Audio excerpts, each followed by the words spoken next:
Hello and welcome to the third annual Disability Research Symposium at the University of Michigan. My name is Dr. Michelle Mead, and I am the co-director of the center, and as well as a professor in the departments of Physical Medicine and Rehabilitation and Family Medicine. I am delighted to see everyone here to participate in this day. We do have a busy day, so I'll start by giving an overview about CDHW and then introducing our wonderful keynote speaker. Once again, the Center for Disability Health and Wellness was developed to allow folks from across the university to gather together to transform healthcare, to make sure that it is more relevant and accessible to individuals with disabilities, and especially those from traditionally marginalized and underserved populations. We work in partnership to address issues of clinical care as well as educational strategies, to conduct research, and to do this through partnerships that we develop with the communities. Our vision is one in which healthcare will have equal quality, regardless of people's strengths, impairments, and limitations. We have a really full day today. We start with our keynote by Dr. John Perlman. We will have a little bit of time for questions and answers, and then we'll transition into research presentations or research and TEDx style presentations. There will be a brief break at 11:25, and that the end of the first half of the conference will occur at 1 o'clock. We'll then have a break for lunch between 1 and 2, and we'll begin at 2 o'clock again with a panel about medical education and disability. As some housekeeping, the event is being recorded, but we will not be recording breakout sessions to hopefully facilitate comfort. Those needing captioning or sign language interpretation, please stay in the main room. Additional information will be provided. All attendees will be muted and will turn on or ask people to unmute as it's time for them to speak. It's important for presenters to speak up, to speak clearly and at a moderate rate, so that the captioner is able to appropriately caption what they say. Please use the raise hand function for questions and comments. And when it's time to go on to the next presentation, feel free to continue any conversations using the chat box feature. Remember to fill out the survey at the end of the symposium. And with that, I am delighted to introduce our keynote speaker. And Dr. John Perlman is an associate professor and chair in the Department of Rehabilitation Sciences and Technology. His training is in mechanical engineering with an emphasis on rehabilitation, engineering, and product design. You can read a little bit more about how his background, but for me, I guess I was excited that he agreed to participate because of his experience in leading teams, departments, and in working with colleagues across disciplines, as well as his awareness about the importance of sustainability of interventions and his willingness to provide assistance for those programs and innovations through the Impact grant that he has received from the National Institute of Disability Independent and Rehabilitation Research. I hope that folks will check out that wonderful program and the many opportunities available, from massive open online courses to boot camps, to helping people facilitate the transition translation process from the development into production. I hope that I know Dr. Perlman will tell us more about himself and the activities, and please join me in welcoming him at this time. Thank you, Michelle. I really appreciate the opportunity to present this. And it was, I think, it's the first time I've talked exclusively about interdisciplinary collaboration. And so it gave me an opportunity to reflect on the experiences I've had, the motivation that I've had to be in the rehab sciences, which wasn't sort of, I think, an obvious pathway for me career-wise, but has become a wonderful home. And so to give you a little bit of background, I first wanted to talk about my career path, which was very much as a tinkerer as a child, that has now, I think, interestingly led me into the health sciences, where I've found a wonderful home, but a home that I would say doesn't have a lot of tinkerers as my colleagues. And so it's wonderful because we collaborate and we all see the world through a common lens of what we're trying to accomplish, and respect each other in terms of what we bring to the table, which I think has been one of the keys for me of why I continue and will have the rest of my career in the health sciences through this interdisciplinary collaboration.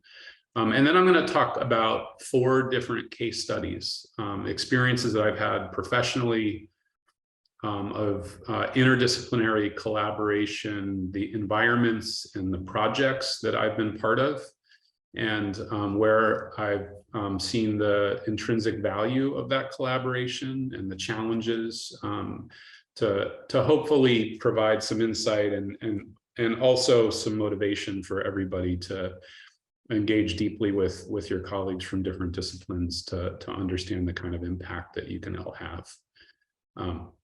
So I started out very much as I would call myself a mechanic. I'm here on the right, standing around a broken down go-kart. I think the shirt is something my mom would tell me is too tight for me. I can hear her voice now, but it's something that drew my attention, is just how things work.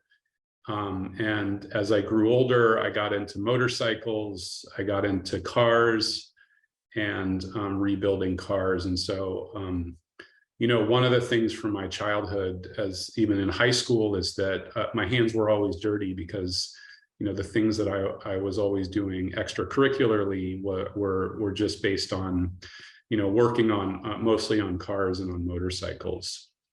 I then, learned the skills of a technician. And so this is an example of a cart that I built and bent up and welded. And it was really one of the first examples of work where I focused on assistive devices. And this was for a particular family whose child had a disability and struggled to take them out, into the outdoors and recreational trails. And so I helped to build this cart that could be towed behind a bike.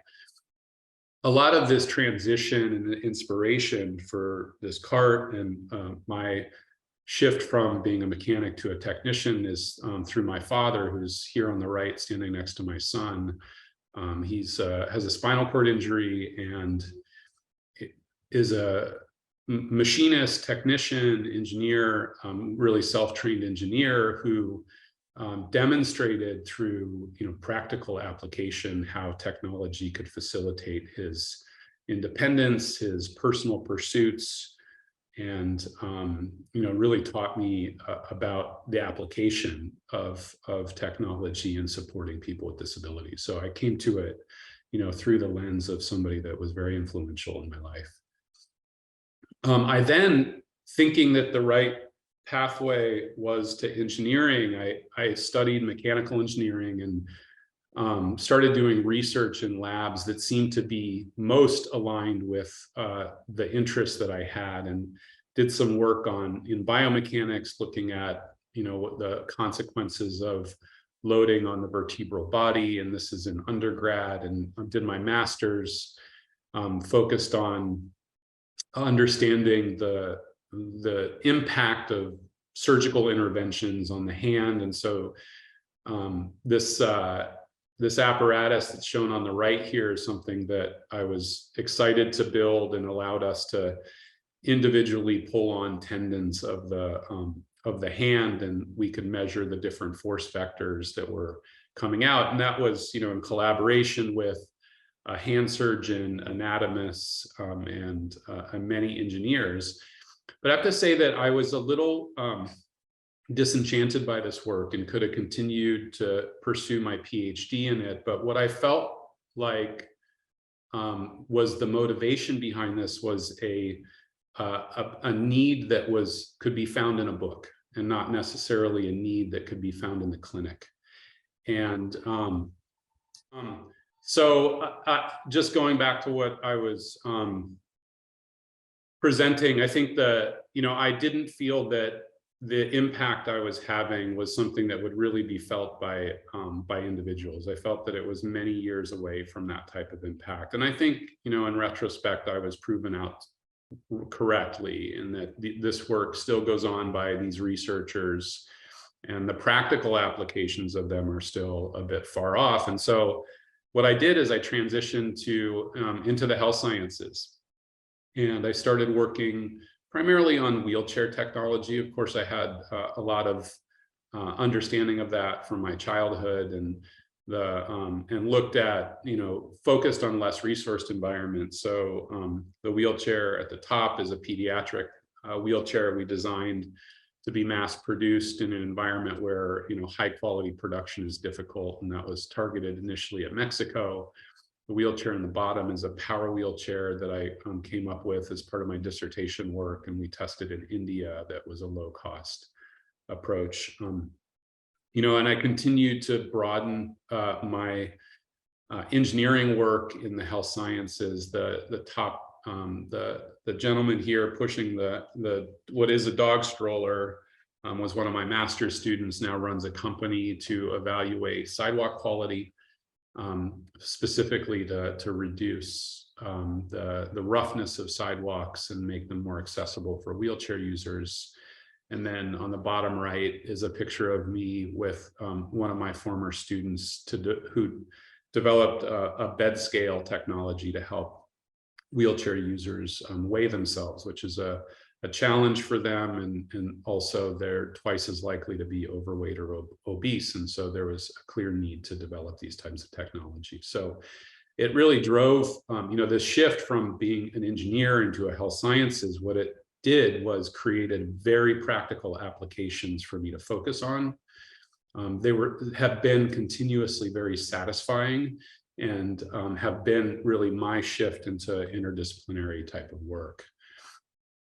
Moving on to the case studies, I first want to talk about where I think I would say I grew up professionally, which is the Human Engineering Research Labs, which is part of the University of Pittsburgh here, as well as the VA.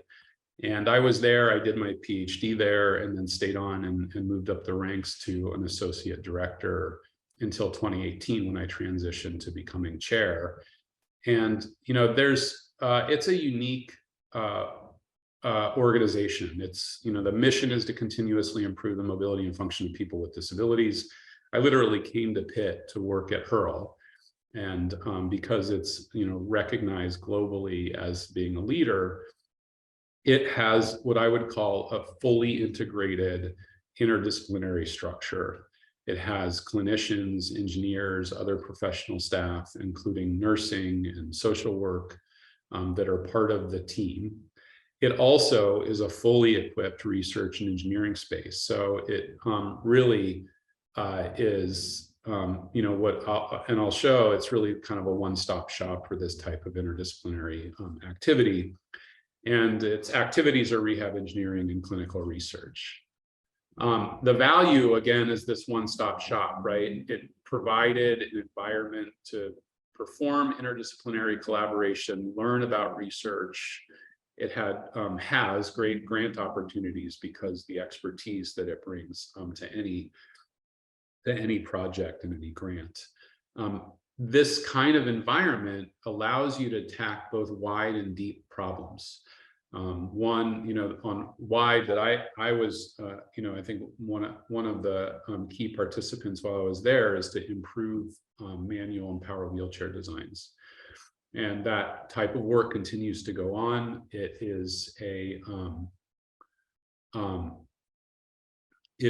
a wonderful environment to do that and to also attack deep problems. And I tried to mix up the problems here because the repetitive strain injury is a clinical problem. It's recognized very commonly in the clinic.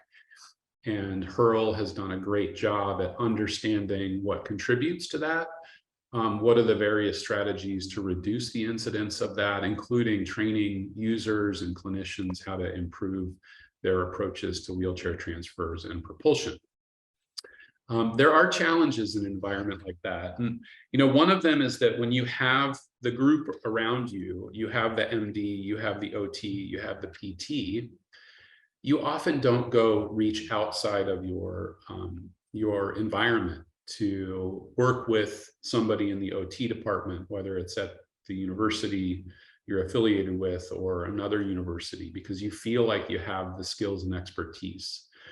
And I think there's also a culture of saying, why wouldn't I put that person on my grant if they're part of the organization? So from an organizational sustainability aspect, there tends to be a lot of tight, focus on supporting the team, which has a lot of benefits, right? I think the drawback of that is that you don't come across surprising synergies that I have found over and over again working with groups outside of my particular organization. And so you tend to follow a path that's not necessarily incremental, but I would say predictable based on the interests of the group who you are currently working with. And it's not to say that that's really that much of a drawback, but I would say in terms of the creative environment, I have found really unique synergies as, when I left that organization and learning the languages and the groups and other organizations, there's been a more of a richness, I think, in my experience. But that's, this is an important, a very long part of my career.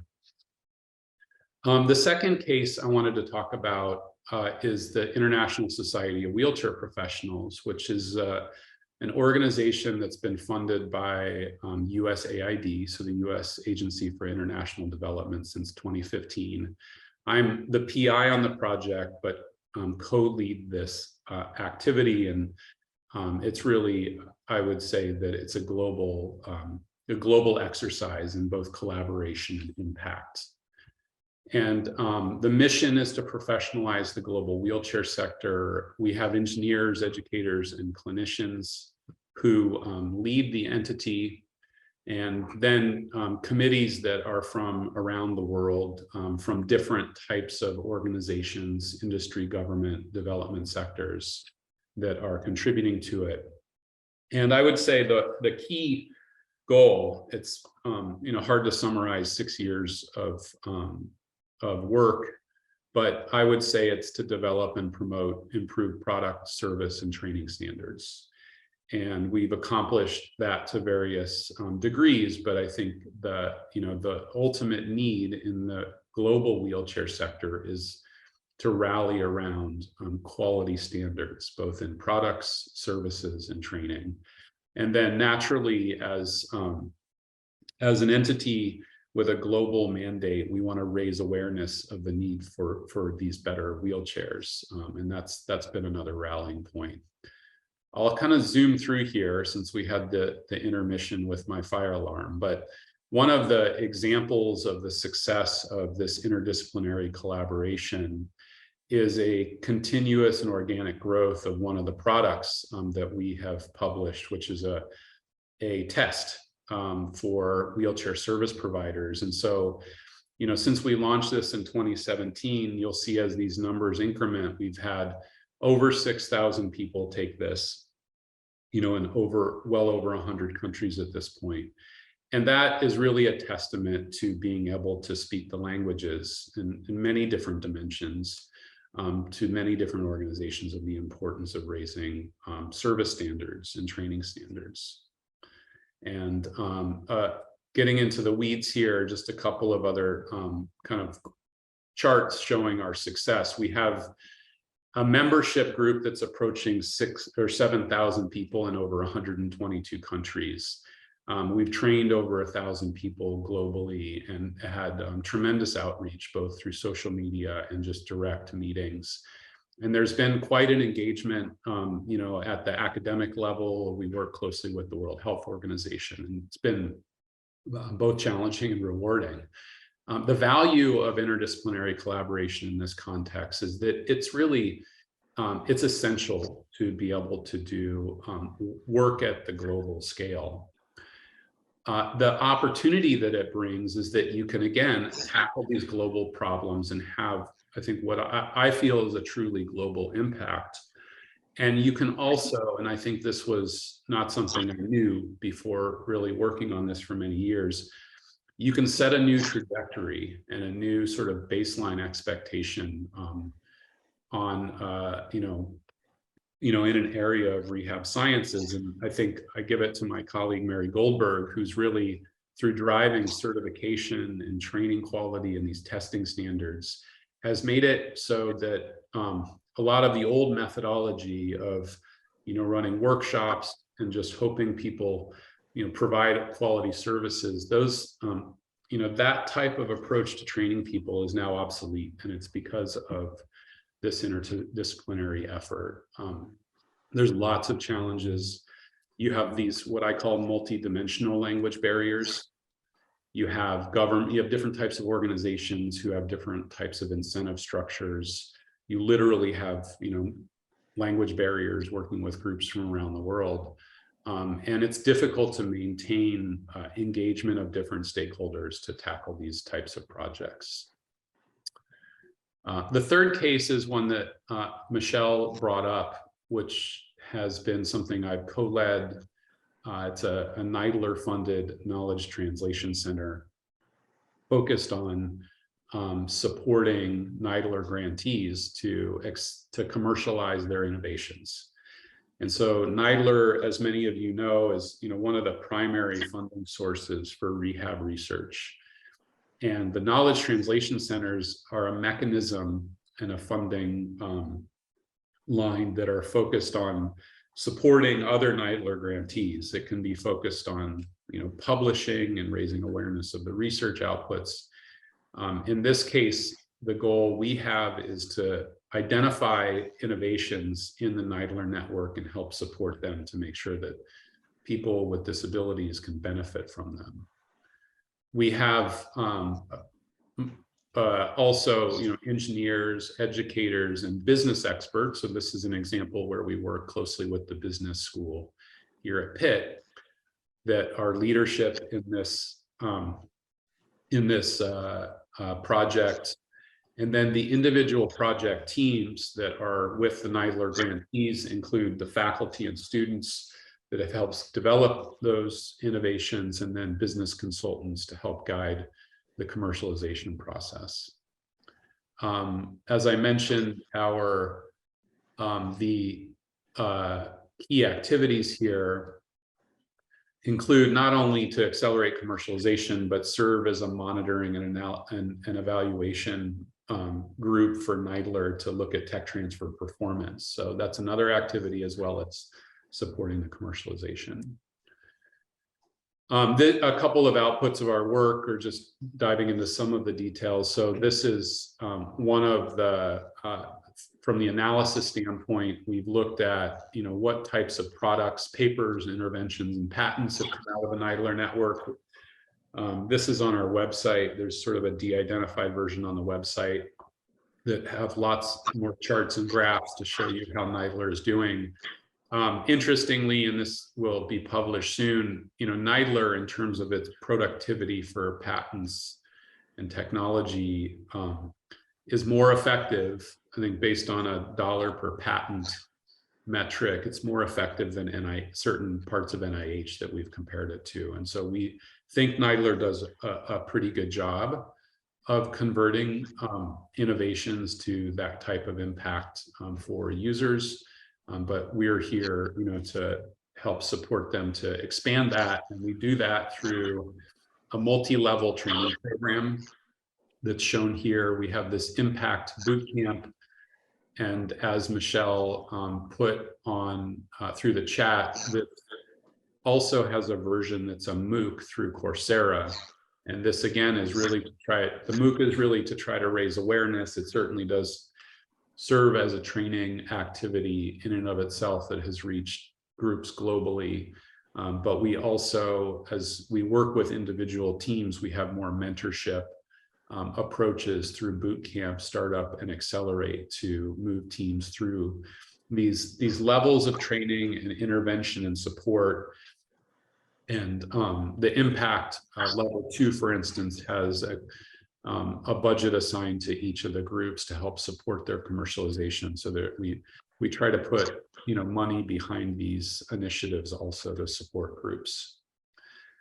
In terms of the value, one of the challenges for researchers are to really understand the business lens and how to take their innovation and turn it into a business solution rather than just a solution to a need for an individual with a disability. And so that is what I would say is distilling the value of this. The opportunity is to guide those innovations and the innovators to the business solutions. And there's a couple of challenges that I've noticed to this interdisciplinary collaboration in this project is that innovators often personalize and defend their innovations. And I am very guilty of this when I first started doing this work as an innovator, is that there's a problem. So I say the bed scale project that I put up there, I know that wheelchair users are much more likely to be obese and overweight than the general population. There's a very clear indication that if you provide feedback about weight, people have more easily can maintain their weight. And so my technology solves that problem. But the question is, does it solve a business issue? Does it ultimately, can it be sold, and can anybody make money on that type of innovation? And it's hard for innovators, especially who are trained researchers, to understand that there's a different lens that you have to look through. Similarly, business consultants tend to look only at the revenue and don't value the impact of an assistive technology at just getting out of the building. And so sometimes they don't see the intrinsic value of commercializing something that doesn't have a 10x return. So we work on both sides of these to try to train and keep everybody focused on the ultimate goal, which is to make sure those technologies don't collect dust on a shelf. The final case I want to talk about is the department that I run and I've been part of, for really my whole, through my PhD and now my professional career. And the Department of Rehab Science and Technology is this interdisciplinary department sitting in the School of Health and Rehab Sciences. So our peer departments in the school are occupational physical therapy, sports medicine, communication science. So we operate within the health sciences. We promote, the mission is to promote the research, service, and training activities at this intersection of technology and rehab to improve outcomes. We have staff, faculty, and students that who have been trained as engineers, as clinicians. And then we have what's typical in an academic department. We have a training and goal, and we have a PhD program and 2 master's programs, one in prosthetics and orthotics and another in rehab technology. We have service Typically, service in the academic environment is, community and professional service to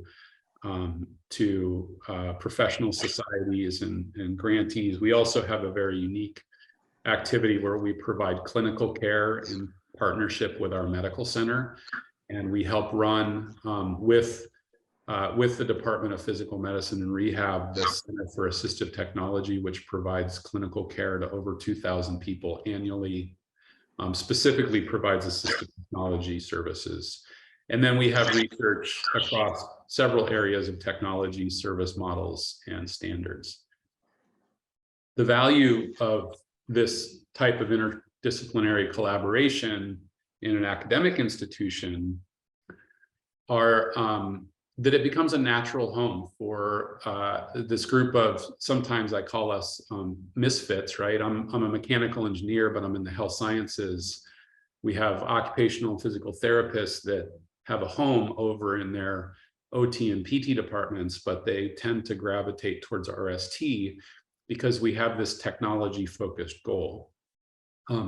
We also operate really agnostic to these areas of clinical and technical practice, which is of value because in some cases, these more traditional OT, PT, CS&D departments may be focused on scope of practice. And if you're an OT, it becomes very important to broaden your scope of practice. It draws in more clinicians into that training program, and it allows for more reimbursement.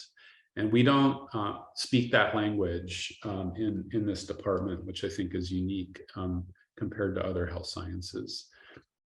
The opportunity is, that we do have a competitive team for grants. We also tend to be a good home to multi-school, multi-department initiatives, because again, we're fairly agnostic. So this program we just launched in the last 6 months, this Healthy Home Laboratory, is a multi-school, multi-department initiative focused on improving care in the home. The university just bought us a 100-year-old house in the community to set up a laboratory. The activity is coming out of our department because we are a natural, interprofessional group to help lead it. And so that's another nice opportunity that our structure affords us. There are challenges, of course, that we can be competitive with clinical and engineering departments. And so we have to make sure that we serve in more this collaborative role, and rather than competitive, to make sure that we truly are open to broad collaborations. And then in terms of comparing us to a more traditional health sciences department, our professions are still really emerging. We just moved from a bachelor's to a master's of prosthetics and orthotics. In occupational and physical therapy, they're at the doctoral level. And so the enrollment in the training programs, which are a major funding stream for academic departments in the health sciences, are smaller in RST. And so a lot of our focus is trying to build and strengthen our professional recognition to increase the training cohorts for us. And before I see a couple of questions coming up, and I appreciate that in the chat. I just want to provide a summary from my perspective, is that I see interdisciplinary collaboration as really essential to tackle real-world problems and develop scalable solutions. Healthcare services are provided by a whole range of healthcare professionals, and we talk about referral patterns because we recognize that a doc has to refer to an OT who might have to refer to a home health nurse. And so that the whole sort of framework of healthcare provision is interdisciplinary. And so, and that's because it's really truly has to be a team effort to solve these issues and address problems. And so it really should be, to me, from my perspective, organic to how you train and how you do research. This challenges, interdisciplinary collaboration challenges us to learn different languages, the incentives and the cultures of different groups and professions. That is not trivial. The word challenges here, sometimes for me, is a euphemism for frustrating, difficult. Sometimes it's a euphemism for how satisfying and successful and insightful those learning those new languages can be. And finally, I see this, and I don't think, maybe there's ways around this, but at least in my experience, it's a skill learned through trial and error and not bookwork. It's something you have to go and get your hands dirty doing. You have to be willing to work with groups that who are focused on scope of practice. You have to be willing to work with groups who don't necessarily see the value in collaborating. And there's some of this, and I've been happy to see this evolution of problem-based learning in classes, in interdisciplinary efforts within our school, and that I know are happening across universities around the country, to make sure that the clinicians that you'll work with out in the clinic are also clinicians you get to know in your academic training. But it still, to me, is a process in on-the-job training and trial and error.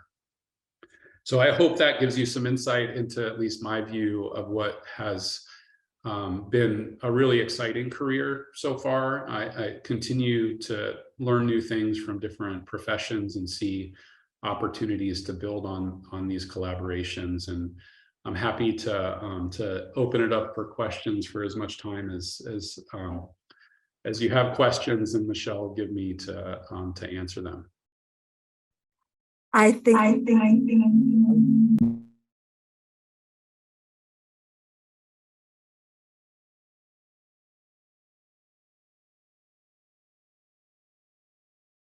so I will start from the top here. So I do want to just emphasize what Michelle did put in the chat, that the MOOC is open to everyone, and I'll pull up the direct link. It's through our Idea to Impact Center, so that's the Neidler funded Impact Center, but hosted through Coursera. So Michael, I see, any thoughts on how to address the gap between innovations in the business engineering world and actual dissemination of technology to consumer that is accessible and covered by insurers? That is a major challenge. So right now, unfortunately, changing policy to support the more appropriate, maybe more successful technologies is still, I would say, upside down, right? So industry continues to design for reimbursement. Clinicians provide and race towards the reimbursement, and the policies driving reimbursements have not yet evolved to what I see are based on the true outcomes that are the priorities for people with disabilities. So I think I understand the question. I would say that the accountable care and looking at more holistic care that is coming through certain providers, through funding mechanisms, such as supplemental benefits provided through Medicare and Medicaid, the Medicare Advantage programs, and the availability for flexibility in the reimbursement and provision of care gives us an opportunity to be forward thinking and convince the health plans, the insurance providers, to see the benefits of providing technology. And I think finally, the emphasis of these social determinants of health driving some of the language around what the care priorities should be are helpful to us. It means that you don't have to, hopefully, and soon in the future, we don't have to argue that a better wheelchair is a more expensive wheelchair is more appropriate, because you can say that it tackles the environment, and the environment is a major facilitator and barrier to health if you look through the lens of the social determinants of health. So I think the language about healthcare has shifted. And maybe this is too high level. Maybe you want some more granular recommendations, but I think it's our time as AT providers, AT developers, to talk about these holistic approaches, these interdisciplinary approaches to providing care, and how they can improve outcomes and independence and safety, rather than just be a cost-effective fee-for-service. Thank you for that, Dr. Perlman. What do you think it takes to really get there, though? I mean, that people are more aware, but the transition between that awareness and being able to sustain programs to provide these, can be quite a gap. I think it takes us being able to demonstrate some clear outcomes on a few dimensions. One is this health and safety of the user, of the recipient of care. It has to be, if that's a tangible metric and something we can demonstrate, it provides us great leverage. And, at the highest, kind of global level, the WHO has done some good work to say that there's a 9-to-1 return on investment for AT provision. So those are easy to put on a slide, easy for people to understand. That has to be distilled down into where a health system could really understand it and see that putting the money into and putting a program in a Medicare Advantage mechanism will provide that return on investment. And so that's what I see as our duty, is to demonstrate the outcomes at a very tangible level that the policymakers, whether that's at a national level or at the health plan levels, can really understand and resonate with. Great. You can see Dr. Tinney had a question about your experience with low-cost innovation that may be direct to consumer. Yeah, it's a good question. I love this idea. I think, a lot of AT is direct to consumer, frankly. These, I think still the majority of technology we consider AT is direct to consumer and available through lots of different e-commerce channels. The risk, and it's also been hard to balance this in and I can provide a couple of examples, is to make sure that that technology is appropriate and it's safe. And so I think that there's a tremendous amount of markup that goes on through DME suppliers, and the way that there's been, at least in certain kind of AT silos of DME, there's been a lot of mergers and acquisitions that gives them tremendous leverage over those markups. It does not fare well for the consumer or for us to make the case that these are low cost effective solutions. So the direct to consumer is a great way to circumvent that. The challenge is that the adoption and use of standards to make sure that these are high quality products is not ubiquitous. And so you can find a lot of technologies that end up breaking, and so I don't have a great solution to that other than to make empower the consumer to be very vocal about what's working and not working, and to hold manufacturers and designers accountable to high quality standards. And then one more question before we have to move on. The idea of the collaborations with the local and global maker communities that Patricia Anderson mentioned. What's been your experience and how does this fit in to both the challenges and solutions? Yeah, thanks for that. That really is completely a follow-up from this prior question. And we've done some work with the Enable network, and I see the opportunities are tremendous. There's a lot of global good that can come through that, but I don't think that the quality control channels are yet in place. And that can either be through a clear provision through a clinical provider who I often see as the gatekeeper and the most important gatekeeper to that quality of provision. I think that the energy behind the maker movement is appropriate and it can be leveraged, but we have not yet, because this world has sat in DME and it's sat in FDA regulation that is very difficult to understand and implement. We haven't developed a quality control process to really leverage the maker communities so that the impact and the benefits can really be felt and can be reliably felt by the consumer group. And I think it's very unfortunate. I 100% support that energy and that focus, but we don't have kind of the more, I guess, over-the-counter kind of regulatory control or processes in place to make sure that people are getting high-quality products and services. And this sounds like a conversation which could go on for a while and be really impactful and important. And so we look forward to follow up on it.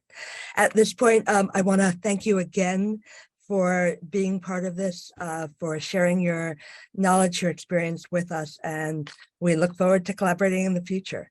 With Sounds this, good. Thanks everyone for the opportunity. Enjoy your conference. Thank you. Dr. McKee, if you want to help transition us to the presentations, that would be wonderful. Thank you so much. It's good to see everybody here, and I really enjoyed Dr. Perlman's talk. I think that definitely gives us a lot to think about how we can actually collaborate, how we can try to get a lot of what we're trying to do out to the consumers and the communities.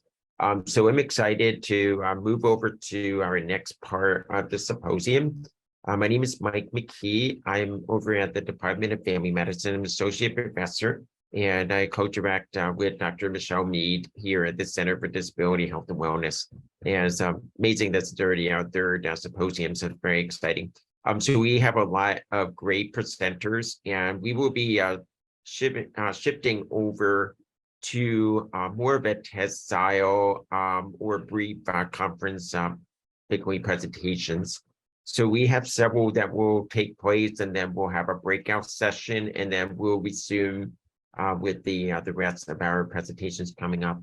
So I want to turn it over to our first presenter. So we will be starting with understanding the experiences of University of Michigan community members with disabilities, emerging insights from the advanced program. So Dr. Scholsky, is that how you pronounce your name?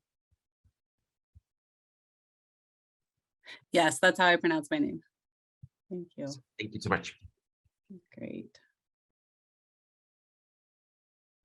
Thank you. Well, I'm Stephanie Scholsky. I work as an advanced and research and evaluation specialist, and I'm excited to be here this morning to share understanding the experiences of U of M community members with disabilities, emerging insights from the advanced program. The goals for today is I would like to share some preliminary climate data on the experiences of U of M community members with disabilities, as well as highlight our longitudinal data set that supports this research. And really why we wanted to share this information today is to begin to engage in dialogue with community members across the U of M campus. I wanted to first give a little bit of information about what the advanced program is. Advance was initially funded as a National Science Foundation institutional transformation proposal. It was first funded in 2002 for 5 years and initially focused on women in STEM. Advance was then institutionalized within U of M in 2007 with a broader mission focusing on all forms of diversity and across disciplines. Advance reports to the Provost's office. We have a continued steering committee with oversight by the president, the provost, and the executive vice president for medical affairs. Advance has a mission really that focus on 4 areas that are relevant to the success of a diverse and excellent faculty, including recruitment, retention, climate, and leadership development. And supporting those goals, we have both programmatic and research efforts. In terms of programmatic efforts, we have programs such as the Stride Committee, where the Stride Committee members provide workshops about faculty recruitment to help make a more successful search, as well as launch committees where new faculty are able to have mentoring to help them transition into the university and to get to know their chair as well as other faculty. In addition, we have a variety of research efforts. Many of these are institutional research efforts, which help support our goals, as well as the information that I will share about today are department climate assessments, which are surveys that Advance conducts through various departments across campus. And we survey all of the constituents within a department. So staff, PhD students, master students, postdoctoral fellows, as well as faculty. The information that I'll be sharing today from our survey results are from surveys 7 department climate assessments from fall 2021 through winter 2022. These are surveys, so they're all self-reported information. And the questions for these climate assessments focus on department life, working conditions, job satisfaction, climate, as well as experiences with COVID. And this is all part of some emerging work within our research team that focuses on understanding the challenges and experiences of U of M community members with disabilities. So I wanted to mention a little bit about our survey question before we go into what does the data tell us about the experiences of our U of M community members with disabilities. So our survey question, it says, for the purposes of this survey, we understand disability broadly and inclusively, regardless of whether or not you have any official diagnosis or documentation.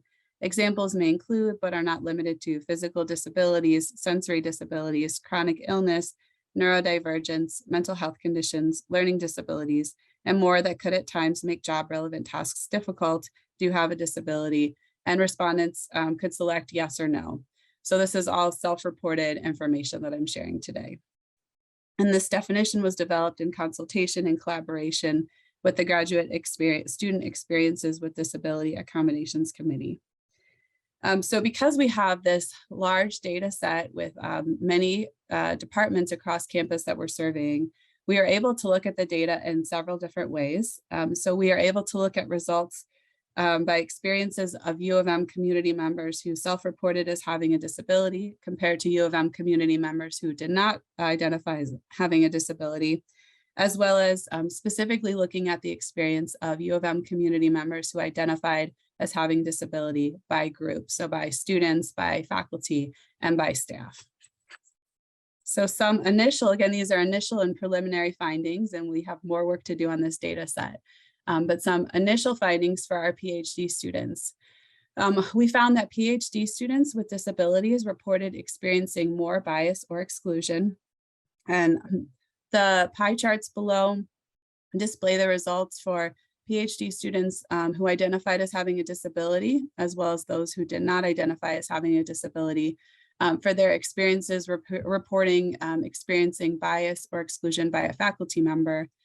With PhD students who identified as having a disability, 42% of those students reported experiencing bias or exclusion by a faculty, compared to just 18% of PhD students without a disability.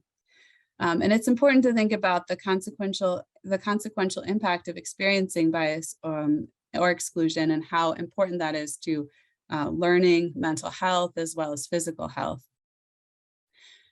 We also asked open-ended questions geared toward understanding students' experiences this year and for across the year, and especially thinking about some of the impacts of the COVID pandemic.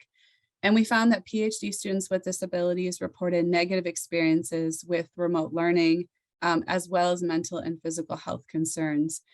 So the word cloud below the description uses frequencies of words to have larger words that are repeated more frequently in responses. So for our PhD students, there are words like increased, pandemic, time, COVID, health, really indicating a more negative experience with remote learning. So next, initial findings for faculty. We did not have enough significant group differences to report on any close-ended survey items for faculty, but within our open-ended responses, we found that faculty with disabilities also reported challenges with remote teaching, mental health, childcare, mentoring students, as well as research and lab work. And again, with larger words being things like time, issues, difficult, teaching was a major theme that faculty discussed. Moving on to staff. Staff who self-identified as having a disability reported more negative workplace experiences across a variety of areas, including leadership, including their perceptions of having a voice in the department, communication, work conditions, and job satisfaction, including recognition. And there are two sample items on the figure below. These are just sample items of the many items that we provide on the survey. And this is the percentage of staff who agree with these statements. I have a voice in the decision-making that affects the direction of the department, as well as I usually receive recognition when I have done a job well. With staff who have a disability having a lower percentage of agreement with both of those items. And this was reflected across many of the items around workplace experiences for staff. However, what was very interesting and different from our other two groups is that staff who self-identified as having a disability shared benefits of remote work and talked about how that improved their stress as well as work-life balance, which was different than what we had seen for our PhD and faculty group. In fact, 64% of staff who responded to our open-ended question talked about the benefits of remote work, which was a far higher percentage than for faculty or PhD students, including words, and in the word cloud below, larger words such as flexibility, balance, family, home, work life were repeated more frequently in staff responses. So again, as I said, these are just initial findings, an initial look at some of the data that we've collected across these climate assessments across campus. We are continuing to build this data set. We conduct climate assessments with Advance every year, multiple climate assessments across multiple departments. We are going to continue to analyze the data in different ways than we've been able to so far. And as we have more data, we'll be able to continue this analysis. Consideration of future surveys, asking more detailed disability questions, as well as really the purpose of being here today and wanting to share information is to be able to start to engage in dialogue with the U of M community about our findings. And really what we're interested in is thinking about how can these data improve practices, enhance programs, inform resource development, create awareness across the U of M community. How do we continue to improve the experiences of success and thriving for all community members who identify as having a disability? And then what can we learn from the COVID-19 pandemic that could enhance climate experiences on campus for members who identify as having a disability? So if we have any time for questions, I'd love to answer any questions. I've also included my contact information as well as the Advance website and a link to a report that Advance has worked on in the last few years for faculty and staff experiences in LS&A with disabilities and accommodations. Thank you very much. Thank you so much. So let's open it up for questions. We have a few minutes before we turn it over for the second speaker.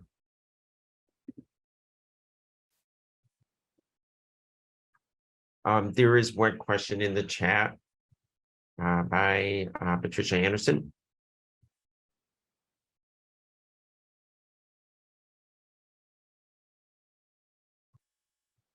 Oh yeah, that's a great question. Yes, we did look at the, we did, I haven't gone to all of the climate sessions and reviewed all of the presentations yet. This was very interesting as well. And I think it was really interesting for us to see that. And I think that there's just so much more that we can learn and that we need to learn about the why this may be and what's going on. I think the timing of some of what's happening right now after the COVID pandemic, especially in our department climate assessments from the COVID experiences, may have some impacts for staff, and maybe potentially for our other groups as well. But I think that is very fascinating, and I think it's something that we'll continue to be looking at. And for our data set, because we are collecting data so frequently, I think we'll be able to kind of keep an ongoing pulse check on that and see if those findings stay consistent across time, if things shift. And we may be able to do that a little bit more as it's happening, as opposed to, a larger climate survey that's going on every 5 years. So yeah, very interesting. And I'm hoping that we have more to share as time goes on that.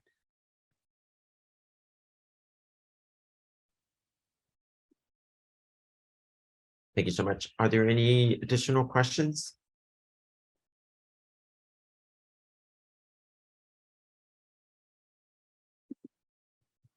Okay, there's another question in the chat by Els.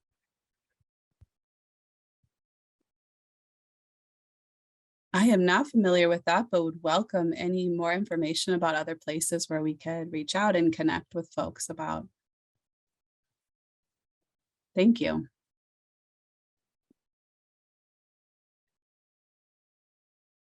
Okay, well, let's go ahead. Thank you so much. So let me go ahead, proceed with the next presenter.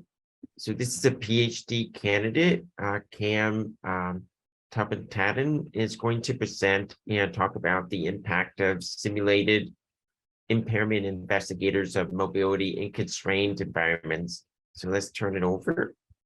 Cam, are you online? Yes, I am. And I am so very sorry for not being able to share my camera this morning. But I will give a visual description nonetheless. Can everyone hear me okay, Dr. McKee? Yes, we're All good. right. Thank you. Perfect, thank you. Hi everyone, happy to see everyone here today. My name is Cam Gamonat Tapataden. I am a PhD candidate within the Industrial and Operations Engineering Department. And today I am presenting on the impact of simulated impairment on investigations of mobility, and specifically we looked at the context of constrained environments with mobility. Visual description, I am a Southeast Asian woman. I am wearing dark rimmed glasses with dark hair tied up in a ponytail, currently wearing a tan sweatshirt. I'm presenting this work on behalf of our team, Aaron Sun and Dr. Bernard Martin. So to start, for anyone in the room who may not be familiar, I wanted to explain what is simulated impairment, and specifically that for disability.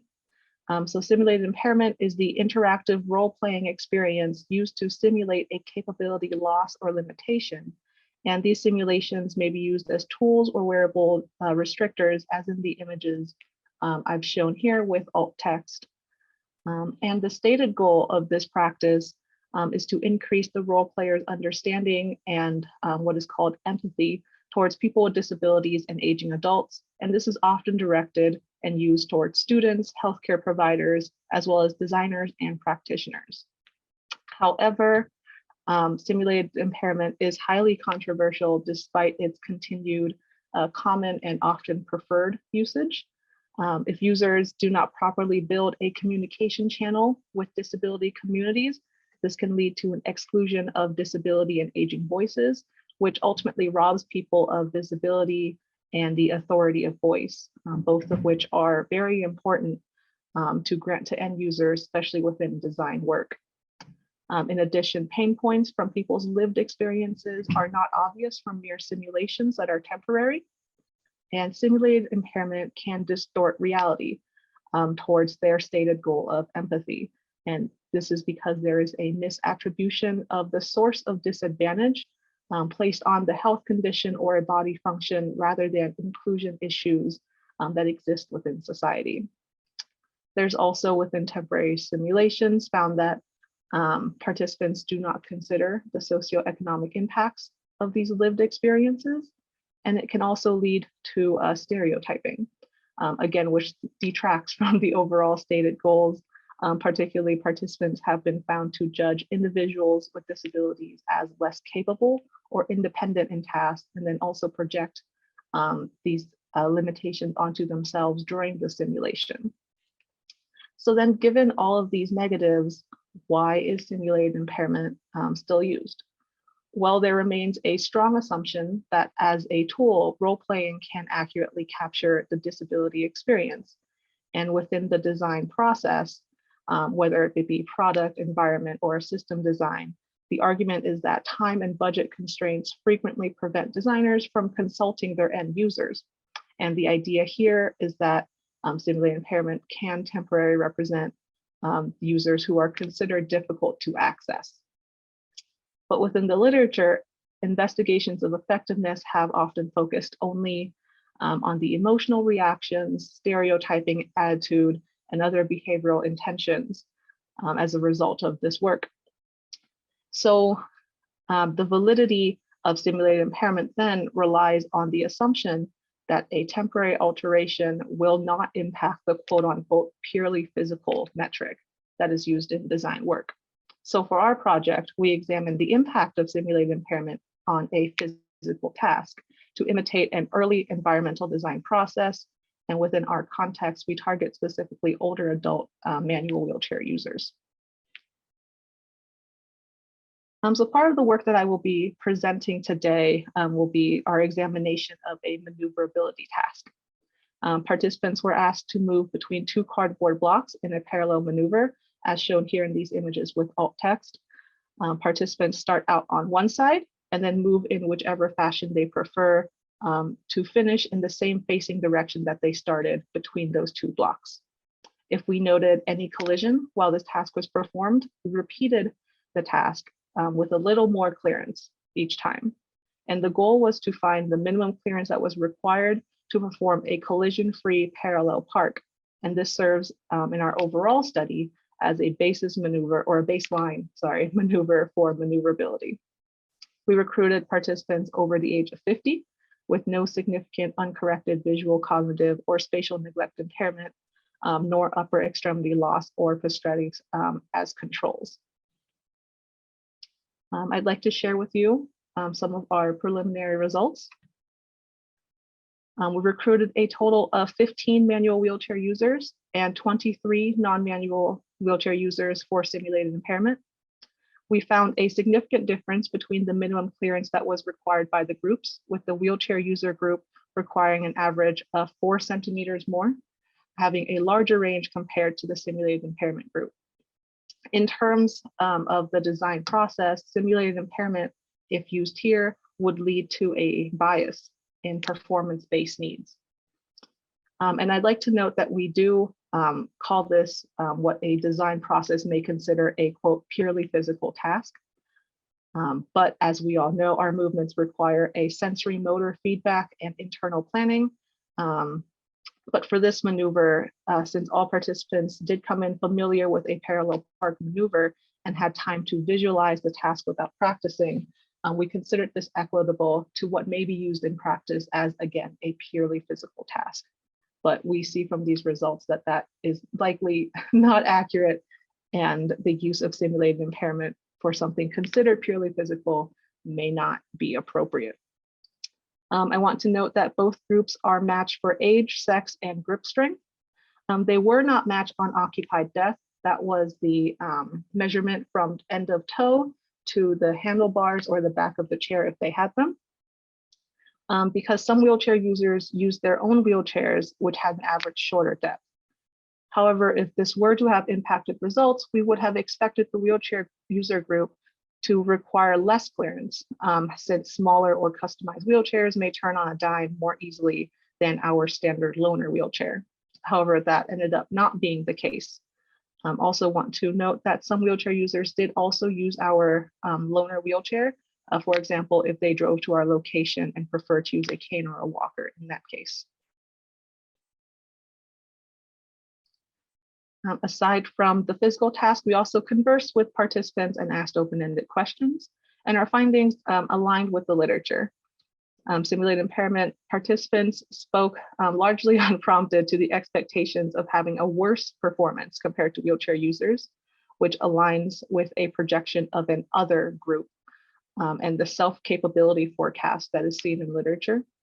And their comments on difficulty or points for improvement were also nearly all self-oriented, supporting the notion that simulated impairment does not improve empathy in any way with the intended goals, and that socioeconomic impacts are not considered. However, please note that we did not specifically examine the qualitative results from this. We focused mainly on the quantitative minimum clearance that was required. So these are merely trends that were noted, and future work is required to really discuss this further. So the key takeaway I'd like to leave you all with is that simulated impairment may bias even what is called purely physical measures. And if it really must be used, then any assumptions or conclusions made in the process should be confirmed with disability and aging voices to avoid the biases and to avoid adding issues of invisibility. But the best solution in all processes remain that we should strive to actively include disability voices and aging voices as their lived experiences can inform pain points and needs. And as our work shows, it may also impact sensory motor perception, which can thus affect motor performance metrics. Thank you for your time. I'd like to note that this work is supported by the Center for Occupational Health and Safety Engineering and Rackham, both here at the University of Michigan. My contact information here, and now I am happy to answer any questions. Thank you very much. Thank you so much. This was wonderful. So I'm going to open it up for questions. We have a few minutes. So check the chat, see if there's any here. I do have one question while we're waiting for some of the attendees to perhaps add a question. Given the importance of having the collective voice from individuals with disabilities and some of the differences that were found, I was curious, can you maybe perhaps talk about strategies to get them more integrated in the work that we do? Yes. I think the most important part lies with the people who are doing the work to actively be conscious that naturally designers will design for themselves and the biases that they are aware, to make sure that all your stakeholders are in the room, make sure that your team, and if possible, whoever you work for, the whole project, make sure to mark inclusion as a point of priority, because often we will see points of priority being time or budget. But if a point of priority is marked like we have to include all of these communities, we have to make sure that we are actively trying to design for our end user, then I think that is a strong first step. I do understand that practically there are limitations. I've spoken to practitioners who say, they want to, but then there's the constraint from up the river, and it really, I think an effort is required to push for it, and arguments for, that our end product will be more inclusive. If money speaks, then it will sell better. If more people will use our product, more people will love to use our product. I think arguments like that are important to be made towards the team in an early stage.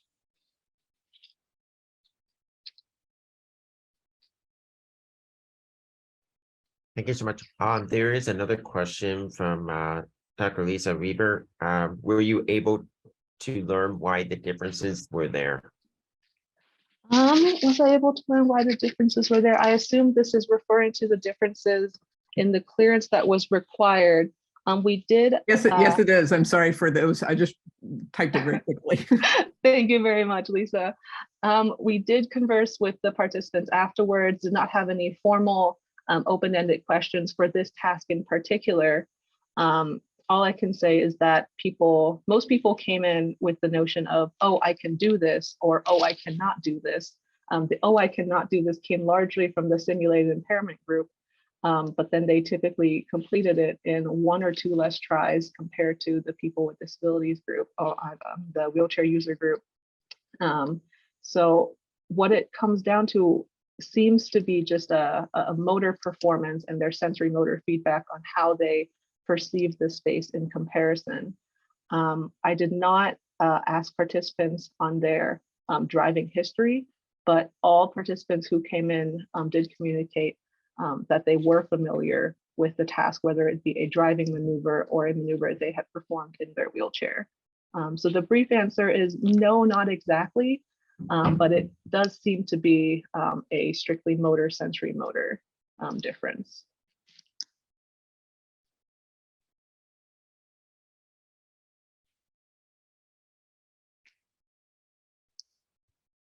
Are there any other questions?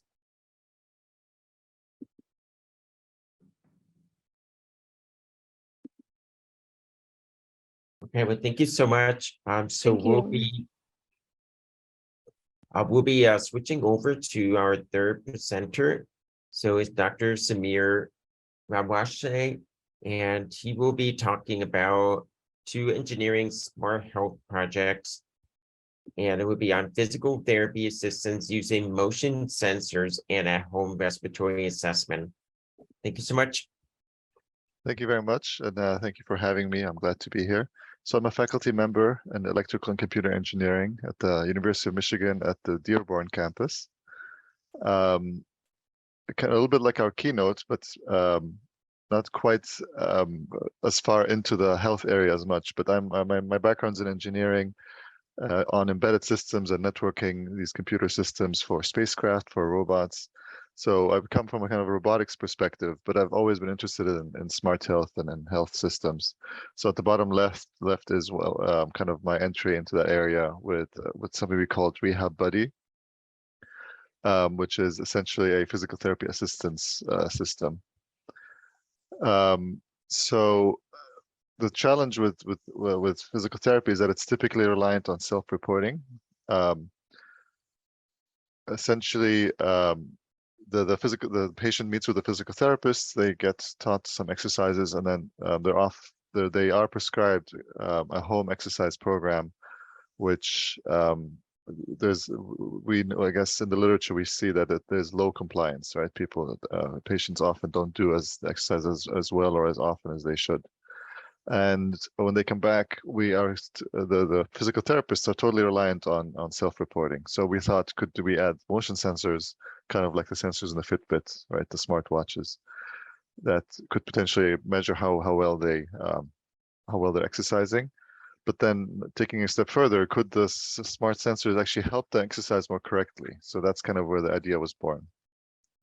So on the left, we don't want to replace the physical therapist. So on the left, they still meet with the experts. They're assessed. They learn the exercise they should be doing, and then the tablet is programmed for the exercises for the week or for the month. And then beyond the clinic, with aid of sensors, the tablet coaches the patient to do the exercises to the correct number of repetitions, to stay on plane of motion, which is also a problem. You don't want patients to compensate with other joints, and to do the correct, to extend to the full range of motion. So this is a video. This is my grad student, Ella. She's graduated by now with her master's. So she was kind of the primary student on the project. So what we have here is the sensor on her arm. And the app is then programmed with the start and target poses. So this is the target pose now, and then the app and the next. On the next screen, she's going to name the exercise. On the next screen, she'll click. Oh, sorry.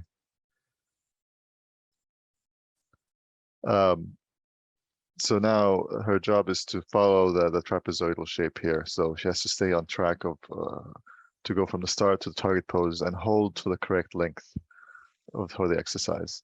And there she's deliberately making a mistake. We get this error bar here that says that you're going off axis. You should stay on axis.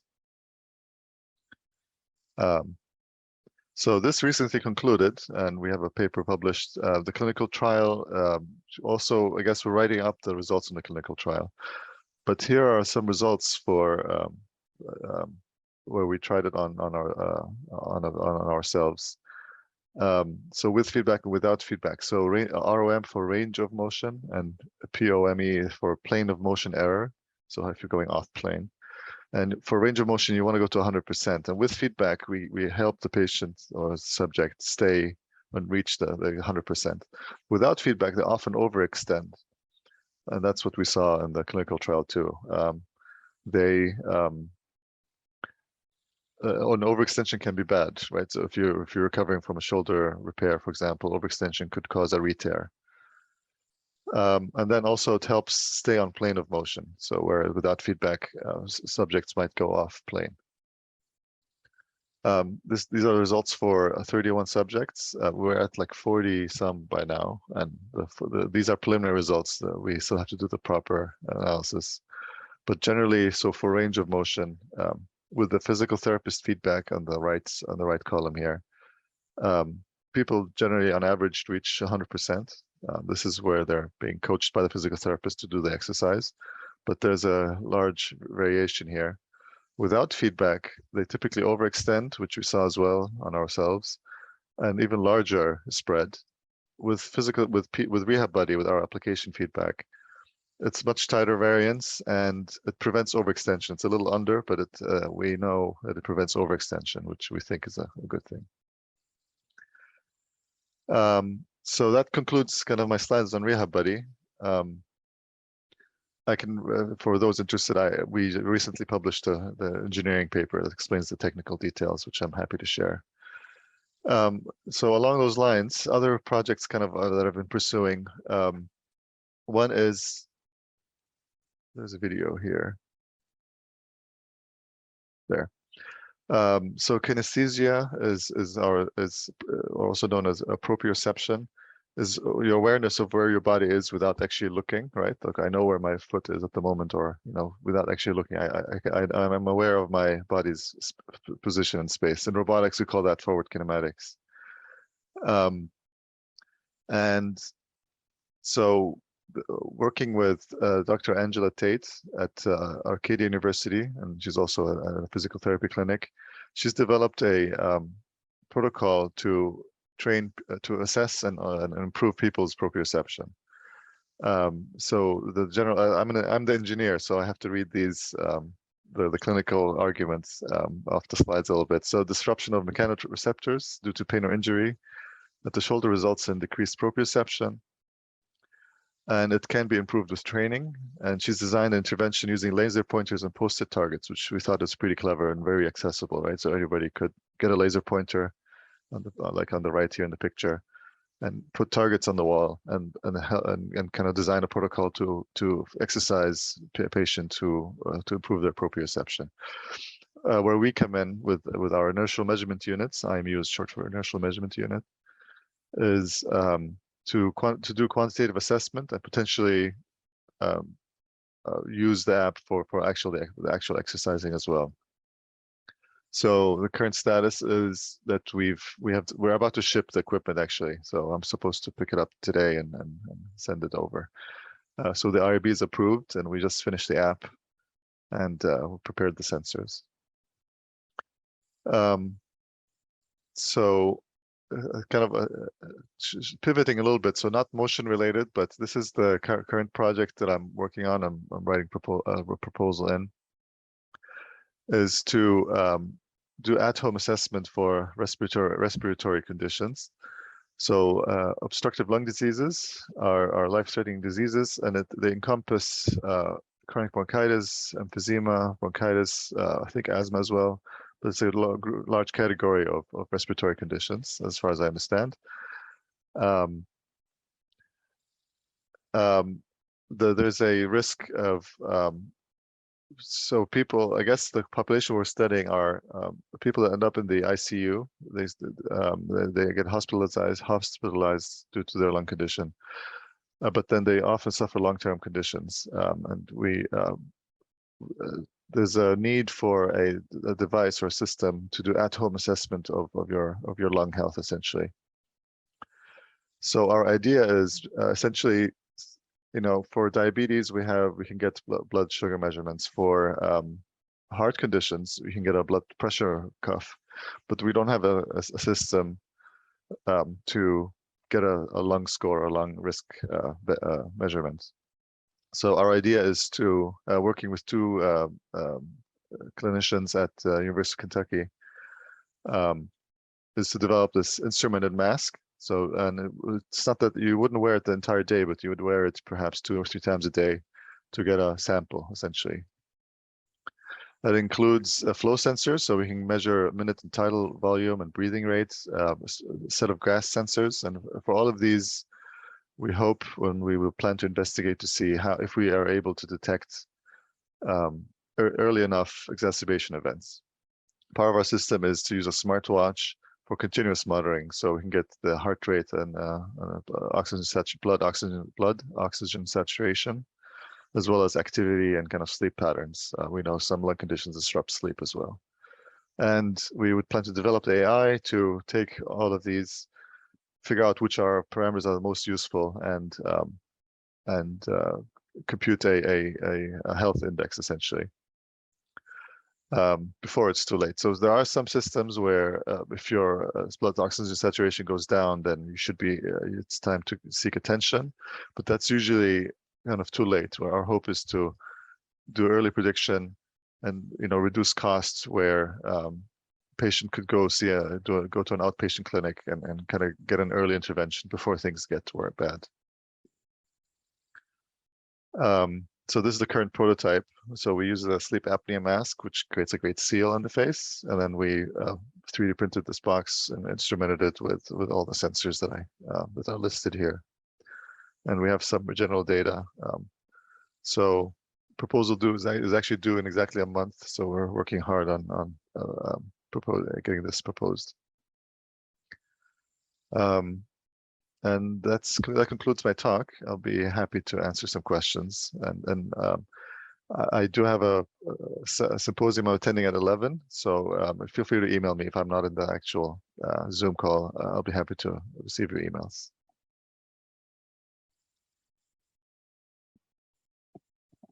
Thank you so much. It's really great just to see the different approaches here. So we're going to turn it over to the audience if they have any questions. While we're waiting, I do have one question for the Rehab Buddy. Is that able to be modified based on the range of motion? So for certain individuals, due to whether it's trauma or some injury, they're not going to be able to have the same range of motion as we would expect or aim for. Right. So I was curious, is that something that could be modified quite easily by the therapists? Yeah, thank you for that question. So that's exactly our motivation, actually. So if there are some physical therapy apps and programs out there, typically you select an exercise from a menu, and it's probably customizable to some extent. What's interesting about our approach is that we put these motion sensors on, and you can use it on any limb, for any exercise, for whatever, it's highly customizable to the patient and their current ability that week, right? So for this week, you can only do this, fine, let's do an exercise to that extent. And it has to do with kind of how we're measuring motion. We're looking at the pose in space, and we define the target pose, and coach the patient to move between them. And those can be defined to whatever range, and it could be put on anywhere on the body.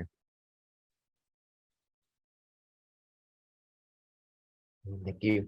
So there is one question in the chat by Dr. Mead. How do you see the respiratory assessment as connecting with management of long-term COVID? So I guess you're asking the engineer in the team. So I'm told, I guess, or my understanding is long-term COVID is very prevalent, and I know it's not very well understood yet. So potentially it could play a role. We argue in general, so for lung conditions in general, right? But at some point, potentially we might have to, when we just develop our prediction models, our risk assessment models, that it might be different for long COVID versus asthma versus bronchitis and so on. And we'll have to potentially develop separate models or factor that in just to kind of compute a good health score. So our general goal is early intervention. So is to, before it's too late and they need to be rushed to the ER, is to say, hey, you're on a bad trend, you should go see a doctor.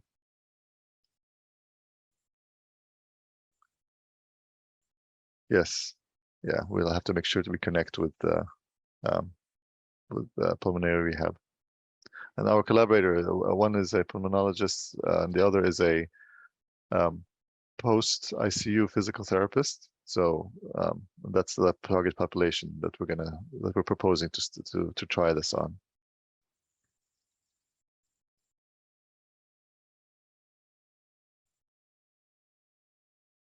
Yeah, Dr. Mead added also a connection between pulmonary functioning and cognitive functioning. Interesting. I'll have to think about that. All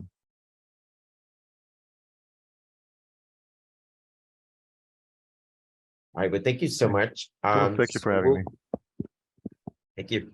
So we'll go ahead and turn it over to our next presenter. So the title is going to be The Material Consequences of Structural Ableism. And this will be by Dr. Lisa Reber. So let's see if we can switch over to her. Thank you.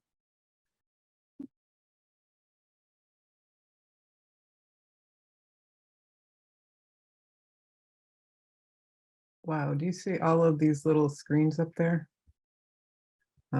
Just a moment. I have the chat covering We my can see your screen. Okay, thank you very much. I'm a qualitative methodologist, and I'm working in the CDHW with Michelle Mead.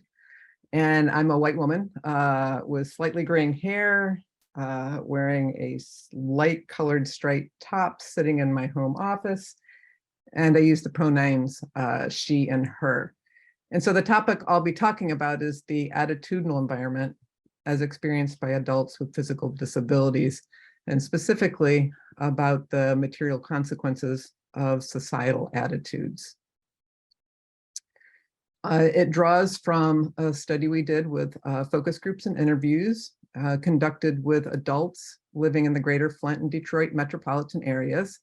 Most were low socioeconomic level and came from low-income communities. And one of the questions I asked participants was, what is one of your greatest challenges? And a surprising number of the respondents said the attitudes of others. It was first said by a man with paralyzed from the neck down. And for all of the challenges we might expect him to face, to encounter, that the attitudes of others was his greatest, it seems to speak volumes. It's something we wanted to better understand. So we went back and looked at participant narratives, specifically searching for evidence of how they experienced the attitudes of others. And we found there was a spectrum of attitudes.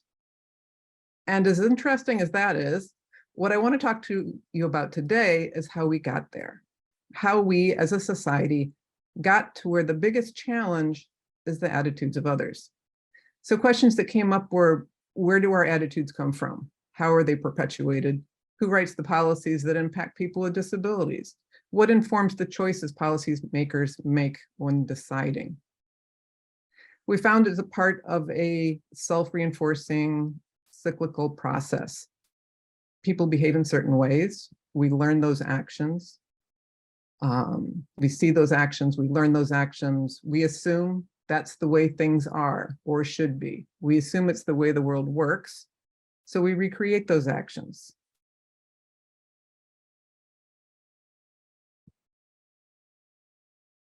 On the screen is a circle with 3 points on it. Policies limiting inclusion lead to systems and environments that limit inclusion, shape societal attitudes about inclusion, resulting in policies. There's no starting point. Jump into the circle at any stage. So let's look at a few examples. Here we have a photo of the former Prime Minister, Kevin Rudd of Australia, and he's patting an adult woman who's sitting in a wheelchair on her head while others look on. Is he simply showing compassion or affection? Nah, it's a bit condescending. Okay, patronizing. We would likely all say it's fairly distasteful behavior.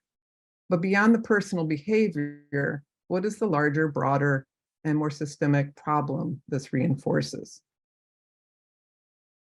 This type of paternalistic behavior is a microaggression.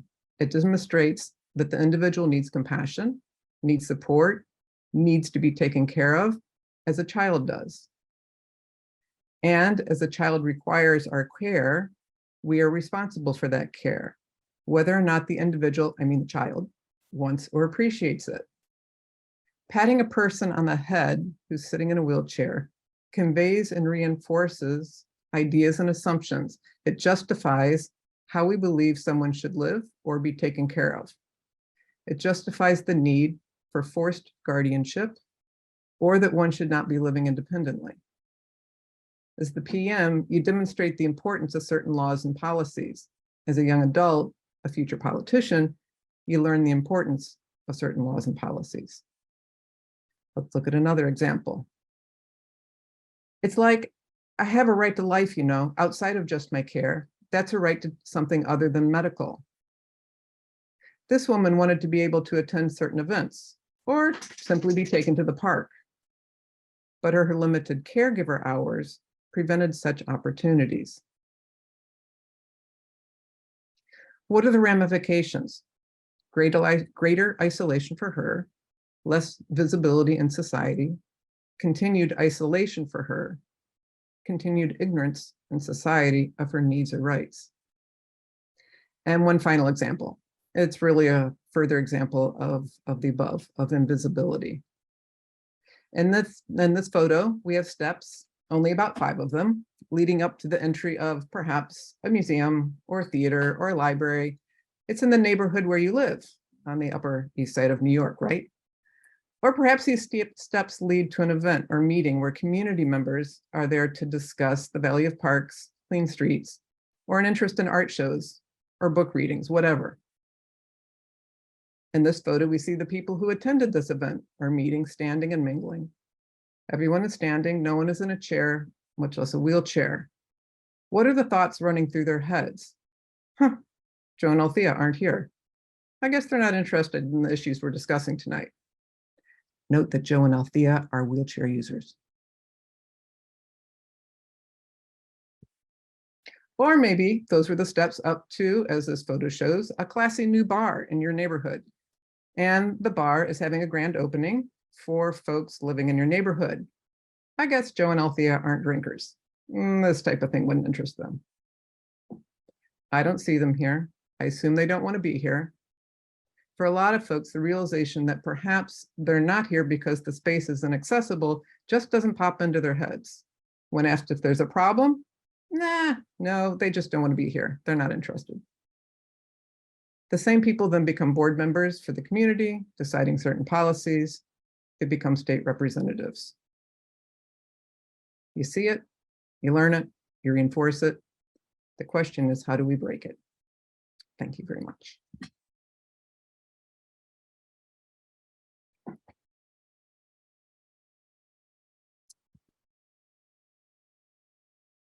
Thank you so much. So we'll open up for questions from the audience.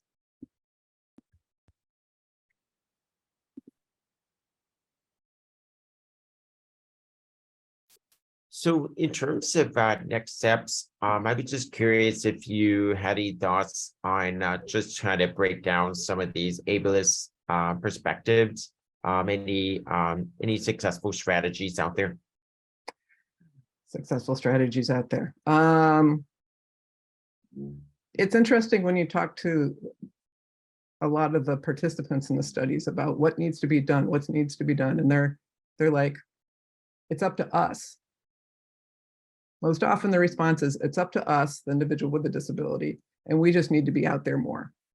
And I was really intrigued by that, because to me, that's, of course, that's important, but the answer shouldn't be that they should have to be out there, be more. And so it is, what can we as society do? And to me, it kind of connects back to perhaps even Dr. Perlman, and when he was speaking and about their interdisciplinary collaborations. And I'm wondering, so what are they doing to get first-year foundation students interested in disabilities, right? What are we doing to orient, people so early on they become interested in these topics, knowledgeable about these topics? What are they doing to reach out to the other distant corners of the university and academics to get those people interested who don't just walk across the door? And there might be a lot of some answers.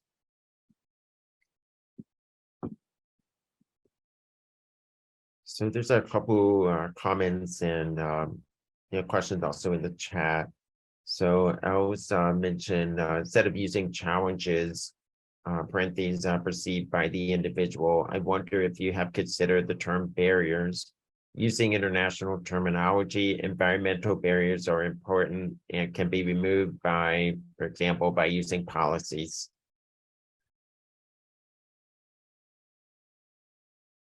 Yes, I completely agree. When I was talking with participants, I also think sometimes when you hear the word barriers, you can presume a physical barrier. And so I was trying to keep it more broad. And I didn't want them to, the assumption when a lot of them, some of them, when they're only talking about it, it's the physical barrier. It's what is around me, what I can't get through, what I can't access. And I wanted to think more broadly than that. And so I used the word challenges for that reason, specifically when I was talking with them.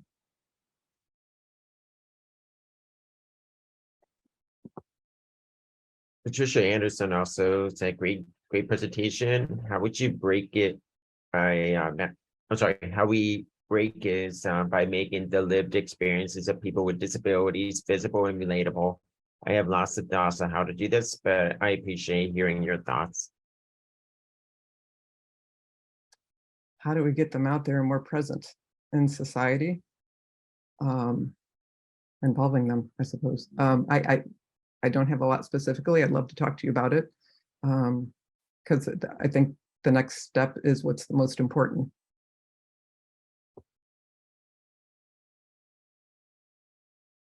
And Dr. Tinney said, in your discussion work, how often have you seen the idea of universal design being considered?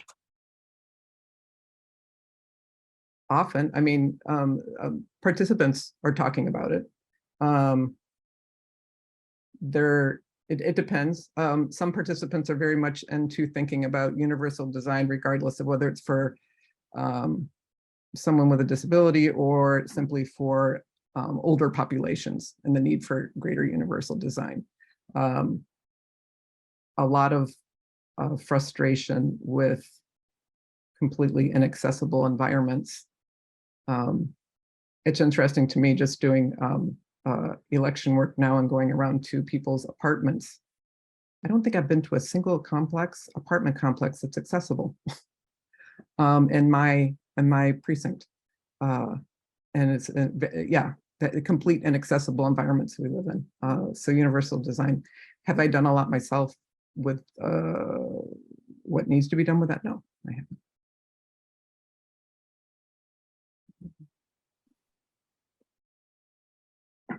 Okay, well, thank you so much. So we'll go ahead and transition to our final presenter for this session before we move out to the breakout session. So we have our next title is Disability in Graphic Medicine and Comics, State of the Research, Applications and Future Directions. And this will be done by, I believe it's Patricia Anderson and, sorry, don't have the first name, but I'm sure if it's not Dr. Clowney Robinson or, let's see.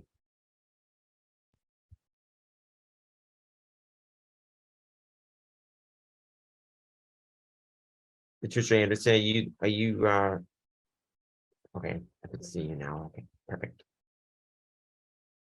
Are you going to be co-presenting? Yes, with Marna Clowney Robinson. Okay. Oh, sorry. Okay, so it'll be it's Marna and Michelle. Okay. All right, sorry. I just had the last name, Clowney Robinson. Okay, perfect. I may have messed up my screen share. 1 second. Let me Sure. try again.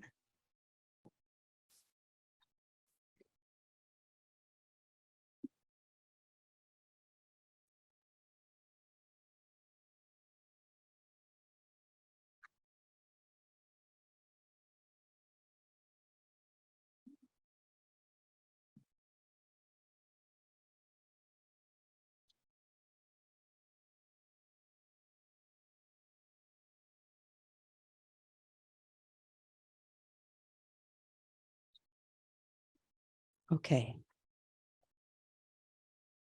My name's Patricia Anderson. I'm a white woman with blue hair wearing black, all pronouns acceptable. Marna, you want to do a quick visual description? Sure. My name is Marna Clowney Robinson.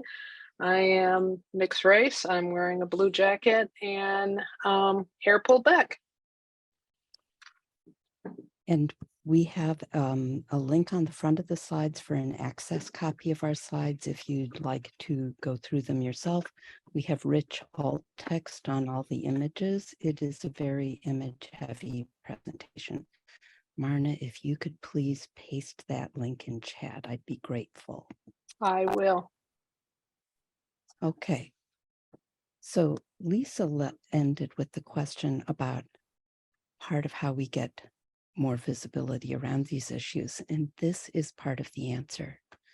We tell stories. Once upon a time, there was a doctor and a nurse. The doctor lived in Brighton, England, and worked for the NHS. The nurse lived in Chicago, Illinois, and worked for Northwestern University. And can I, oh, good. Together, they had noticed that comics were being used to tell stories about health and healthcare, and they created the website Graphic Medicine to try to share information about this. This became, it built a community of people who were engaged around it. And with eventually the National Library of Medicine did an exhibit on graphic medicine. And here at the University of Michigan, we have a graphic medicine email group, and we have a library guide on graphic medicine. Many of the graphic medicine books, graphic medicine broadly meaning comics around health and healthcare, have focused on disability issues because that's an important part of the healthcare narrative. The Graphic Medicine Manifesto was the first book published on the topic. The image from it shows a healthcare worker saying, "It's been hard to integrate the artistic and healthcare sides of my brain until now," as they measure a patient's legs to help them get a wheelchair that fits properly. There's a number of other books on this slide. There's a resource slide at the end of the presentation. There's research being done around graphic medicine, scoping reviews. There's a screenshot of an article that I co-authored with Ruth Carlos that was published in JACR. The scoping review found over 500 articles on graphic medicine, and this is several years old now. The image at the bottom of the slide shows the University of Michigan's biorepository Informed Consent, which uses graphic medicine for the informed consent. They have discovered that the patients consenting have a richer understanding of what they're consenting to than with the legal forms. Graphic medicine is used for community building and community outreach and telling community stories.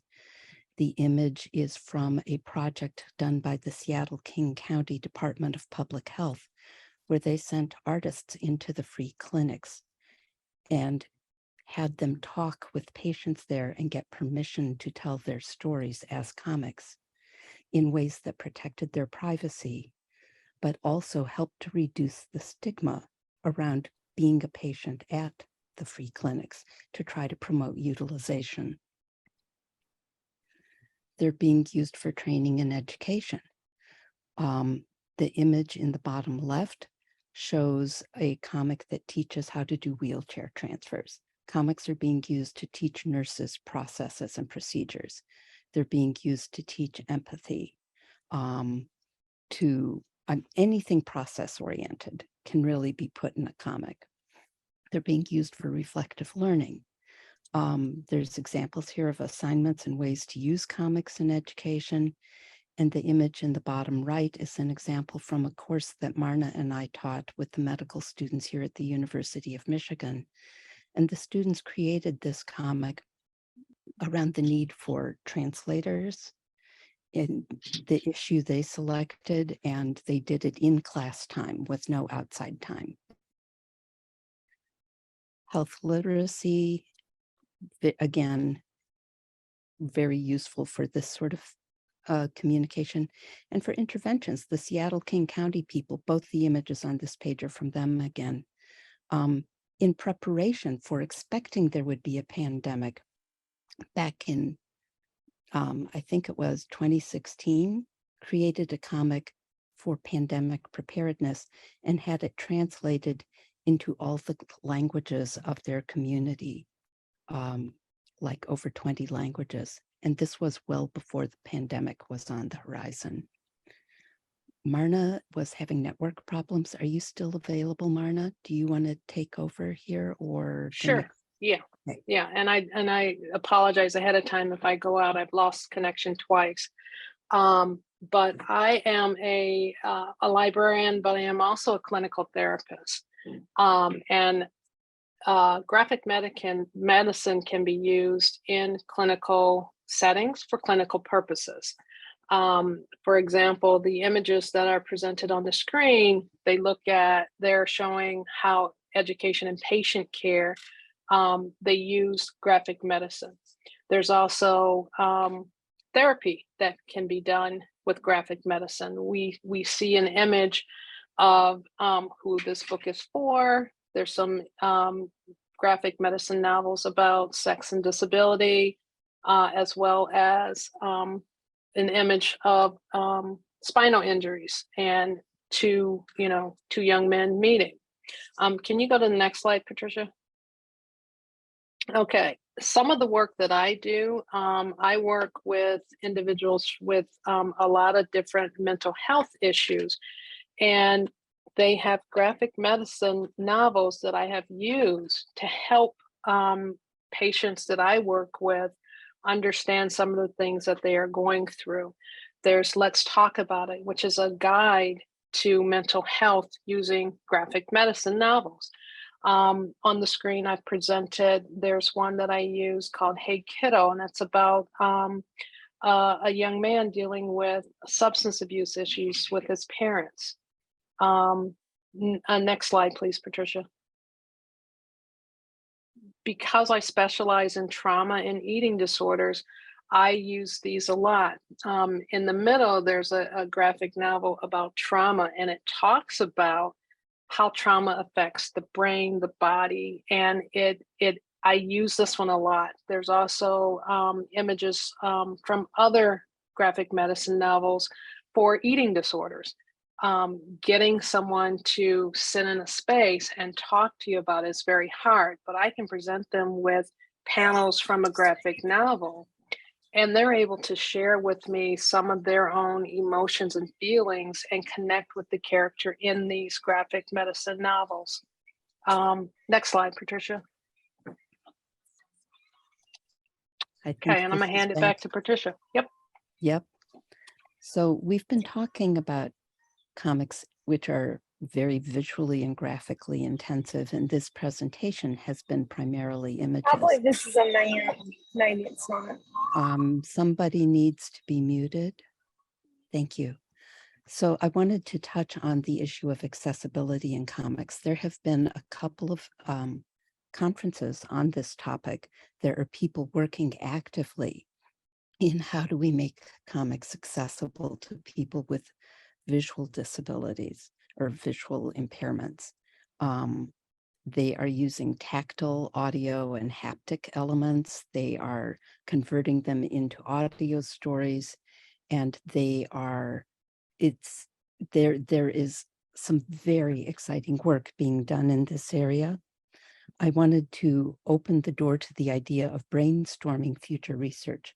It's reasonable that we could do projects like the one the Seattle King County folk did with free clinics and do something about what is the lived experience of people with disabilities here at the University of Michigan and tell those stories. There's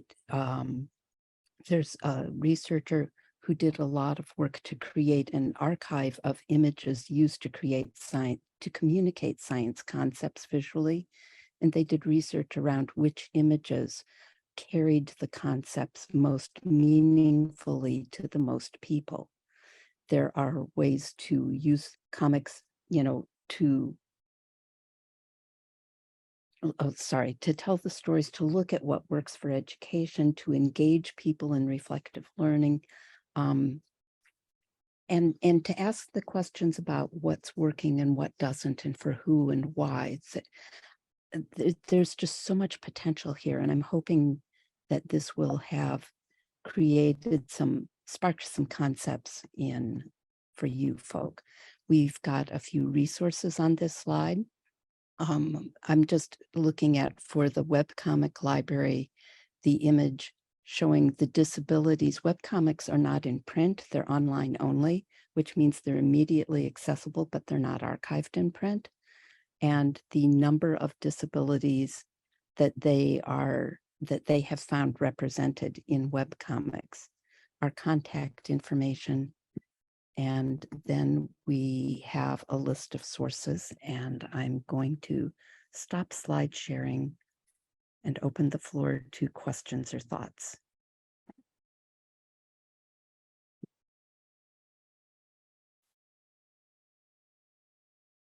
Thank you so much. So let's open up for the audience to ask any questions. I do have a hand up by Dr. Lisa Reber. Fabulous. I love the comic books. I'm curious though, most of them seem focused on healthcare providers or patients. And so my question is then how do we get it to the broader audience? You're right. You got these great comic books. You've got great films, Crip Camp. You've got great books. Normal sucks. I mean, how do we get them out further? Are we getting them into the foundation classes for students? Are we getting them out into the more general public? And this is part of using them in education and making healthcare educators and providers aware that they exist. I have a database of 600 graphic novels. That are part of the graphic medicine stories. I quit adding new titles at the beginning of the pandemic, so that isn't including several hundred more. You can always come ask me if you're looking for something on a particular topic. Right. I guess I'm thinking more broad. I mean, how do we get it into freshman classes? Yeah, I think that wonderful question, Lisa. And I am also, in addition to a librarian, social worker, therapist, I'm also adjunct faculty at a community college. And what I teach is I teach in their social work classes. I teach race and gender studies. I teach marriage and family, and I use a lot of graphic novels in the work that I do so that they can take it and spread the word too. I have found that students pick up concepts quicker when I am presenting a if we're talking, let's say I'm talking about, I don't know, some mental health issue, I will find a graphic novel and I will assign that reading for them to do. And I have found that they pick it up quicker. And I also have found that students who are in my class who have exceptions because of ability issues do better with graphic novels, graphic medicine. For example, though my practice is primarily trauma, eating disorder, I work a lot with students that have disabilities as far as reading, ADHD. Graphic novels work really well because of tracking issues with the reading in some of the dyslexic population that I work with. And I will give it to the parents. Parents will take it back to schools. I've done several meetings with teachers as a clinician when I work with students who need an IEP or a 504. And I always will put in, give them graphic novels instead of print text, just print text, especially if the kiddo is struggling with ADHD or some form of dyslexia. So wonderful question.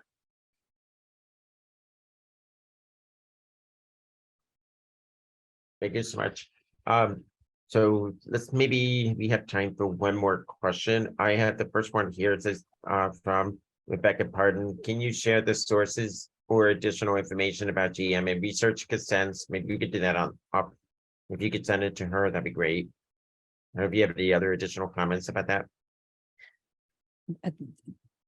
I've had very interesting conversations with the people who've been creating them and using them, and I'm happy to talk with Rebecca more. It's being used by NIH for the All of Us project. It's being used for our biorepository. It's being used for a lot of biorepositories, and they're using Comics for Informed Consent. It's becoming the new trend to use multimedia, YouTube videos, audio podcasts, and comics for informed consent instead of the legal documents. And what they're finding is that when people consent, it's a meaningful consent. They aren't caught with surprises later, and they don't revert or take away their consent because they actually understood what they're consenting to. Wonderful. Just for the sake of time, we need to move forward to breakout sessions. So thank you for everyone for the wonderful presentations. You guys all have been great on staying on time. So we're going to go ahead and transition over to breakout groups. Sarah is going to, Sarah, are you going to be assigning breakout rooms? And Yes, with one mention it that for those who need captioning or ASL interpreter, we're going to be staying in this room. Sarah, any other additional comments? Nope, I just added some questions to the chat that you can ask during your breakout rooms. So one is like round of introductions. What's your background and what brings you to the symposium? The second one is which presentation were you most excited to hear about? The third one is what is one surprising thing you learned from the presentations? The fourth is what did you hear today that you will be able to apply to your own work? So I'm going to open the rooms right now. Okay. And just to let everybody know, we will take a break after this. So this is going to continue until 11:35. So we're going to be meeting together for roughly about 20 minutes, and then we'll do a 10-minute break and then meet here a few minutes prior to 11:35 to get started with our next presenter. Okay, thank you. All right, well, welcome back. Again, I'm looking forward to the rest of the day. And like I said earlier, we have a lot of great presentations coming up. So our next speaker is going to be Dr. Tyler James, and his title for his topic is Communication Access for Deaf Patients in Mental Health and Substance Use Treatment Centers, a Legal Epidemiology Study. And so I'll turn it over to Tyler. This is Tyler speaking. Thank you, Dr. McKee. As point of visual description, I am a white 27-year-old man with short brown hair and currently wearing sunglasses because I'm light sensitive. You should be able to see my main slide. Is that correct? Yes, we can. Perfect. Thank you, Sarah. As Dr. McKee mentioned, I am Tyler James. I'm a research fellow in the Department of Family Medicine. And today I'm going to be briefly speaking about communication access in mental health and substance use treatment facilities. As point of disclosure and acknowledgements, there are no financial conflict of interest or conflicts of commitment. I do want to recognize my co-authors on this work, including Dr. Michael Argany, Dr. Donna Gardino, Mike McKee, Jamie Wilson, Megan Sullivan, Aaron Grice-Schwartzman, and Melissa Anderson. They're all listed here on the slide. But those individuals are the co-authors of this work that was published in Health Affairs, the most recent disability issue for October 2021, or 2022, completely open access. And many of these co-authors are deaf sign language users themselves, and also mental health practitioners. Deaf and hard of hearing people who use American Sign Language are at considerable risk for developing mental health conditions, in addition to substance use conditions. And this is due to a lifetime or life course along of event, starting with early childhood language access. So language deprivation in the house can lead to poor educational and social outcomes, which lead to more social disenfranchisement, which lead to the development of mental health conditions. There's a lot of research on mental health of deaf people indicating that they're at higher risk, typically about 2 to 3 times higher risk for experiencing trauma, substance use disorders, and anxiety or depressive disorders. These two graphs here just show some information from a pilot study that I ran with the Florida Association of the Deaf back in 2018. The graph on the left displays depression symptoms in the past 2 weeks using the Patient Health Questionnaire 2, a depression screener. And deaf ASL users had a point prevalence of 15.5%, indicating that they were at risk of a depressive disorder, which was double what hearing English speakers and national samples report. As far as binge drinking in the past 30 days is concerned, deaf ASL users also had double the likelihood of engaging in binge drinking, which for females is 4 or more drinks within a single sitting, or for men, 5 or more drinks in a single sitting. And when adjusting for sociodemographic characteristics, deaf ASL users remained at higher risk, about 2.2 times higher risk. Now for just a brief primer of the legal landscape, if you will, the regulatory landscape. A lot of us are familiar with the Americans with Disabilities Act of 1990, which has multiple titles that regulate certain types of facilities. So there is in Title II, which manages state and local governments, the primary consideration standard for communication access. And what this means is that if a person with a disability makes a very specific request on the type of service that they are deeming they need for effective communication, primary consideration must be provided, and typically that accommodation must be given, except under certain circumstances. And so Title II of the ADA manages state and local governments, courthouses, police officer interactions, anything that's related with state and local governments. Title III is for places of public accommodation, where there is the facility determination standard, which what I like to call. And what I mean by that is that a deaf person can request the use of a sign language interpreter, but the hospital, grocery store, mall, community event does not necessarily have to provide one if they can demonstrate that another method is equally effective. Now, that's wrought with legal issues and also practical issues, but typically what we see is under the ADA, hospital environments, instead of providing in-person sign language interpreters for deaf patients, would provide video remote interpreting or web-based iPad interpreting, if you will. And so this is different between Title II and Title III. Now, under the Affordable Care Act, hospitals and mental health facilities and substance use facilities, in fact, any facility receiving health funds, running health programs from the federal government, so receiving funds from Medicaid, Medicare, Indian and tribal health services, are now considered under the primary consideration standard. So they're held to a stronger, more stringent requirement under the Affordable Care Act. And so what this means is that if a deaf person requests a sign language interpreter in person, they should be receiving one. There should be no discussion about the provision of a video remote interpreter. So for this study, our goal was to assess noncompliance with Section 1557, what I just described under the Affordable Care Act, among mental health and substance use treatment facilities. Our data source was the Substance Use and Mental Health Services Administration, who run multiple public surveys that are publicly accessible. And in 2019, they ran two. One was the National Mental Health Services Survey, and the other was the National Survey of Substance Abuse Treatment Centers. And these two surveys essentially census sample. So what that means is that they are sampling from the entirety of these types of facilities across the United States, with very limited exception, such as Department of Defense facilities and jails and county prisons.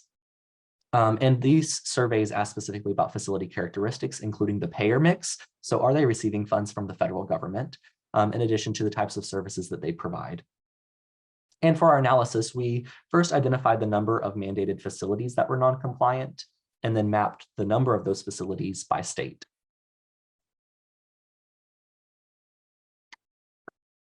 And so first, as far as like measuring non-compliance, so this is a very sticky legal question because we cannot say something that is compliant because it's really on a case-by-case decision.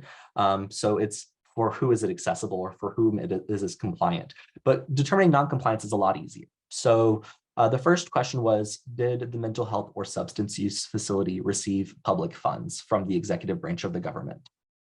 Now, I will also note that if they accept private insurance that is also managed under an exchange, one of the health insurance exchanges developed by the Affordable Care Act, that also counts as public funds because they're subsidized. The second question was, do they report not providing services in sign language to deaf patients? This question was asked and indicated to mark yes, that you do provide services if you use a contract interpreter or a staff member who is fluent in the language. And this also included languages including signed English and also cued speech, which is another type of accommodation mechanism that's used by a smaller proportion of deaf people. And if they reported not providing those services and receiving the public funds, we deem them as non-compliant.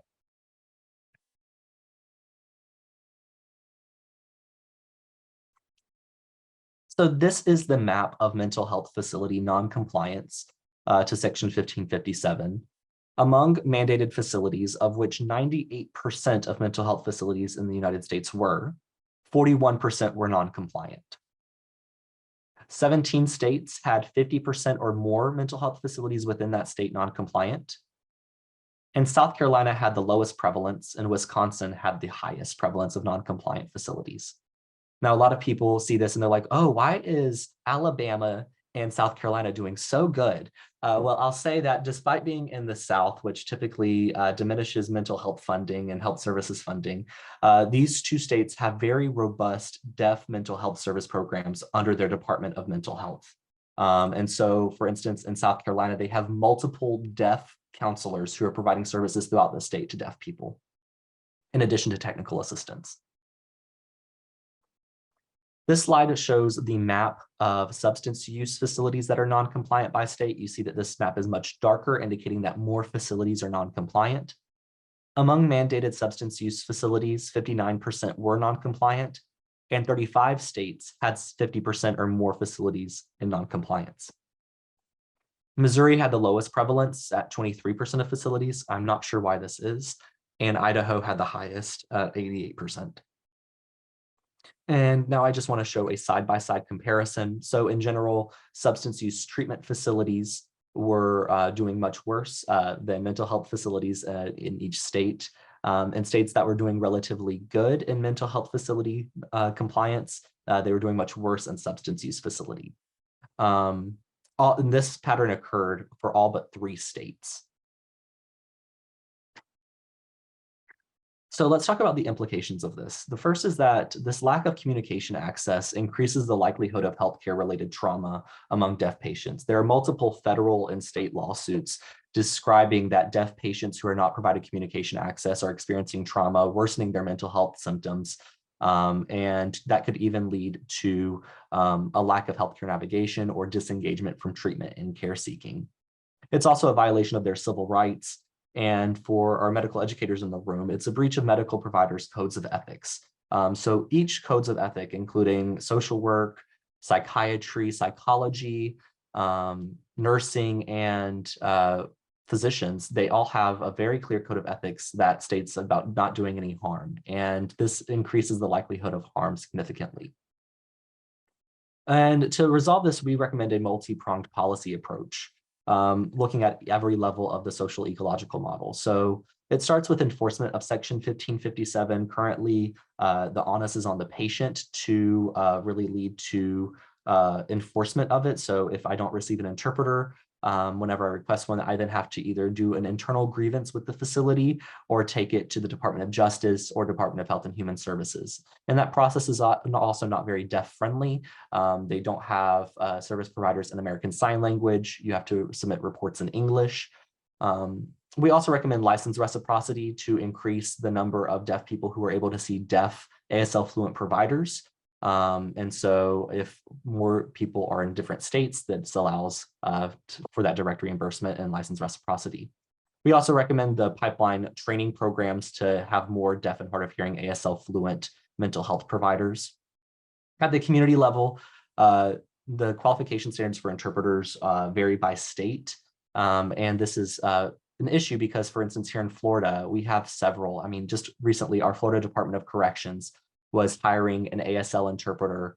No credential was necessary, and they only expected 3 years of ASL like learning, 3 years of ASL background. And so we need to increase the qualification standards for interpreters, particularly interpreters working in medical environments, and also ensure that the payer mix of treatment facilities includes government funds. That way we are able to do enforcement through 1557.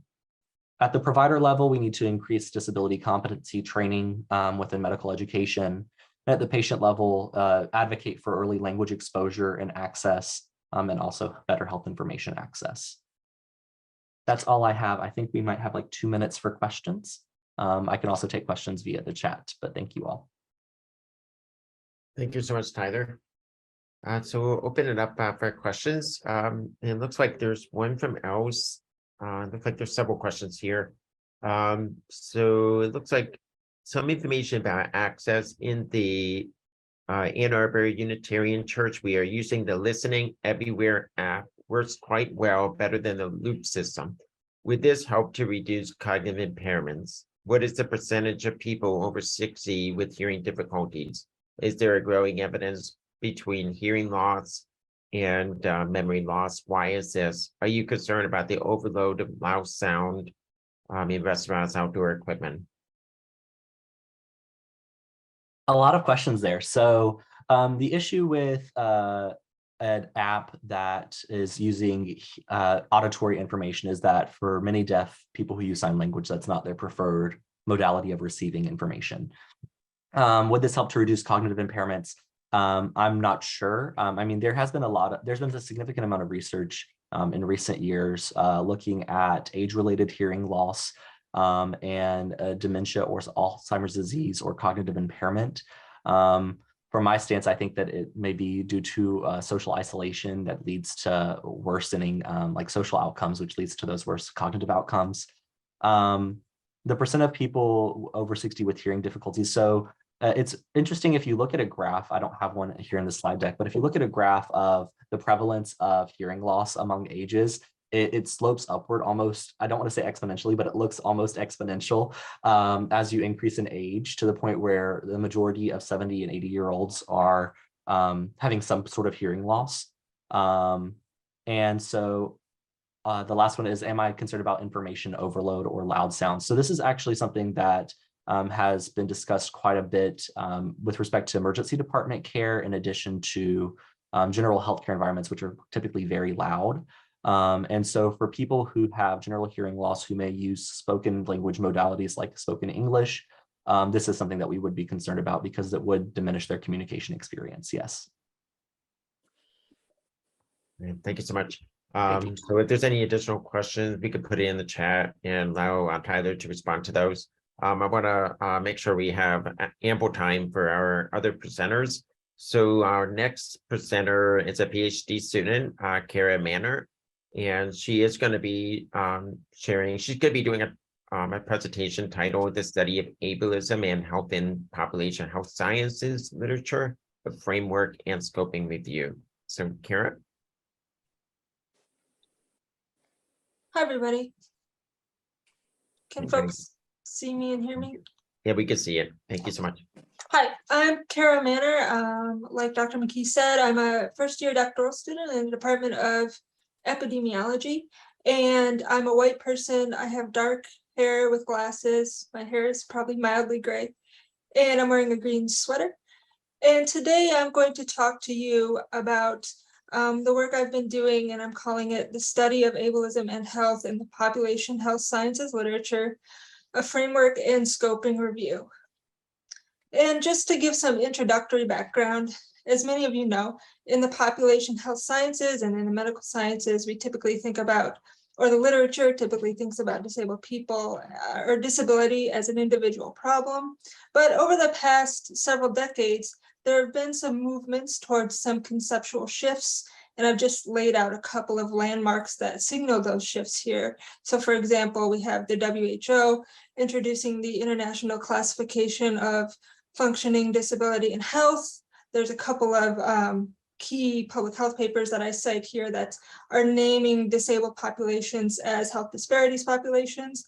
And I would also say that if not a general mainstreaming of social models of disability, perhaps there is more engagement with disciplines that are working on social models of disability and a general awareness of these types of concepts. So given that kind of milieu, I was interested in, like, if we're thinking about, if the field is trying to shift concepts around disability, what does that mean for how we might study ableism and its impact on health? So my aim here for this paper is to systematically assess the extent to which and how different measures of ableism are used in the population health literature to understand health outcomes among persons with disabilities in the United States. And I did a scoping review, and what a scoping review does is it maps a field's existing literature in terms of the volume, nature, and characteristics of the primary research. I used the Medline database, so that kind of served as my universe of population health literature, and I employed the following concepts in my search strategy. So these are sort of the criteria for the papers to be included in the review. One is that disabled populations are the main population of interest. In terms of the aims for each paper, either the paper had to have an aim that assessed the relationship between some level of ableism and the health of disabled populations, or it could be more descriptive and characterize an experience of ableism among disabled groups, as long as that descriptive work was framed with respect to a health outcome. And then relatedly, the study had to have a health or healthcare access outcome, or it was framed in those terms. And then again, I limited populations to those in the United States. And so in order to do this sort of mapping that a scoping review does, I felt like I had to come up with a sort of framework so that I could systematically characterize the literature. I also wanted something that I hope could point to different opportunities for the way that we do this work. And so I just have a very simple definition of ableism here, which is the systematic oppression of disabled people, and drawing on other bodies of literature that are interested in understanding systems of oppression. I've characterized four levels of ableism that I would use to map the literature. So we have internalized, interpersonal, institutional, and then sort of at the top, which is at the bottom of this slide, structural. And I won't read through all these for the sake of time, but I'm happy to share my slides. Today, I'm going to focus on a subset of results that really explore institutional ableism measures. And so I define institutional ableism as the practices and policies within institutions that result in the systematic denial of resources and opportunities to disabled people. Okay. This kind of just gives you a sense of the body of articles overall. So my search generated 1,322 articles. I deemed 40 of those eligible for review, and 75% of these articles are quantitative studies.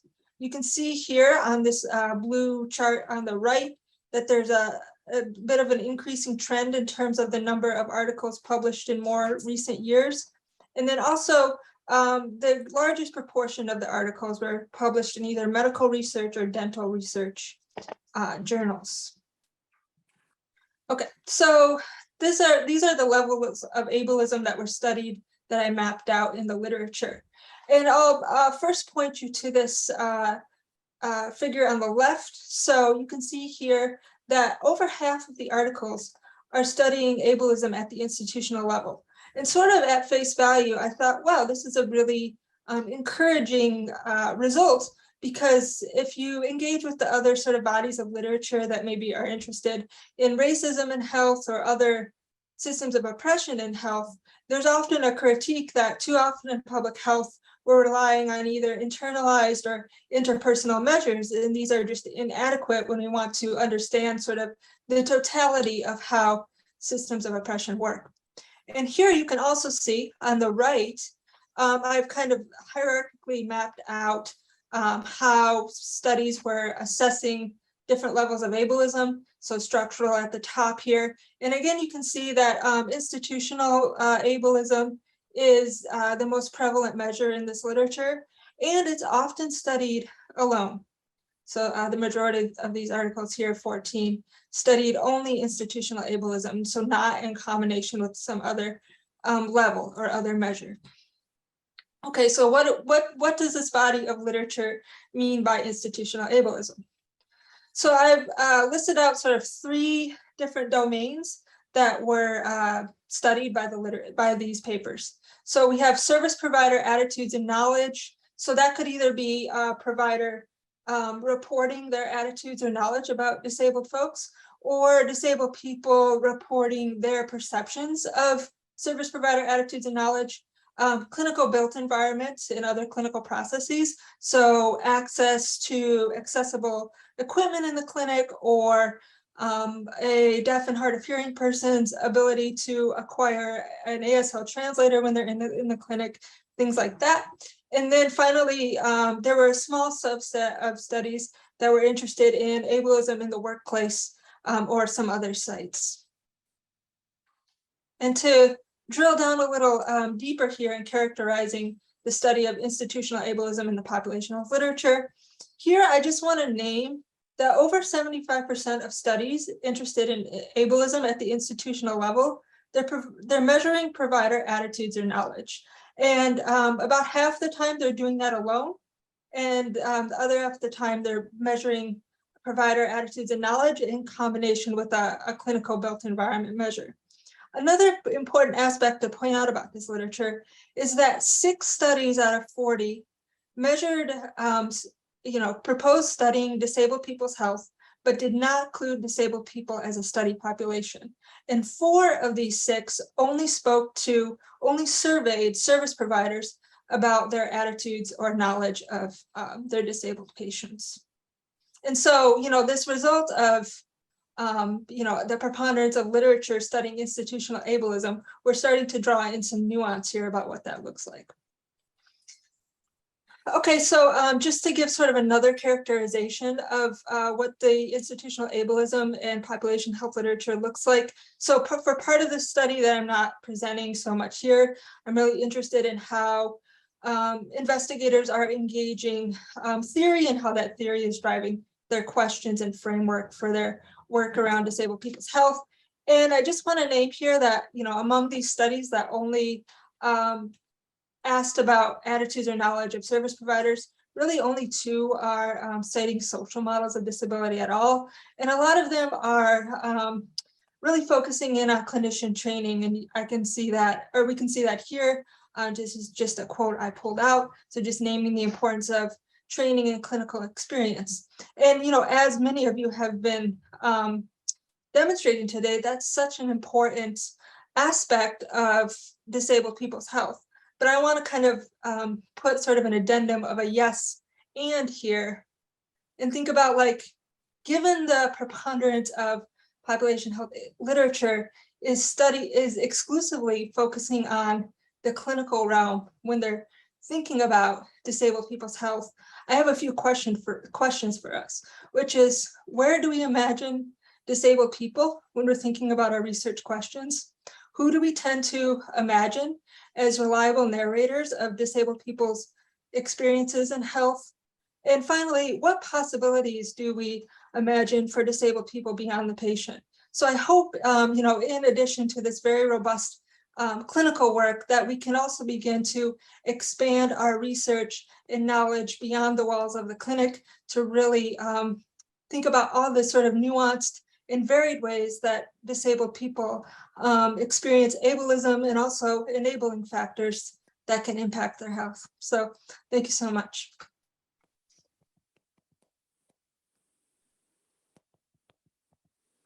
Thank you so much.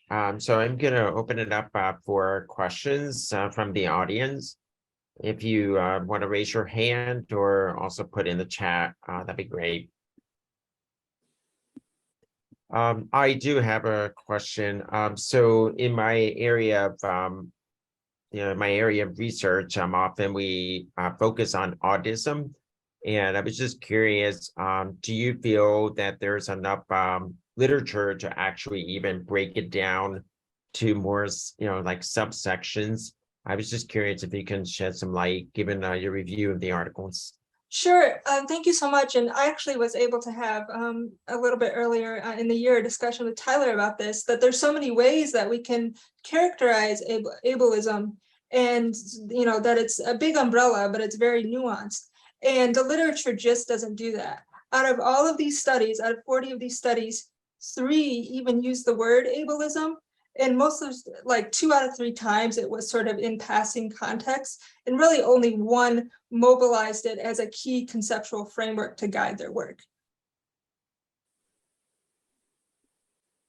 Okay, it looks like there's a couple questions here. Els has a question. Have you seen in the literature the impact of social determinants of health and attitudes towards people with disabilities?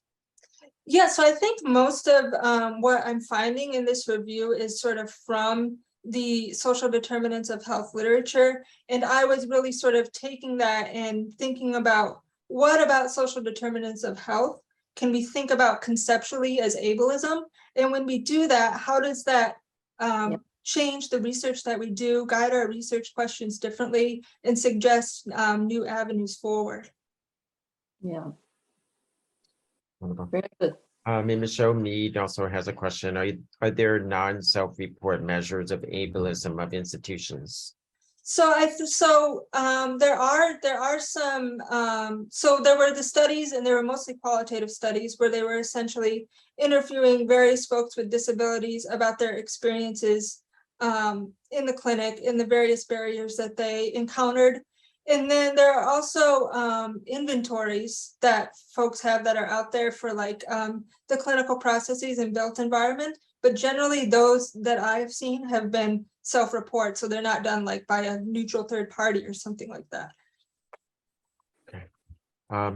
For the sake of time, we do need to move forward. Would you be able to respond to Patricia's question in the chat for everyone? Yep, I can. Patricia and I can thank you so much. Thank you again for a wonderful presentation. So I am going to turn it over to our next presenter.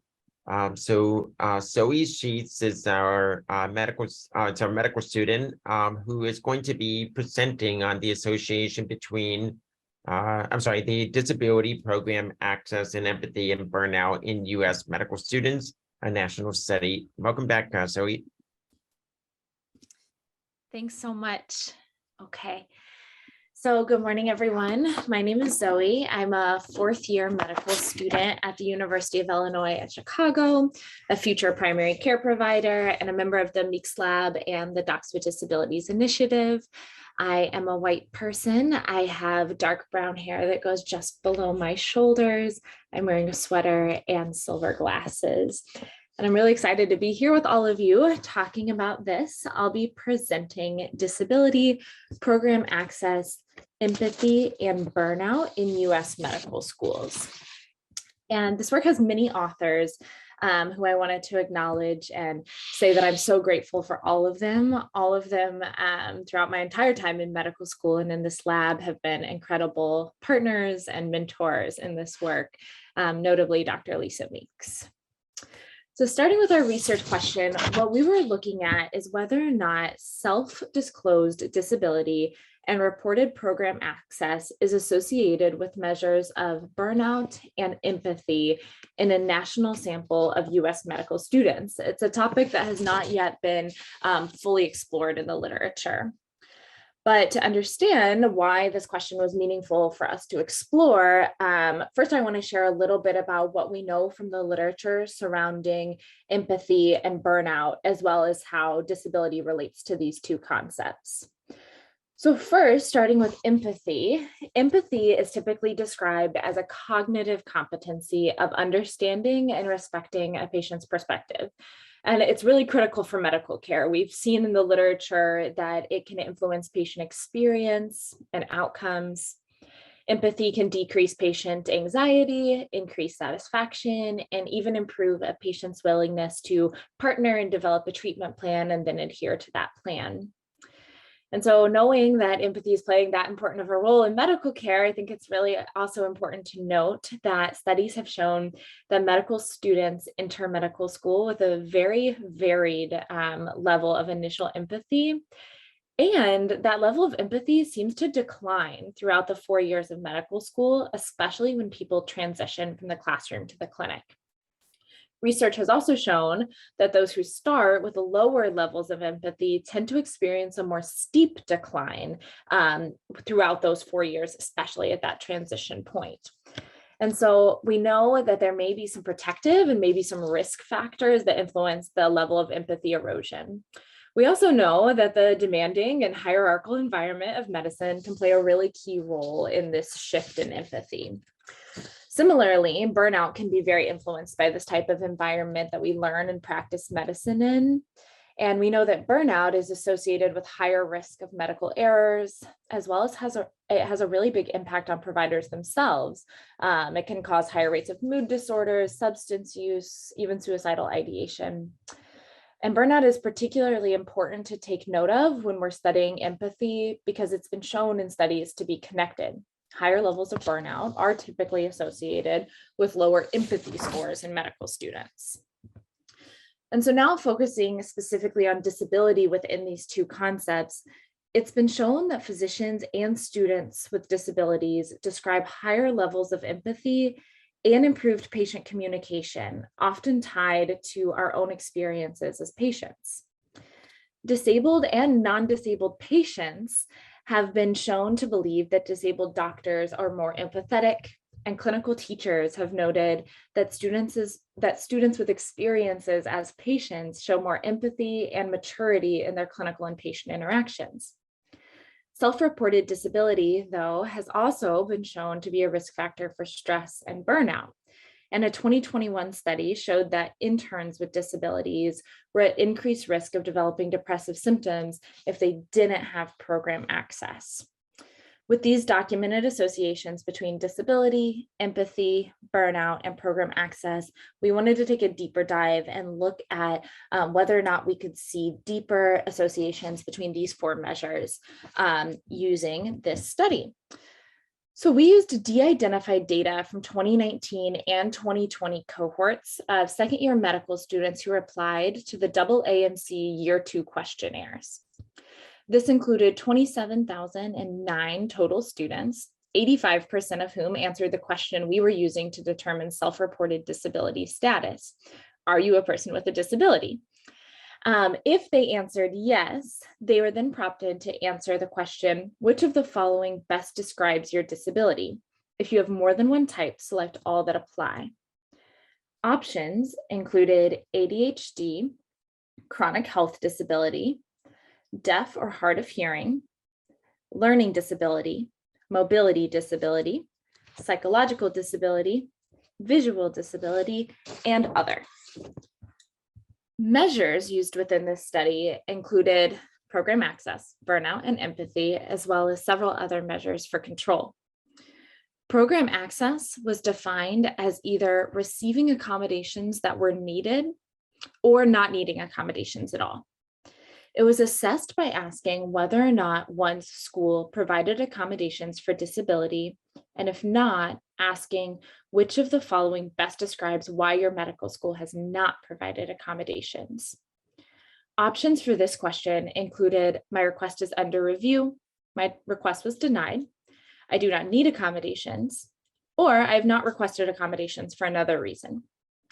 Burnout was measured using the Oldenburg Burnout Inventory for medical students, which is a 16-item questionnaire. It studies 2 key dimensions of burnout, including exhaustion and disengagement.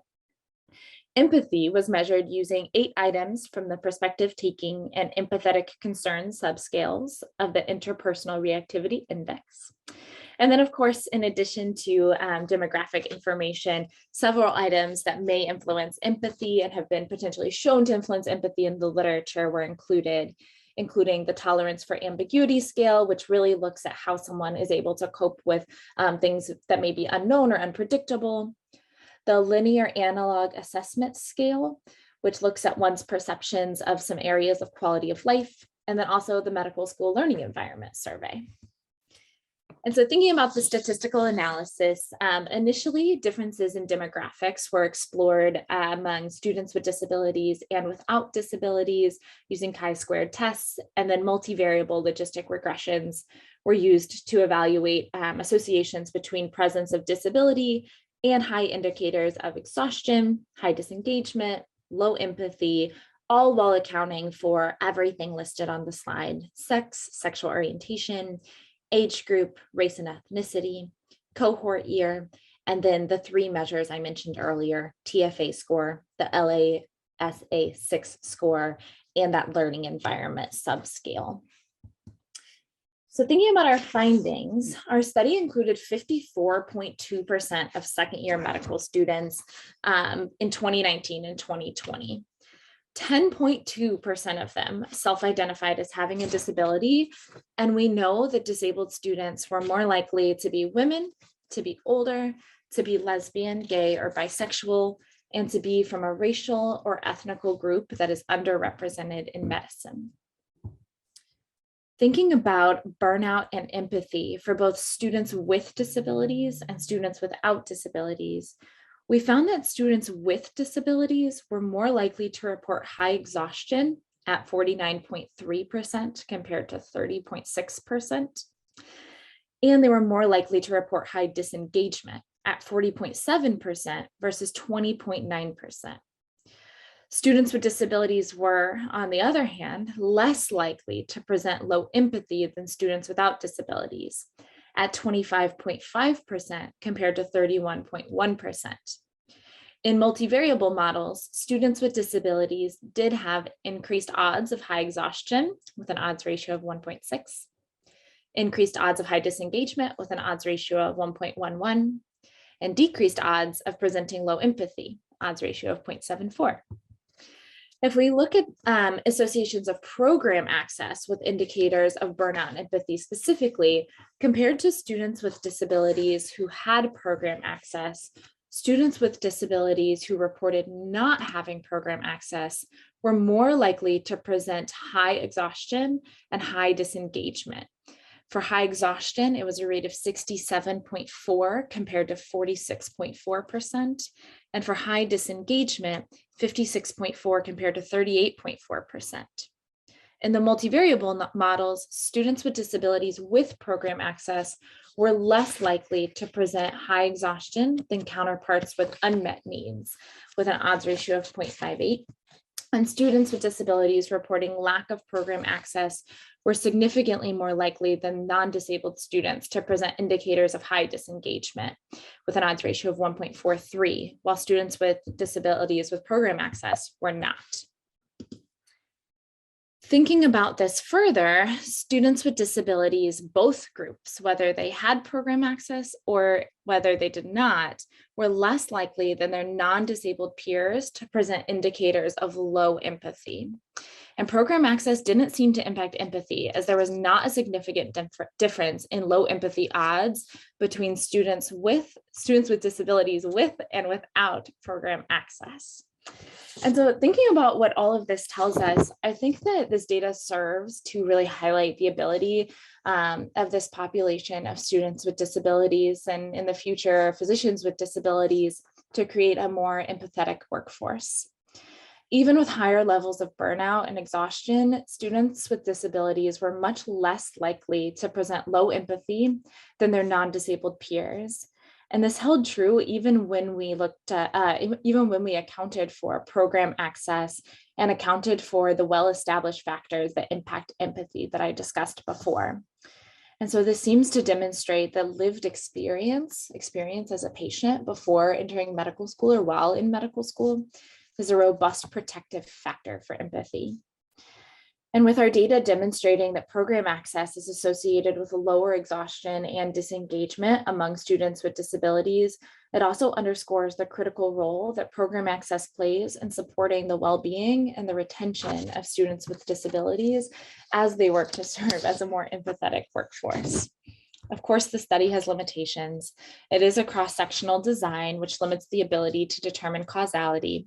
It does only include second-year medical students, which I think is really important to note because we know that sometimes empathy can shift in that transition from a second to a third-year student. Additionally, disability disclosure is really complicated. It's impacted by one's own experience of stigma, accessibility, access to health evaluations, and much more. And so any disability question that utilizes self-identification can fail to capture some students living with disabilities who don't necessarily claim a disability identity. Along the same line, while many personal characteristics were included, not all could be, including personal experiences within healthcare. Has someone had healthy or harmful experiences? And with disability and disability identity and community itself. And then finally, while we captured program access via an assessment of needed accommodations versus received accommodations, I think we all know that accessibility is influenced by a lot more than that. It's influenced by stigma and climate of whether or not someone received all of the accommodations they needed or only part, and so much more. So as a disabled medical student and very soon to be a disabled doctor, this work and this research means a tremendous amount to me, and I'm really grateful for the opportunity to share it all with you today. Oh, Zoe, definitely the passion that you have for this project definitely shows. It's a wonderful presentation, wonderful study. So I'm going to open it up for questions. And we can put it in the chat, or if you can raise your hand for Zoe. While we're waiting for that, I was curious if perhaps you could talk about ways we can provide some support. So I know personally for me, mentorship was one of the key components. And I know that's hard to sometimes figure out in this kind of particular study, but I was curious if you could maybe share a bit through your work and also perhaps even personally as well. Yeah, there are certainly studies that back up the importance of mentorship for anyone who's underrepresented in medicine, including people with disabilities. But I think for me, as a disabled learner myself, who's now in my last year of medical school, I entered medical school without knowing or having ever met a doctor with a disability. And so I was very hesitant to disclose, meaning that my more public accommodations were rarely used and my community felt really small. I felt really isolated, and my level of burnout raised pretty quickly, even in the first year without seeing patients. And then I got connected via Twitter, actually, to all of these doctors with disabilities, and found that I was still experiencing ableism, absolutely, almost every day. But I always had somewhere I could turn to where people were experiencing the same thing and could share with me their stories of resilience and how they pushed back and how they kind of navigated all of that. And so while I still felt frustrated, I certainly no longer felt alone. And I think that's been really important. I also do think, just as someone who very viscerally understands what it means to be a patient. And the study didn't look at this, but it's something I've been thinking about. If we know that empathy typically declines in the transition from second to third year of medical school, for me, I felt that as I made that transition, that was when my lived experience truly mattered, when I was seeing patients every single day. And I learned really important ways to weave my lived experience into every interaction, into the ways I validated experiences of pain or limited mobility. And so I felt almost, this is not a validated measure that I've done on myself, but I felt like my empathy was almost growing and my burnout was personally becoming a little bit less when I transitioned to getting to use those skills and that knowledge. So I think that could be an interesting thing to look at in the future is, does that shift happen for disabled students versus non-disabled students in the same way? Wonderful. Thank you for sharing that. So I know we're a little bit over, so if there's any additional questions, why don't we go ahead, just put it in the chat for Zoe. I would like to go ahead, proceed with our final presenter for this session. And it's Corinne Finkbeiner, graduate student, going to be talking about the association between housing stability and quality of life among people aging with long-term physical disabilities. So, Corinne, are you, okay, great. Hi, can everybody see my screen and hear me okay? We can see the slides and we can see you. Yes, thank you. Okay, great.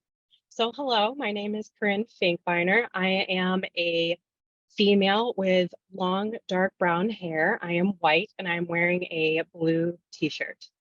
I am a third-year medical student at Michigan State College of Human Medicine, and I had the pleasure of working with Dr. Michelle Mead this summer as part of the Michigan Institute for Clinical Health and Research program. Here you can see my many co-authors, and we're going to look at the association between housing stability and quality of life among people with long-term physical disabilities today. So just a quick introduction to where we're going, our agenda.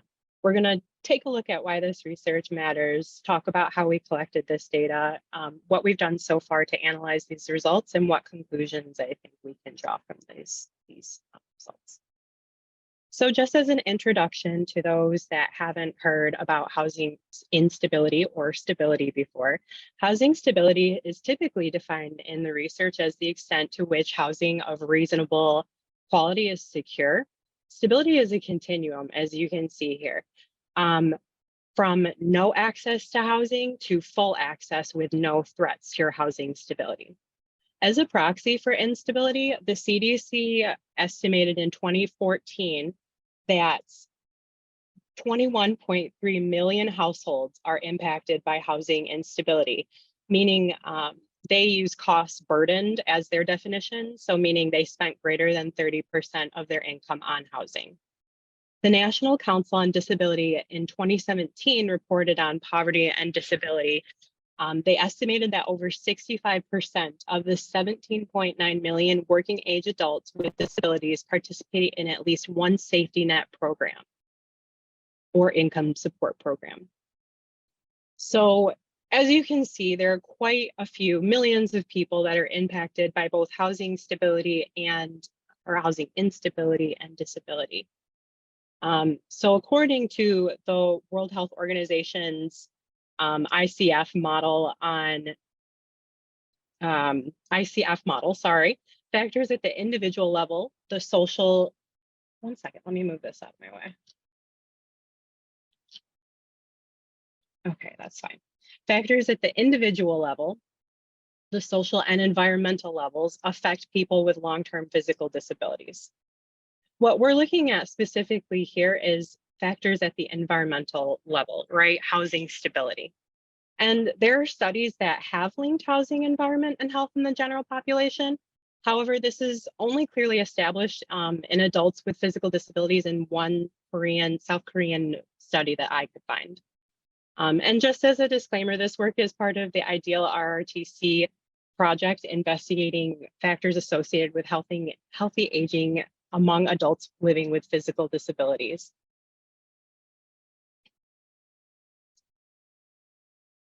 So our methods.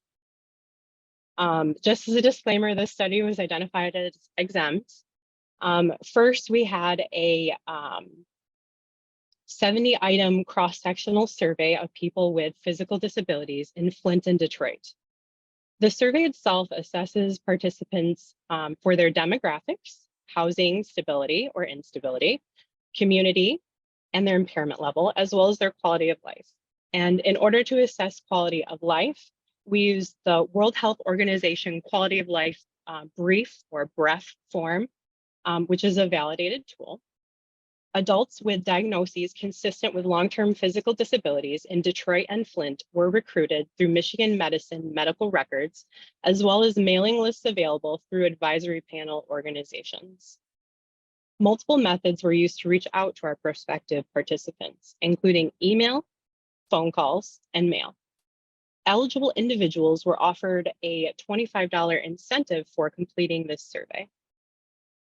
So my goal with this research is to determine if housing stability is going to influence quality of life among individuals with long-term physical disabilities from low-income and minority environments. So some descriptive and non-parametric statistics were performed. And in this table, you can see that we divided the survey respondents into those that reported housing stability, this blue column here, and those that reported housing instability, this orange column here. So let's just run really quickly through a couple of demographics, some background information on these patients. So you see here that 16.5% of respondents that answered all survey questions, the number is 39 so far, reported housing instability. These people tended to be from Detroit. Most respondents in both groups were female, and that's not like a significantly different number between the housing instability and stability groups. I just wanted to point that out. I thought that was interesting. And their median age was a little bit lower for those reporting housing instability. As you can see here, those reporting housing instability are more likely to report a race other than Caucasian. And they're also more likely to report a lower household income. And they are more likely to be using Medicaid. And they're also more likely to report having concerns about running out of food in the next 12 months. So next, we use the World Health Organization Quality of Life Short Survey that I was talking about earlier, the WHO Quality of Life Graph, to assess quality of life in these groups. This survey basically uses many questions to organize quality of life into 4 separate domains: physical, psychological, social, and environmental quality of life. As you can see from this graphic, orange right here, these orange dots, are people that are reporting housing instability, and blue, these dots, are reporting housing stability. These are the 4 domains across the bottom. And these are the comparisons of each, the housing instability and the housing stability group for each domain. As you can see, for each domain, the housing instability group is reporting a lower quality of life in each domain that's measured. Now, we're still in the process of performing our multivariate analysis. However, what we've seen so far is that this trend continues to hold true very strongly for this environmental domain of quality of life. So in conclusion, there are risk factors for housing instability, particularly a race other than Caucasian, lower household status, Medicaid use, concerns about running out of food in the next 12 months. And we've also noticed from our current data analysis that having a lower number of years in their current residence is also associated with a higher risk factor for housing instability. Housing instability itself is associated with poor quality of life among people with long-term physical disabilities in Flint and Detroit.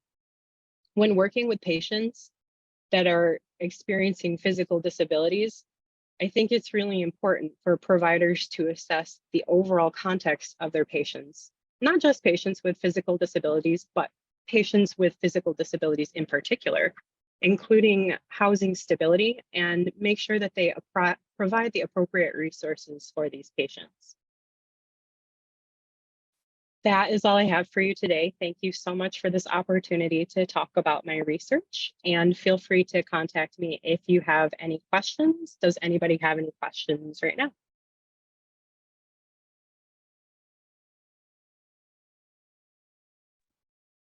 Thank you so much.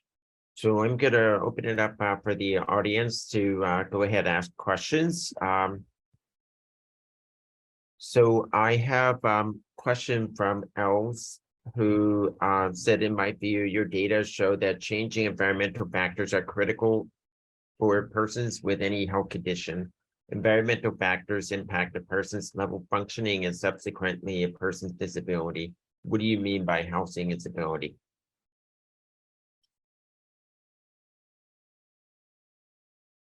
So I can go back to where I talked about that earlier. So housing instability is a spectrum, right? It's basically how much access does somebody have to. So on the survey, that was just a question that the patient had, or the participant had to answer. Do you feel like you are experiencing housing instability? The question itself wasn't defined for participants. So in part, a limitation is that some of this is dependent on how the patient interpreted housing instability, right? In the literature, it tends to be defined as the spectrum from having full access to stable housing with no threats to having no access at all, being experiencing homelessness, basically. And there's this wide range of what people can experience in between that, right? There's people that are couch surfing right now that are going from house to house from their friends, their family.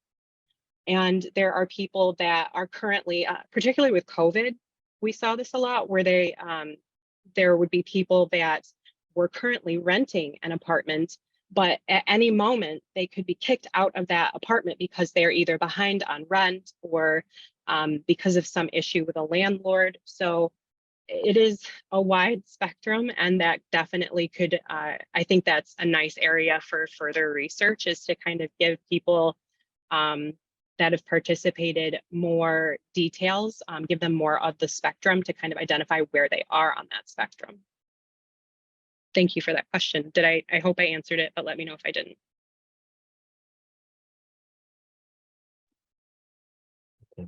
Thank you so much. So we're just a few minutes over, but I want to open it up for our next part, which is going to be, we're going to have a further discussion and breakout session until 1 o'clock, and then we'll break before we move over to the medical education component for the rest of the day. So Sarah, again, just a reminder, if you need captioning or interpreter, just to stay in this particular group. Sarah's gonna go ahead and get the breakout session set up. Sarah? Yes, I'm going to open the rooms right now. And then if I see that somebody is like alone in the room, I'm gonna move them so that hopefully everybody will have a chance to chat. Hello and welcome, or welcome back.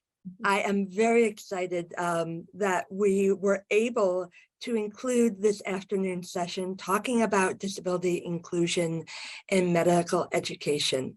This afternoon session was developed by and is being facilitated by Dr. Lisa Meeks.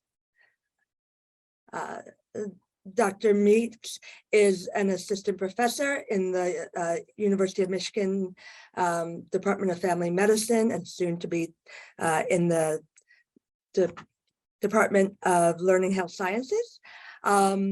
She is an expert in the area and has been working as an advocate to help transform medical education for many years now. She's brought together a stellar team that I will let her introduce. So without further ado, thank you so much, Dr. Meeks, for creating this afternoon's event.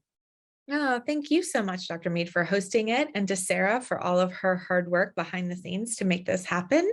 So I'm so excited to be here with everyone today. And for those of you watching the recording as well. We're glad that you're here. So our first panel is going to focus on building curriculum to teach trainees and physicians about providing care for individuals with disabilities.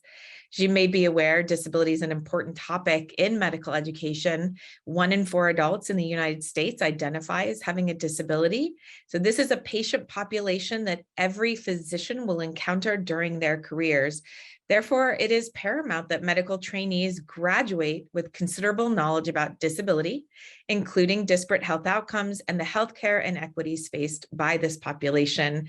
Today, I am so blessed. I am not an expert in this particular area, so I'm excited to learn as we are all learning from our esteemed panel, which includes Dr. Susan Haverkamp, a professor of psychiatry, psychology, and genetic counseling at The Ohio State University, Dr. Dorothy Tolchin, an instructor in PM&R at Harvard Medical School, Sandra Hearn, an assistant professor of physical medicine and rehab here at our own Michigan Medicine, and another Michigan Medicine person, Dr. Michael McKee, who's an associate professor in the Department of Family Medicine, and I have the pleasure of working with him every day. He's also the director of Disability and co-director of the Center for Disability Health and Wellness. So without further ado, I'm going to start discussing with our panel this important topic. And I, again, just want to thank everybody for agreeing to be with us today. We're thrilled to learn from you and to start this conversation about curriculum development. I'm going to start with Dr. Haverkamp. And Dr. Haverkamp, you've done such an incredible amount of work in this space. You know, I'm a huge fan of your work, and much of your efforts were captured in an article about disability competencies. And so I'm wondering, I know this is a labor of love for you. The work spanned over several years with multiple steps that you and your team took to validate and refine this idea of disability competencies. Why is this work so important? Thanks. Thanks so much, Lisa, for inviting me. And I share your excitement about presenting with this incredible panel on such an important topic. As you kind of alluded to in your introductory remarks, we have a real problem with the quality of healthcare that disabled people receive. And part of the problem, we believe, is that healthcare training programs just aren't preparing medical, nursing, or allied health professionals to care for patients with disabilities. It's not, disability is not included intentionally in the curriculum. Disability is not recognized as an aspect of diversity or a characteristic that any patient with any kind of health problem could experience. And so as a result, healthcare providers graduate, get licensed, and practice and report feeling both unprepared and truly uncomfortable caring for disabled patients. The providers, there was a recent study that confirmed that healthcare providers aren't aware of their legal obligations to provide accessible healthcare under the Americans with Disabilities Act. And some may be vaguely aware that there is a law out there, but kind of assume that it doesn't apply to them. And as a result of this, healthcare quality is negatively affected by their lack of preparation and by their beliefs, their false and limiting assumptions that they have, and implicit bias, ableism, that they feel towards people with disabilities. On the right side, let me say before I close, that disability competency training, that is teaching healthcare providers to have the skills, the beliefs, the knowledge to provide care for patients with disabilities, can help. It can absolutely mitigate the ableism bias. It can challenge their limiting assumptions, and it can prepare them to provide quality healthcare to patients with disabilities. So that's why we do this work. It's great work, and we're I'm excited and was excited to see it published so that people could take that information and the competencies that you developed. But how do we take that next step? How do you hope that this work and your findings are operationalized in the medical education curriculum? Yeah, great question. I agree with, it was important for us to work with people with disabilities and other disability advocates to find out what it was that healthcare providers needed to learn in order to provide quality care. And those are the competencies, those that we built a consensus among disability stakeholders about what it was that healthcare providers and students need to learn about disability. And that's kind of a roadmap that those competencies can help curriculum directors, can help health education faculty to create curriculum to teach those learning objectives. And that's what we're hoping, that people will pick that up and say, well, okay, disability is important, but what am I supposed to teach? And that's where we were 5 years ago. Nobody knew what to teach. There was a handful of people trying to teach disability and doing it different ways with different objectives. And so I'm hoping now that we'll use a common roadmap towards competency. That's wonderful. To your knowledge, have any medical schools adopted all of the competencies and integrated them into the curriculum? No, but I'm really excited to listen to the researchers following me about the innovative work that they've done. My goal with the competencies is that health educators will look at them and say, that's not so different. We already talk about professionalism. We already talk about communication. We already address all of these things, but they don't mention disability. And so I'd like to see disability woven throughout the curriculum. They recognize that if they hope their students will graduate and address population health disparities, then they need to talk about disparate populations and the barriers that they face in accessing quality health and quality health care. And disability absolutely should be one of those populations that are just mentioned, of course. You can't go through a class about health disparities and not mention Black people in America, nor should you go through it without mentioning disabled people. Yeah, and disabled people that are also members of the BIPOC that are also Black, absolutely. Yeah, absolutely. Yeah. Thank you so much. I'll continue to follow your work, and thank you for your mentorship of me and for many people in this space doing this work. You've been amazing, and it's great to see these competencies come to fruition. Dr. Tolchin, I'm going to go to you next. And welcome to the panel. Thank you so much for coming. I'm moving to you next because Dr. Haverkamp mentioned something that I think is critically important, and that is weaving this longitudinally throughout the curriculum. And I know from discussing with you that is what your work is focused on as well. It's truly cross-curricular. And so I'm wondering if you can tell us about what you and your colleagues are doing at Harvard Medical School. Sure. Thank you so much for having me and for allowing me to be a part of this fantastic panel. Happy to share about what we do. So in my sort of pertinent role here, I direct the longitudinal integrated disability and anti-ableism curriculum at Harvard Medical School. It's sort of big picture. So we're now going into our third year and our most robust iteration. And ultimately, what we've done is woven in through the entirety of the curriculum the opportunity for students to really explicitly develop a set of communication, clinical, and self-reflective skills to enable them to take really high quality care of patients living with disabilities of all types. It has been really important to us in this process to ensure that stakeholders of all types are included. So ranging from, of course, people living with disabilities to medical educators and others, that they're involved in both the design and the implementation of the curriculum, and in working closely with the entire with our entire disability curriculum team. I'm happy to share that, given the set of competencies that really represent a very strong stakeholder voice, that we've included this in our process and actually do address each of the 6 competency domains that Susan has outlined in the competencies. And so we're really happy to have that as a model as we worked.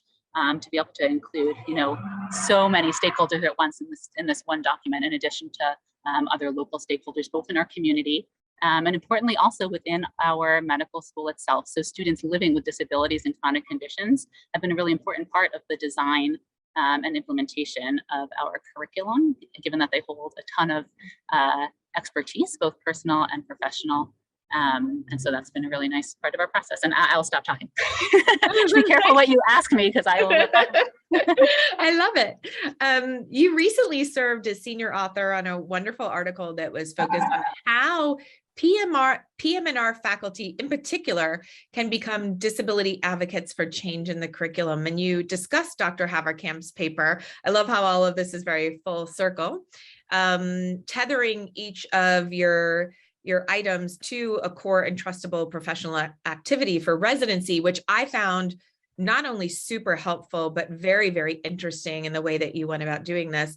What motivated this particular piece, and how are you promoting this among PM&R departments so that people can really learn from this incredible work? Yeah, thank you for asking those questions. And I know Dr. Hearn will be able to speak from the physical medicine and rehabilitation perspective as well. So I'll just sort of chime in my part, and interested in hearing her thoughts on this as well. So physical medicine and rehabilitation is actually a very small medical subspecialty, but physical medicine and rehabilitation physicians, also called physiatrists, really focus the core of their clinical care on caring for patients living with disabilities of a range of types and a range of impact on their personal lives. And the focus really is on how can we help people live their best lives? What kinds of interdisciplinary and intermodality programs can we put together to help a person engage in the community in the ways they want to, and engaged in their lives the ways they want to, and be healthy, whether or not they live with a disability of any particular type. And so given that sort of lens and general expertise, my co-authors and I on this paper came together, and as all physiatrists felt like this was an important lens to help us think about disability in medicine, in an area that we as a field have thought a lot about. And that's sort of what sort of motivated this paper, sort of coming as physiatrists and disability educators, wanting to really think about and sort of name where it is that physiatrists can be important in developing disability education. And moreover, wanted to empower physiatrists who may not yet be disability educators to really understand how much unique expertise they hold in terms of the experience they have working with patients and families over time, and the kind of focus they have, their skills in working in interprofessional teams, their connections with community resources, all important features of taking good care of people living with disabilities, and all skill sets that can be shared with non-physiatrists to help empower them as clinicians. I think there's one more piece to your question in terms of, what are we doing now to continue to empower physiatrists? Yeah. So a couple of things. We are vocal advocates within our local and national sort of PM&R communities, setting forth this important goal, sort of educating our community about where the needs and gaps are in disability education at the undergraduate medical education level, and where exactly it is that physiatrists can fill that role. Also serving as mentors for physiatrists sort of in our realms to help engage them in medical education, whether it's disability specific or not, helping them to understand what the structures and practices are of medical schools, again, both locally and sort of writ large, to become involved and to become leaders and players in the medical education sphere, so that they can sort of naturally sort of integrate their lens and perspective, and particularly as it comes to disability and disability intersectionality. Another long answer from me, Dr. Meeks. You're doing such great work, Dorothy. And I know there are so many medical students right now who I think more than ever are absolutely committed to entering physiatry and being disability inclusion and disability health allies and researchers. And so just so excited to see all of this work kind of coalescing.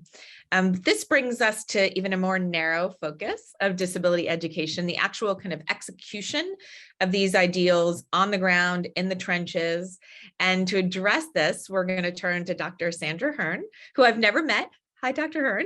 Nice to meet you. Nice to meet you too, Dr. Meeks. And she is from our own Department of Physiatry. And Dr. Hearn, you've built this incredible 45-minute introductory session for medical students, introducing them to kind of the overall concept of working for people with disabilities and patients with disabilities.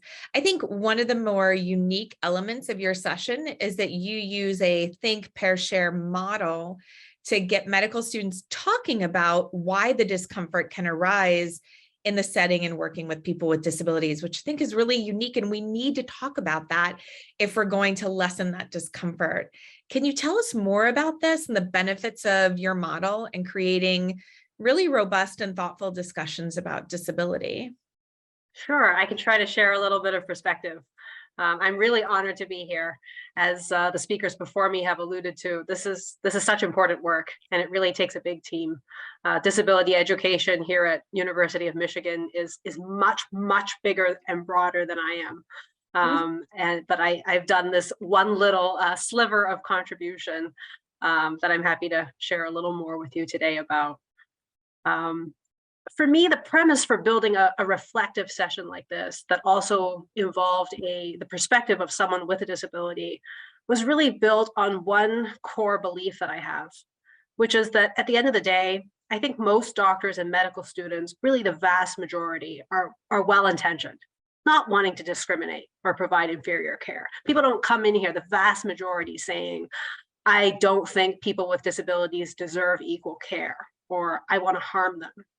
And yet, as Dr. Haverkamp highlighted, the gaps are there. The gaps are there in how we provide care. And so when I was asked to prepare this session, a little 45-minute intro for students as M1s, very early in their medical career, I thought to myself, I don't want to come at this by saying, this is how you must do it. And if you don't, you're doing the wrong thing.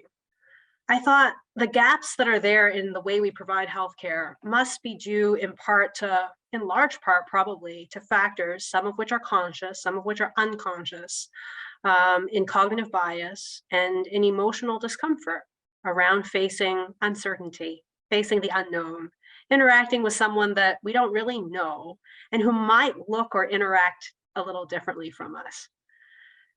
And so from that, the idea was formed to build a session where instead of saying, don't feel this way, don't behave this way, don't do this or that I'd like students to reflect a bit on, can they identify that sense of discomfort, and that having some discomfort when we meet someone different from us is actually natural. It's not morally a negative thing. And so my goal is not to villainize the discomfort in this 45-minute session, but enable us to recognize it, accept it, and then implement appropriate and deliberate countermeasures in how we approach a patient and how we behave. And my hope is that over the years of caring for different types of individuals with different ranges of abilities, that some of those very deliberate countermeasures actually kind of become habit, become just part of how we care for people. So in a nutshell, what the session looks like, it's about 45 minutes long, and it goes through a framework of enabling students to reflect and discuss with the person sitting next to him or herself about questions like, how is illness and disability, how are those two things different? Why might we feel uncomfortable working with someone who has a disability? And then the broader question, is disability really any different from what we do every day, working with people with different abilities, strengths, and skill sets, and having goal-oriented conversations and encounters with them.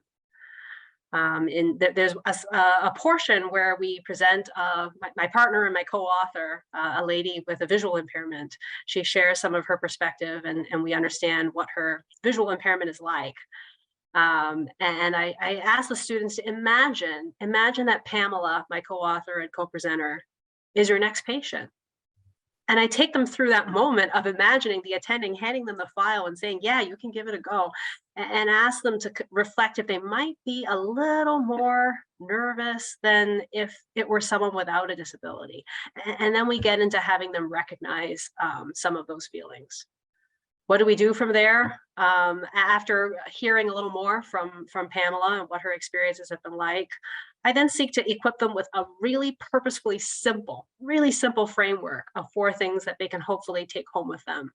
That sort of set of deliberate countermeasures to approach these encounters.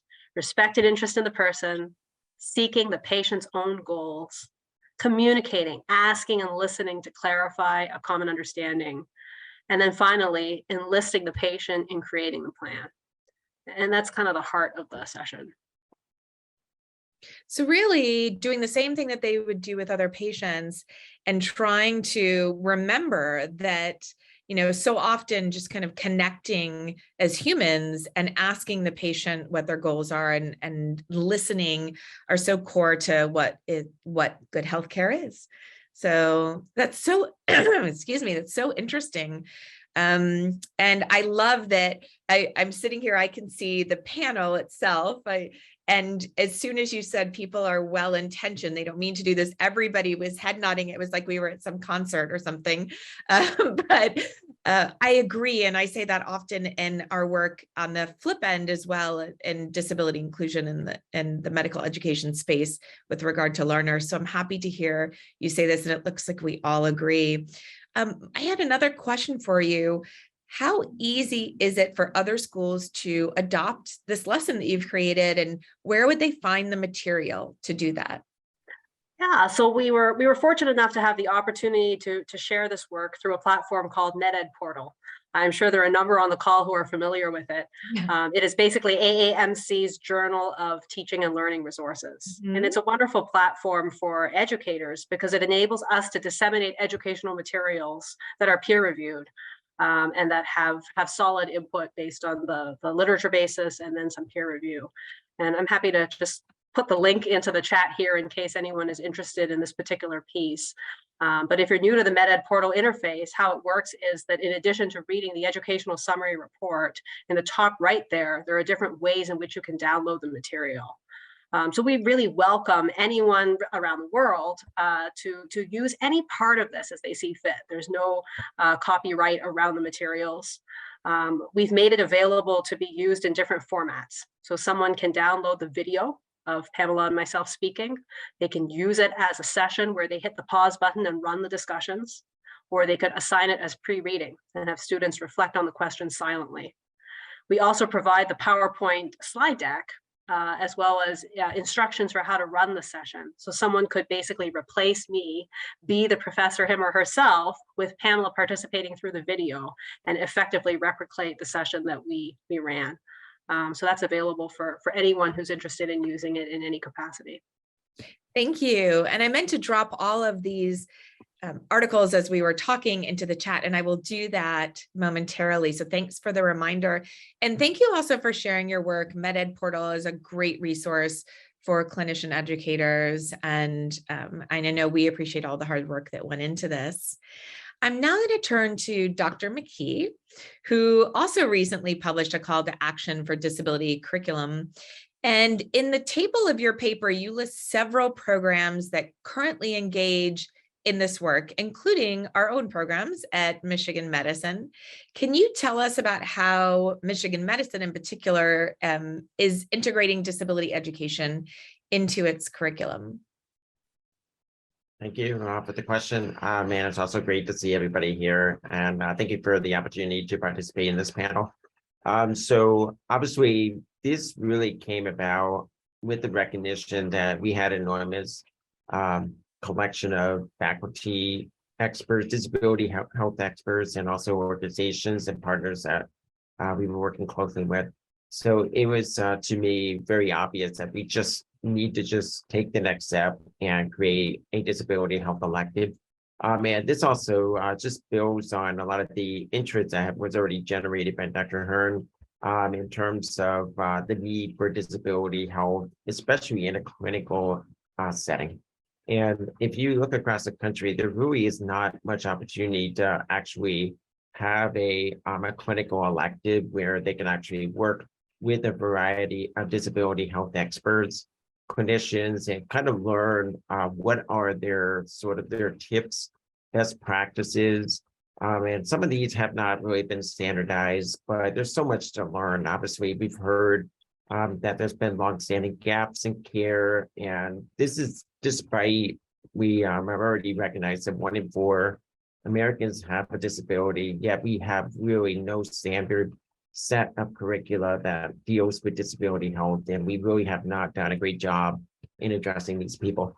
So the Disability Health Elective is a 2-week elective that we offer for our 3rd and 4th year medical students here in Michigan Medicine at University of Michigan Medical School, and also have an opportunity for visiting scholars, medical students at other places to come and join as well.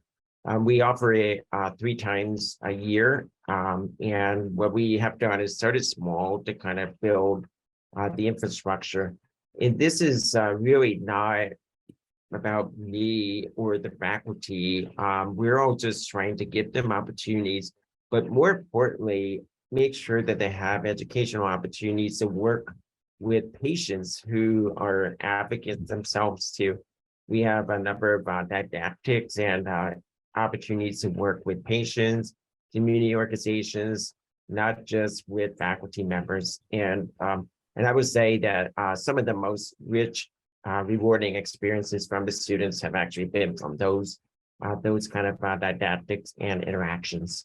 And so I totally agree. I know I've heard before that this really requires a team effort. It's a big team to do the job. And it's a team that we have to make sure that we include individuals with the disabilities as part of this effort too. We also need to understand that we need to engage disability health organizations, community partners, and patients themselves. So that was the first one that we have started. The second thing that more recently we have also launched is the ASL course. So that's American Sign Language course. And this kind of builds a little bit of the experience that I had directing the Deaf Humanities course at University of Rochester. And so what we're trying to do with this language and humanities course is really give them an opportunity to be able to learn American Sign Language, but more importantly, to learn some of the deaf cultural elements and also learn how to engage, work with an interpreter, how to work better with deaf patients. We are not expecting that medical students are going to be fluent, but it's just more to learn some of the communication tips, understand some of the legal mandates that we require for accessible and effective communication. And so that's a 10-week course that we offer for medical students. And we offer it both in the fall and also in the spring. So we're excited to have that start. So I'll stop there. Great. Well, it's wonderful. And it makes me so proud to see all the things that are happening. I know you actually have a national draw of students wanting to come and train underneath you, especially in the area of deaf and hard of hearing health. So more specifically, in addition to all the great things that we have going at Michigan Medicine, can you talk about the training opportunities for individuals in the deaf health clinic and what you're doing in that space? Sure. So the Deaf Health Clinic, we set to be a model clinic for deaf and hard of hearing individuals. And the draw is not just for clinicians and students to learn how to engage and work with these individuals. What I have also, I'm excited about and I'm trying to encourage is that this also could be a pipeline generator. So we really try hard, and we've had to kind of wrangle a bit to make sure that even undergrad students, other health professional students have the opportunity to work with us. And some of these individuals are deaf and hard of hearing themselves, or may have other types of disabilities. And so it's the concept about the pipeline. We need more of us in the field of medicine. So the Deaf Health Clinic is a great avenue to generate ideas, teaching opportunities, and certainly ideas for research to think about what are some of the best tips and strategies and interventions that we should include going forward. In terms of the other approaches that we have offered for students, we have done in the past where we created a 1-month elective for medical students, where it has a mix of clinical opportunities to work with us at the clinic, as well as rotate with some of the other deaf and hard of hearing related fields, in addition to having a community or research project. That's wonderful. And I know personally from getting to work with you, how much you include students and learners and trainees on not only the work in the clinic, but also on your research. In fact, one of our panelists for the second panel is one of the authors on this paper that we've shared. So I just want to thank you again for, I think we're all contributing in unique ways to kind of mentoring and sponsoring the next generation of disability health equity researchers and clinicians. And that's really important, that we don't become so focused on our own work that we don't continue to grow this space. And I know all of you are doing that and giving so freely of your time and talents. And I appreciate all of you. I am now going to do the biggest part of my job, which is to field questions from our audience. And so if you can send in, you can send them directly to me so we don't blow up the whole chat. But if you'll go ahead and send me your questions from the audience, we've done a marvelous job. Our panelists have done a marvelous job in allowing about 25 minutes for questions. So this is a good amount of time, and we can certainly have some incredible discussions. So I have a first question. There are efforts underway by student groups to have the LCME require disability training in the curriculum as part of the mandates for the med-ed curriculum.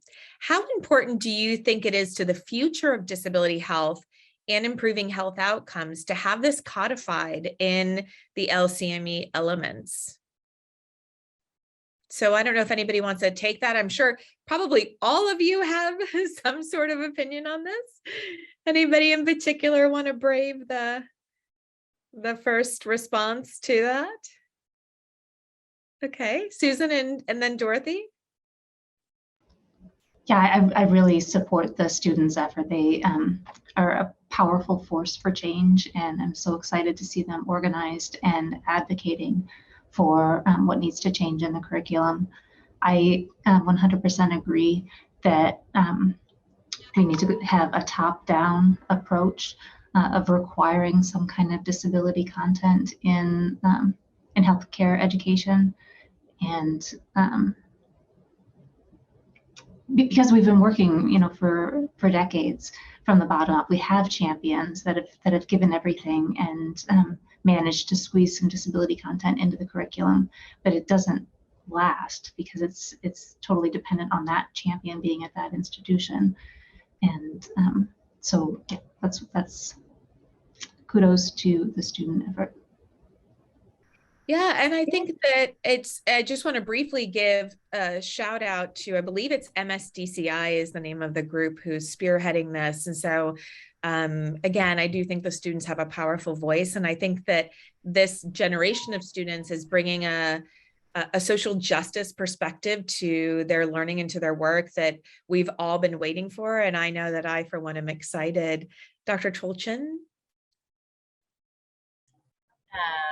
Yes, I share all of the things that Dr. Haverkamp and Dr. Meeks just shared. I completely agree. I think having sort of designated attention and content handed down from the LCME is really important for sustainability of our content over time and for a real seat at the table, so that schools will notice, if there's not somebody in that seat, that it'll be really important to recruit somebody to be in that seat. So I'm really excited about the Students Initiative now and very much in support. And Dr. McKee? Yeah, so I totally support this effort to make sure that there's questions. Same thing with licensure and any board questions, any training questions. We really need to make sure that we're present in all of those. It's just a disservice given that it's such a huge population, and yet there's very little that's actually required in training and really also tested on these individuals too. So I do agree that we need to push for it, because often what we'll hear, and I'm sure many of us will probably share this sentiment, is that there's just so much to cover, and disability health is sort of kind of like on the fringe.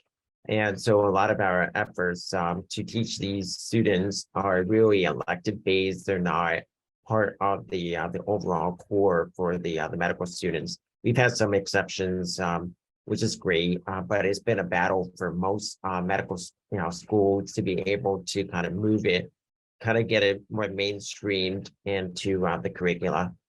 So that is an area I think once we get more leverage with that, then I think it'll be easier for our job to make sure that it's more mainstream, not being on the fringe, elected based, volunteer time. So those are all struggles that we have.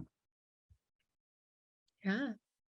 And I didn't know if I saw your hand up or not, Dr. Hearn. I just don't want to skip over you if you did. Sure. I'll just briefly echo Dr. McKee and emphasize how important it is to think about support for the mainstream integration. There's a big difference, or rather, I should say, there is thankfully always a small group that champions disability advocacy and care, and that is so important. I don't want to downgrade the importance of that, and yet at the same time, all physicians will encounter people with disabilities, and so having that mainstream integration is critical and is kind of a separate mission from supporting the elective experiences. Absolutely. I couldn't agree more with everything said here today. Well, we have a really interesting question that ties directly into this. Someone has done their homework. So let's see if I can get through this. Section 5307 of the Patient Protection and Affordable Care Act provides funding to develop and disseminate model curricula for cultural competency and proficiency in working with patients with disabilities. However, Section 5307 does not mandate this. In February 2022, the National Council on Disability recommended the action mandate that medical schools include disability competency in their curriculum. How does this relate to any LCME requirements, and how can we advocate for this? So this is a great question to tie in, that if there is actually a mandate under that act, under the Patient Protection and Affordable Care Act, that would certainly push, I think, the LCME to require it, right, if it's mandated otherwise. But I think the more interesting thing is, how do we advocate for this? So I didn't even know this was happening. So I'm really appreciative to the person posing the question. And I wonder if this is well known and what advocacy efforts outside of MSDCI and the student group are happening to bring a standardized disability curricula to medical education.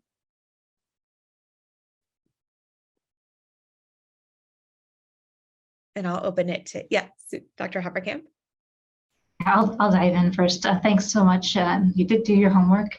A group of us was really excited to see Section 1507 of the Affordable Care Act, and there were other provisions in that huge bill that have improved care and recognition of people with disability. There was a provision, I won't remember the section, that required a minimum data standard in all national surveys.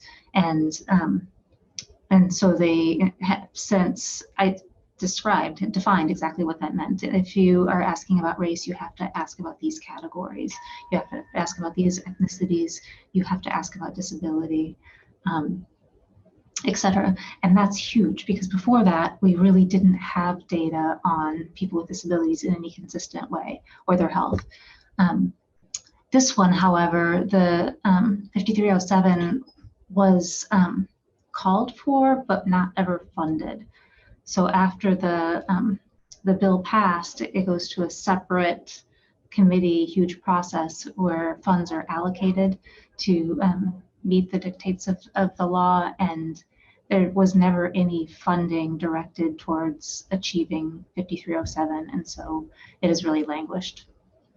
I was thrilled to see the National Council on Disability resurrect it in their recent health equity framework, and hope that something comes of it. Thank you. Thank you so much. Anyone else want to speak to how we can advocate for the inclusion of this outside of, asking the LCME to mandate it?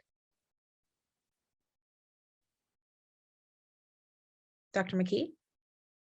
Yeah, so many of these are also kind of like with the Americans with Disabilities Act, they're often unfunded mandates. And so, again, the language is there. It's often they don't know what to do with it. There's also no funding to and enforcement is sometimes lacking as well. So, you know, and unless it's strengthened and it becomes a mandate, and it also spells out how those are actually going to be covered, I think we're all going to kind of struggle. The vast majority of health programs and including educational programs are completely clueless of this. So I think there's a lot of education that still needs to take place. I think it's sort of sitting there collecting dust, unfortunately, and but it's certainly a tool that I would hate to lose because it really offers incredible opportunities to leverage and address many of the inequities that we have. And it's not just that one in terms of coverage for educational programs, but even other elements that require to have some standardization and accessibility in medical equipment and diagnostics. But yeah, there has not been much work on what does that mean. And so I think there needs to be a collective effort, even if you focus on accessible medical equipment, that indirectly educates people because then people start to be more attuned to that as well. So I think I would hate to lose these opportunities, and I think we have to collectively work to make sure that they truly get integrated into healthcare, and they have not, unfortunately. And so I don't know of any educational program that has allocated money because of that specific section. I'm not sure. Thank you so much. Another question. We have lots of questions coming up. Dr. Haverkamp, did you want to follow up on something? Only if we have time just to brainstorm. I'll come back later. Okay. This question Okay. says, are any of the panel participants applying the WHO classification of functioning disability in health a tool for collecting uniform data? I know just from my research in my lab, the way we collect data on disability has evolved, the more we find out, but we do try to standardize it so that we can compare across groups. I don't know what that looks like on your end when you're collecting data on patients. How do you do that? How do you classify, and how do you make sure that you can compare? Is there any uniform data?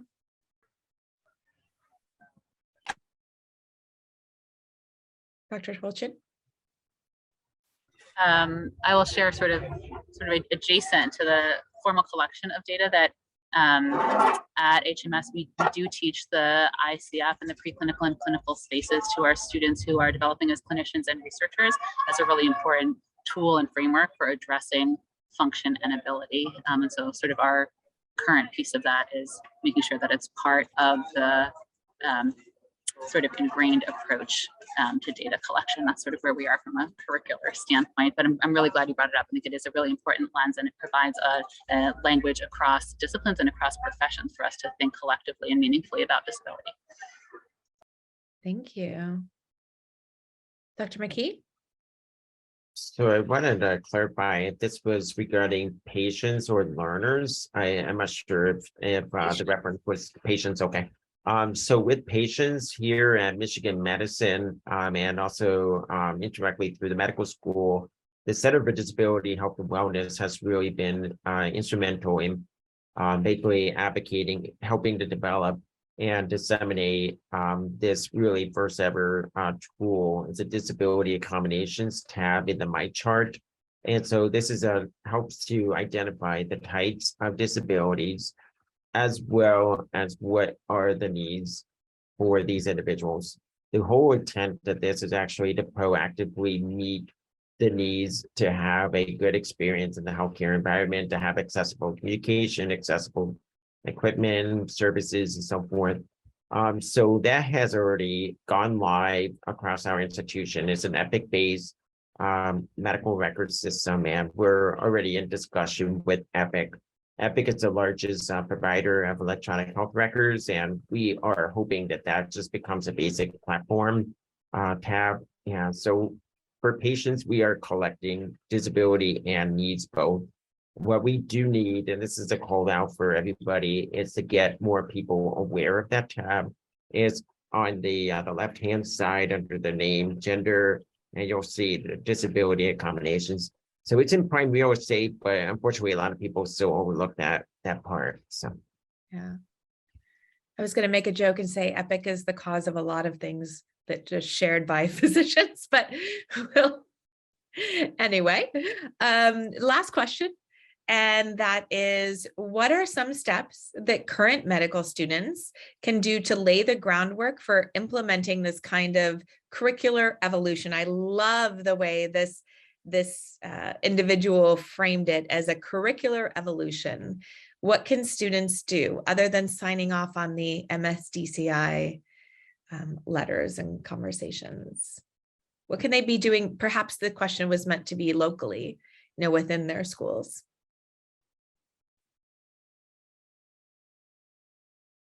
Dr. Haverkamp? Great question. Thanks for great for questions. raising that. I love individual local advocacy. Medical students should appreciate how powerful they are in affecting the curriculum in their program. I've been amazed by the responsiveness of individual faculty and curricular deans and even heads of medical education programming when they hear from students that they would like different things, that they were hurt or offended by something that happened in the program. That really gets attention. And so I encourage you to find allies and write a letter and ask for the curriculum that you want to see. Dr. McKee?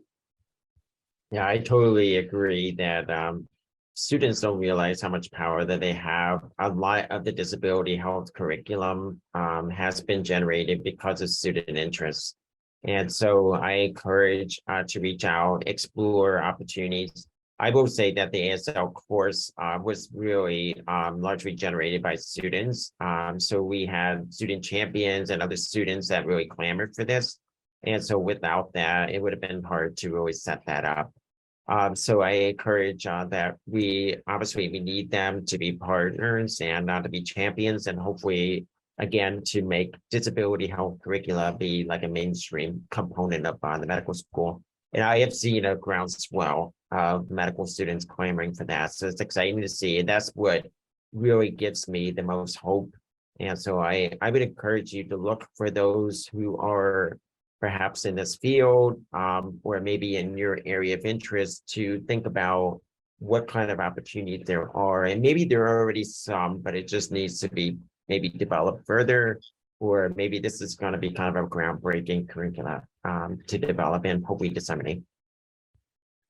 Well, and your article certainly does a lot to show students where to start, right? What's happening across the nation and what things that they can plug in to adopt. Dr. Hearn gave us an example of her curricula and how it's shared on MedEd Portal. I would say MedEd Portal has a lot of different things to offer, so students can certainly look there. And then, in thinking about how to activate things, Dr. Tolchin's article is a great way to go. I really enjoyed, I sat I think it was a Sunday afternoon, and read all of these articles and watched the training, and I just really enjoyed it. I do think it's highly, highly valuable information and stuff that students can use to help inform kind of the creation of or generation of ideas to share with their own administration and medical education team. Definitely. Well, any last minute thoughts? We want to give the audience and the speakers a 5-minute break in between the panels, but we have about 5 minutes if there are some just last thoughts for our audience.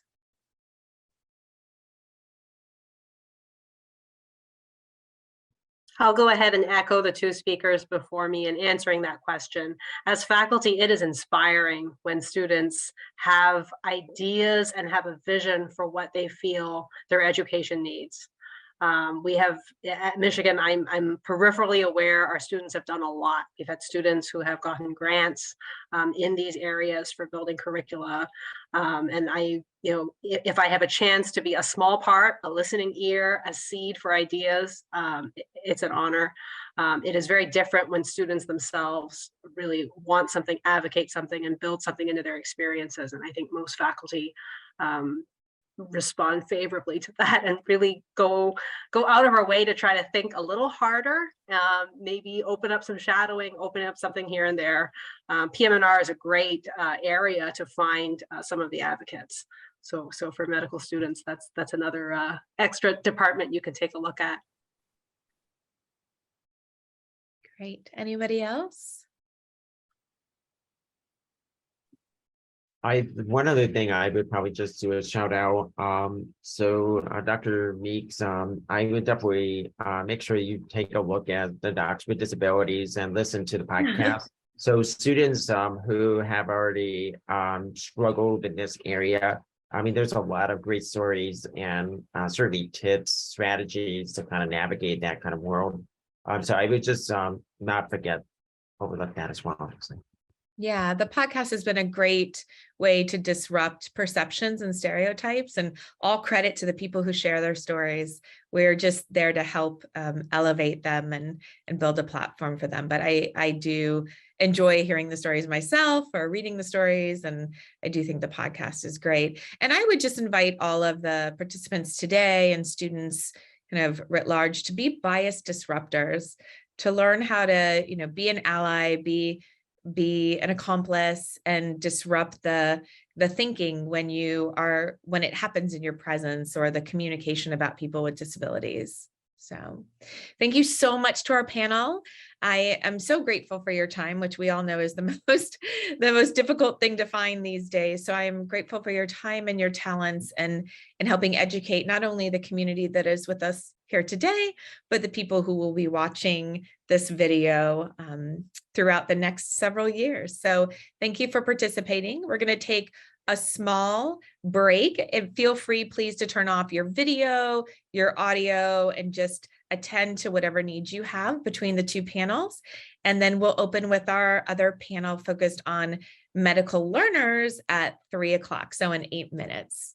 Thank you so much.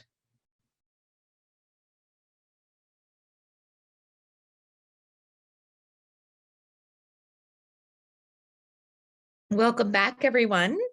It's 3 o'clock and we're going to start the second panel. That first panel was incredible. And again, I just want to thank Dr. Michelle Mead and Mike McKee for the opportunity to even have this event, and the Center for Disability Health and Wellness for hosting. So the name of our second panel is Medical Education, the Inclusion of Individuals with Disabilities as Trainees and Physicians. One mechanism of informing medical education about disability we just heard. And, oops. Okay. One mechanism about including individuals with disability, having disability informed care. We just heard about. Yeah, thank you. Through the use of curriculum. And another way, however, is by working alongside a peer with a disability that can shatter the prevailing stereotypes and inform medicine from the lived experience of individuals who have experienced themselves with the healthcare system as patients. And so this panel will address disability inclusion from the perspective of the inclusion of trainees with disabilities. And we have an excellent panel today. Dr. Christopher Moreland, who is an associate professor in the Department of Internal Medicine and associate program director of internal medicine, and past president of AMFL, and he's at the University of Texas, Austin Dell School of Medicine. And we have Dr. Pereira Lima, a research fellow here at Michigan in the Department of Neurology. She is also part of the Intern Health Study Lab with Dr. Srijan Sen and part of the Docs with Research Lab with me. So I get to work with her a lot. It's been an absolute joy. We have Caroline McGowan, who is a second-year student here at Michigan, who I have never met. So hello, Caroline. Nice to meet you in person. And then we also are joined by Zoe Sheets, who's an M4 at UIC School of Medicine, but also a former M disability intern, and also one of the many learners that teaches us every day in the Meeks Lab, DocsWith and Meeks Lab. So we're excited to have everybody here today. And I'm going to start today. We're going to cover. Oh, I'm getting a lot of feedback. Is anybody else hearing that? Okay, I feel like I actually have a mic on me. We're going to cover the entire training to practice continuum today, and we're going to start with medical education, go into residency, and finally end with the physician workforce. And I'm going to begin the discussion with a student, obviously Caroline, our student, and talking about how students are part of a bigger national effort to increase disability representation in medical education. So Caroline, it is a pleasure to have you on the panel today, and nice to meet you. And there's been an enormous increase in the number of advocacy and affiliate groups that are centered on disability inclusion in medical school, and ours here at UM is just one. Can you tell us about the program and how it's connected to the international work, and what are your goals as part of this work? Absolutely. Yeah. Thank you so much for having me. I'm really happy to be here and talking about this with everyone. So I am part of a group here at Michigan Medical School called Medical Students for Disability Health and Advocacy, or MSDHA. Our overall mission is to promote disability health initiatives and support students with disabilities and chronic illnesses. So you kind of talked about that continuum from medical education to residency. Part of our work starts even before that, even when we're talking to folks who are applying to medical school. So that's kind of where it begins, is with admission. So we work a lot with the admissions folks here at Michigan. When students are coming to Michigan to interview, they're able to indicate an interest in our group. So if they are interested, we send them information. Sometimes we're able to meet folks before they interview and answer questions. Last year, we were also able to attend, one of our team members would attend every interview day and kind of go into a virtual breakout room and meet prospective students, answer questions about the disability health space at Michigan, about accommodations, all those sorts of things. So that was a really lovely part of what our group has done, kind of bringing folks into our space and showing prospective students that Michigan is a place that is inclusive and welcoming of learners with disabilities. And then obviously it continues when you're in medical school. So a big component of our work that started last year is a peer mentoring program. So we have a program called Disability Connect, where students with disabilities from across all the years of medical school are paired with one another and are just able to share their experiences with each other, talk through maybe some of the nitty-gritty of getting accommodations at Michigan, and just generally navigating medical school with a disability.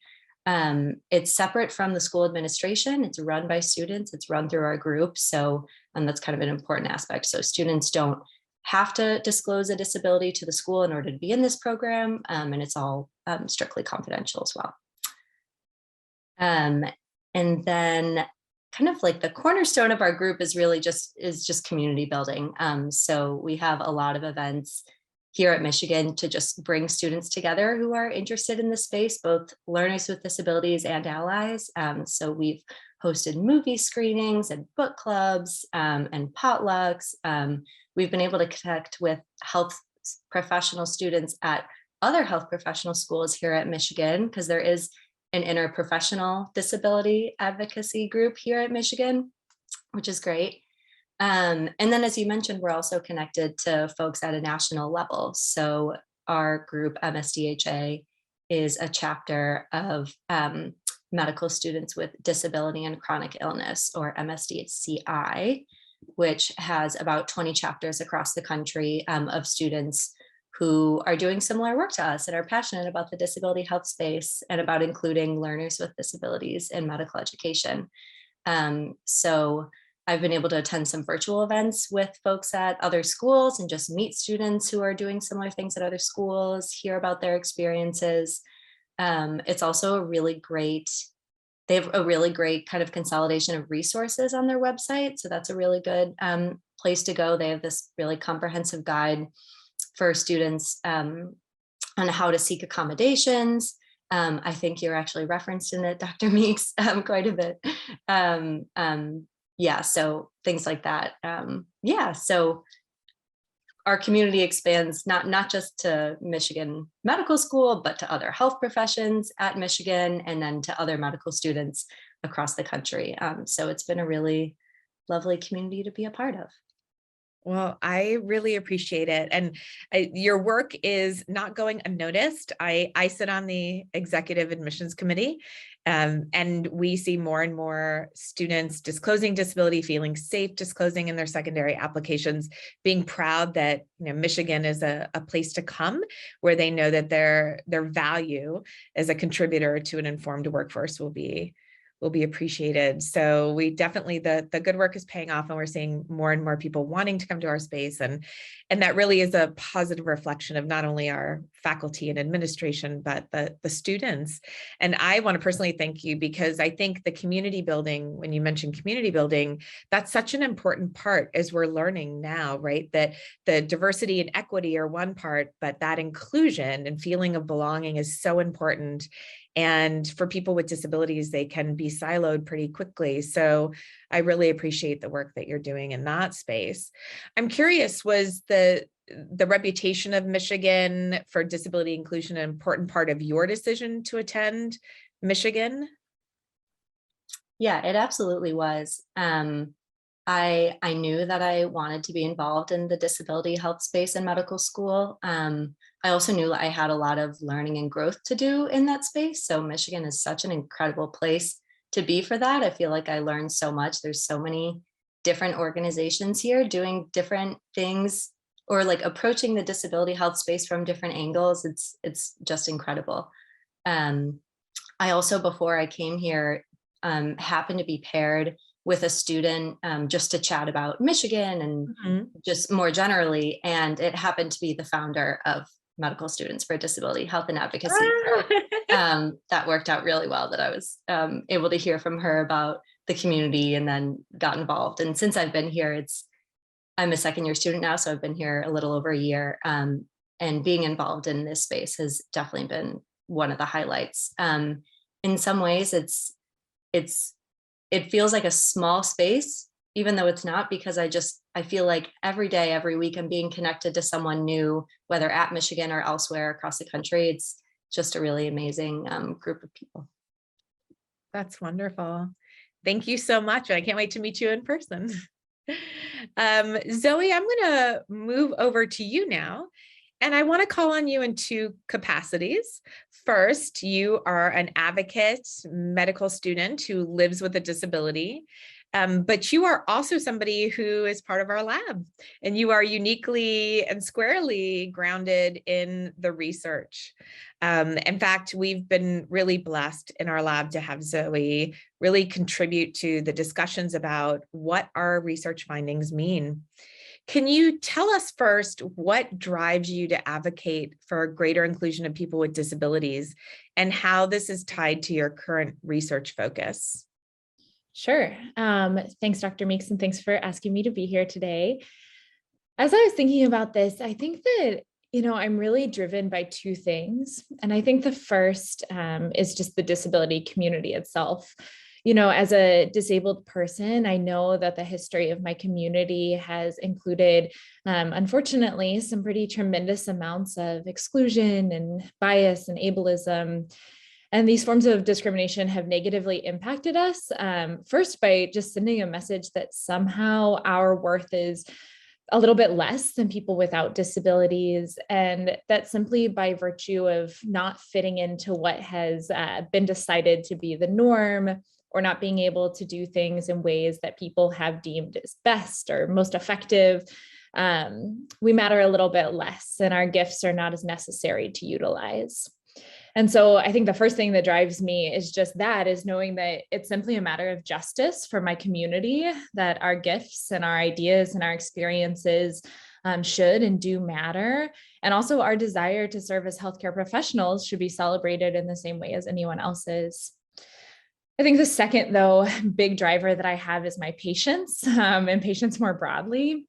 I believe wholeheartedly that patients deserve physicians that understand their experiences, whether that be disability, queerness, race, gender. I had a patient this week, actually, a preteen who uses a walker, who looked at my cane when I entered the room before rounds. And he had a little bit of a grin, but mostly just a puzzled look. And he said, "You're the doctor?" And I had to correct him and say, actually, not yet, in a little bit over a year. But it was such an impactful moment for me to see his kind of excitement and, thinking about the fact that I became disabled when I was 11. And to my knowledge, I had my first disabled doctor when I was 26.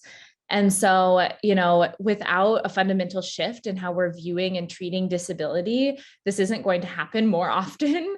And patients also deserve physicians who will approach their experience from an understanding of disability that doesn't frame it as a deficit or as a problem, but rather as an identity and a socio-political experience just as much as a medical one.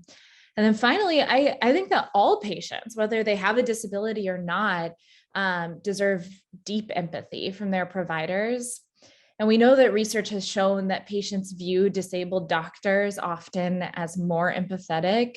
And one thing I'm super excited about, going back to the lab and the research a little bit, is a study we've been doing, Lisa, myself, many other people, Karina, folks who are in the room right now, looking at the level of empathy in students with disabilities and students without disabilities. And so we found that in our data, disabled students were much less likely to report low empathy, even when they reported high markers of burnout. And this held true even if they were experiencing a lack of program access, a lack of getting the accommodations that they needed.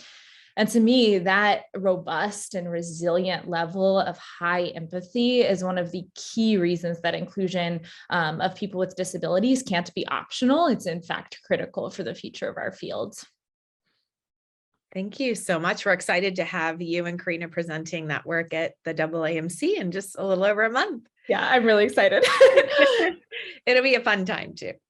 In what ways do you think your presence at UIC, I will say, I know how it's changed the entire landscape, but in what ways do you think your presence as a disabled advocate, learner at UIC has changed how disability is viewed?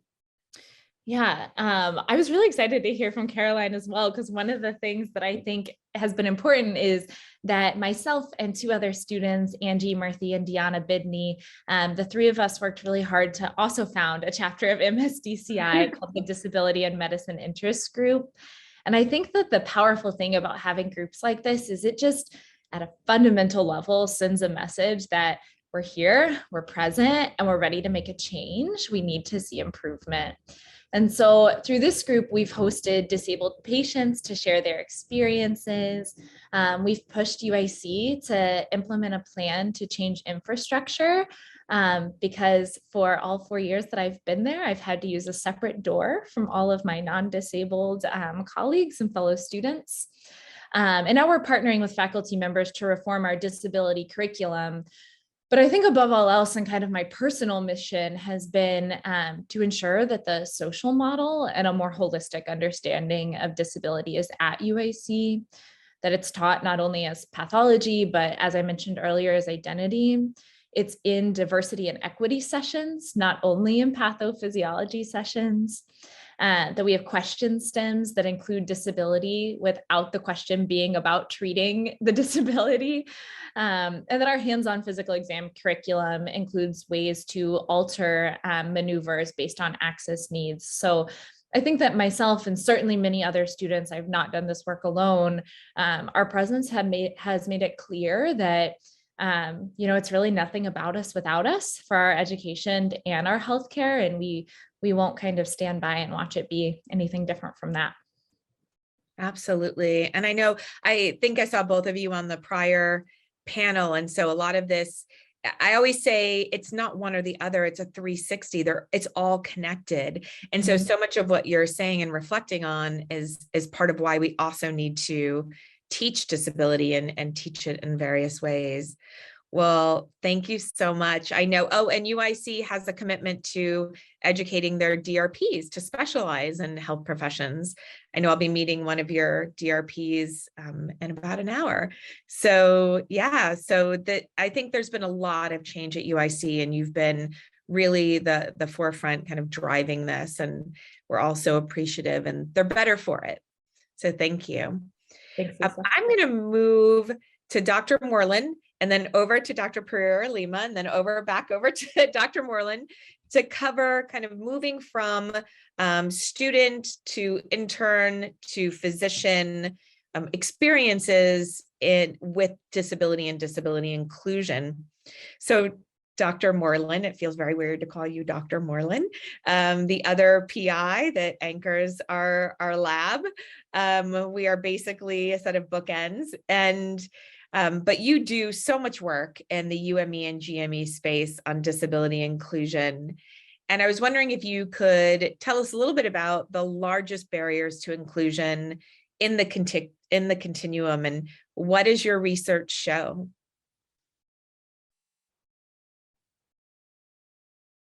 Yes, thank you, Lisa. And it's nice to see all of you as well. I'm very comfortable with people calling me Chris. I don't stand on ceremony, so please feel free to address me by Chris. There are several barriers across the medical education curriculum, from applying to medical school, as our teammates on the panel have already addressed well.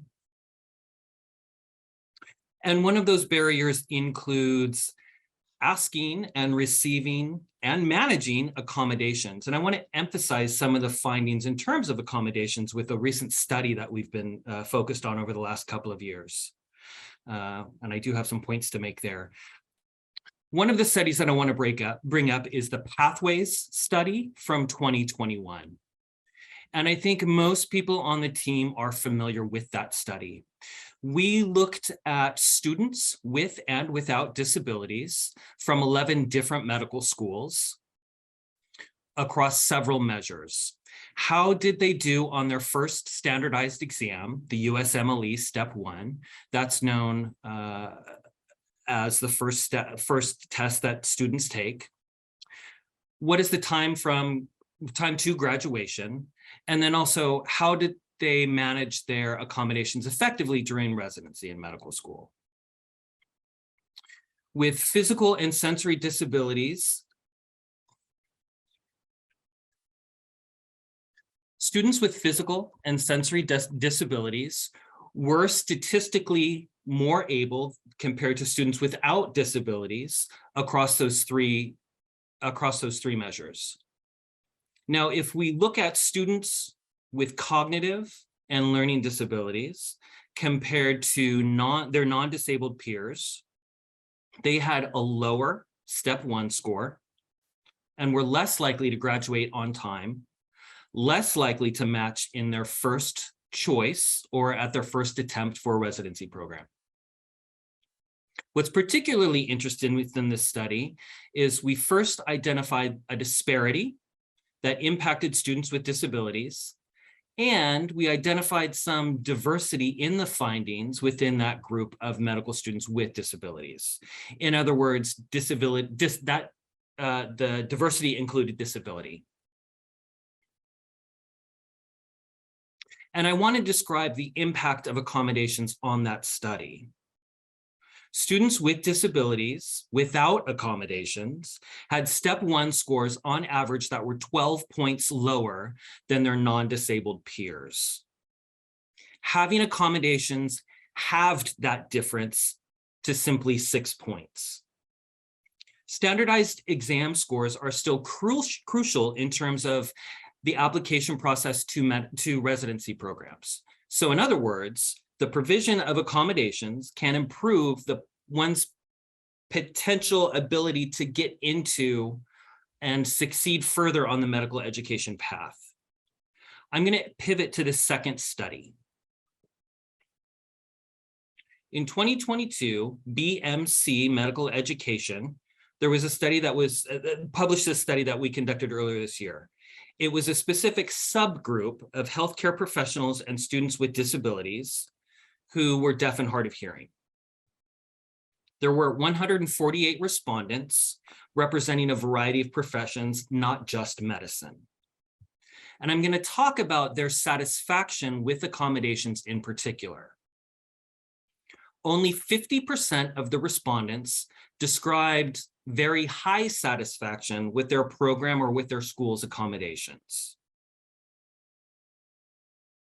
While in school, they spent on average 2 hours each week managing their accommodations and services, which is not insignificant for students who are carrying a heavy academic load in medical education. Being more satisfied with those accommodations had statistical correlation to being less likely to screen positive for the risk of depression. It was also correlated with being more likely to receive employment, moving directly from training into their careers. So, in other words, accommodations and the quality of accommodations had a positive impact on, or did have an impact on people's satisfaction and their career abilities. Moving to the third and final study was last but definitely not least. We talked about asking for accommodations, requesting services. In a JAMA Open Network publication in 2022, we analyzed data from an annual national survey of second-year medical students. About 9% of students there reported having a disability. About half, let me back up. Of those who reported having a disability, about half requested accommodations. A third of them said that they didn't need accommodations. About 12% said that they didn't request accommodations for reasons other than not needing accommodations. So, of those who requested accommodations, the vast majority were approved, and only about 2% were declined. So I want to focus specifically on those who said that they needed accommodations. Again, 20% did not request accommodations in that group. Those with cognitive and learning disabilities, which were statistically less likely to request accommodations than those with sensory or motor or chronic health disabilities. In the last 2 years, we've learned so much about what accommodations mean, what effective accommodations mean for medical students and physicians with disabilities. So to tie the information together, we have clear challenges in recruiting and retaining students and professionals with disabilities in the healthcare workforce. We still have a lot of work remaining to do. How to encourage the requesting and provision of accommodations and how to work with those accommodations successfully, and how people spend their time and energy managing those accommodations. And I'd like to emphasize also that the findings that I just discussed emphasize the need for a rich diversity within our community. Thank you so much. And, absolutely what we're seeing in this work is lack of accommodation or lack of program access, as we've defined it, is problematic, and that people aren't even asking. So there's some fear, some stigma, some bias that's possibly informing the decision not to ask. And we have actually, Chris and I wrote the questions for this analysis, and we are actually refining it to allow respondents to cite that fear and bias and stigma is part of why they're not asking, so that we can not just guess or hypothesize, but that we can actually say, this is what's driving non-request. We've already switched these questions in the intern health study. So we now have clear delineation of this reason, of all of the reasons that people aren't requesting. But I'm going to move back over to Dr. Pereira Lima, because you have really been leading the majority of the work on residents in this space. Can you tell us broadly about your work, including the prevalence of disability in training and any concerns in the GME space? Sure. Thank you so much for the invite to be here. I'm very happy to be part of this discussion. And as you mentioned, Dr. Meeks, my work within the residents with disability is being done as part of the intern health study, which is a study that a 15-year cohort study, including interns from hundreds of programs, residence programs in the United States. And since 2020, as part of a collaboration with Dr. Meeks and Docs with Disabilities Laboratory Lab, we started to include questions about disability in the surveys that we distribute to those interns. And an important point, those questions are the exact same questions that Dr. Meeks and Dr. Moreland wrote for the AAMC surveys with medical students. So we have comparable data across the whole medical pathway. And I want to highlight the findings of the first cohort of interns that was asked those questions. That was our 2020 cohort. Those findings were published last year in December in a JAMA Network Open paper. And some of them, that we have several informations about the demographic characteristics of those residents, the types of disability they disclose it to us, the programs that they are in. But I would like to highlight three main points in this paper. The first, like you asked Dr. Meeks, is about the prevalence of self-reported disability in this anonymous survey. We found that 7.5% of the residents who replied to our survey reported a disability. This prevalence is comparable with the data from AAMC for graduating medical school students in that same year, the 2020 cohort, that was 7.6% of the students reporting self-report disability. The second point that I would like to highlight is also regarding accommodations. So in residents, the majority of the residents who replied to our survey in the intern health study, 53.1% to be more exact, they told us that they didn't request an accommodation because they did not need an accommodation.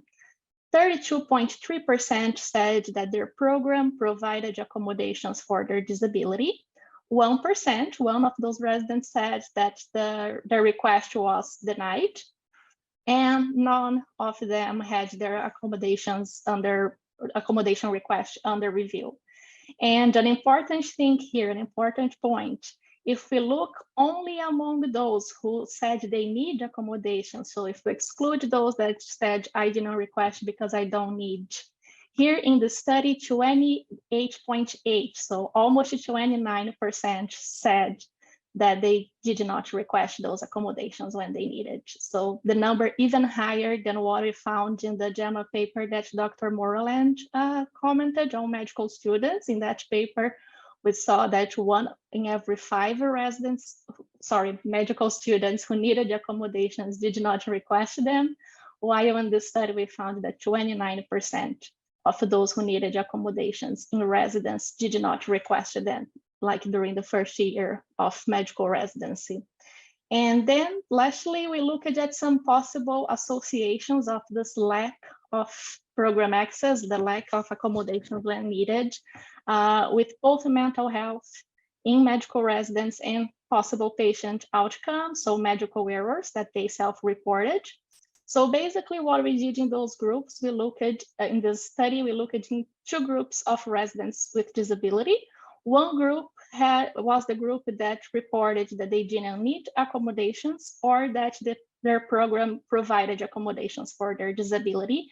And we called this group the group of residents reporting program access. And the second group of students included the students who did not receive accommodations when they needed accommodations, either because they didn't request or because their accommodation was denied. And we called this group residents reporting lack of program access.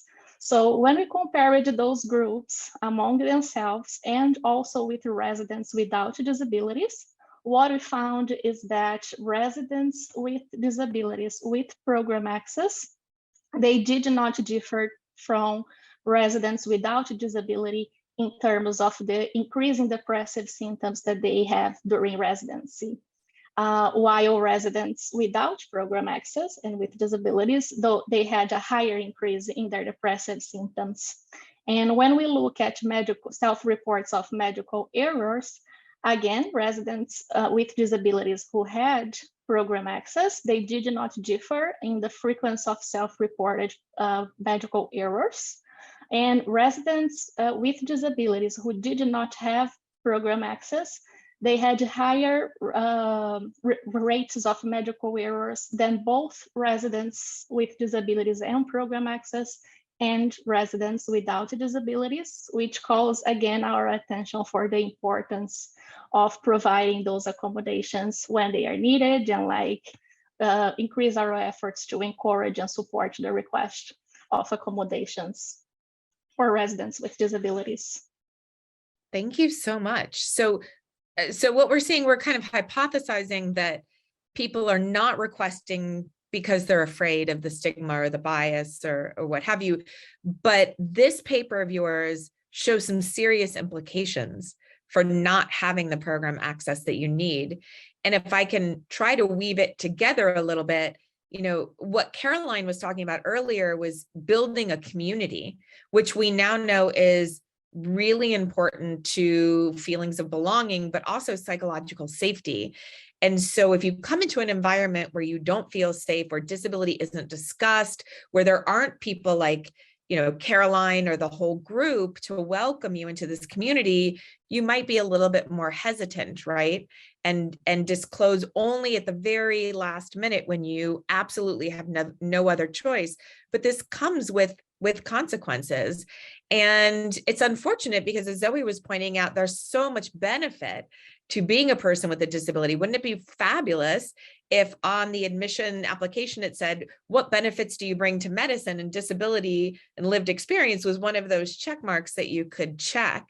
But what I'm hearing from you and from Chris is accommodation, accommodation, accommodation, which is truly access, access, access. And the consequence of not having access is clearly related to burnout and mental health, right? But also could be related to patient care and patient safety. So of concern. Now, to bring it full circle again, you have people on this panel like future Dr. Caroline McGowan and future Dr. Zoe Sheets, who are absolutely allies, accomplices, advocates, you know, representing the disability community. And we see that the numbers for people with disabilities and UME is rising. We have some new data in this residency space from you. And, you know, then we see things like what happened last week, which Dr. Moreland's going to talk about. And we start to get a little bit more concerned about what's happening in this space. And so I'm going to turn back to Dr. Moreland for just a second, and I'll have to link back to Dr. Pereira Lima for, you know, what's next, because we're going to need something positive. We're going to need like a swishing or a palate cleanser after what you're about to tell us, Dr. Moreland. But you had a publication last week, and I'm just going to let you discuss like what is at the end of this pathway. Thank you so much. Thank you, Karina. I really want to applaud your work in talking about the pathway and med students and residency. We've had the opportunities to discuss what those experience of physicians with disabilities who are in practice in the workforce now, and that's what I'd like to address next. Several years ago, I had the opportunity to partner with the American Association of Medical Colleges, the AAMC, particularly talking about their workforce study. This team was led by Michael Dill. Now, the team does an annual or biennial survey of physicians that are nationally representative of the entire physician workforce. Dr. Meeks and I worked together to insert disability items into the survey that was sent out, and we were able to analyze data, and what we found was striking. In the survey of around 6,000 physicians, again, who have finished training and are actively working in careers,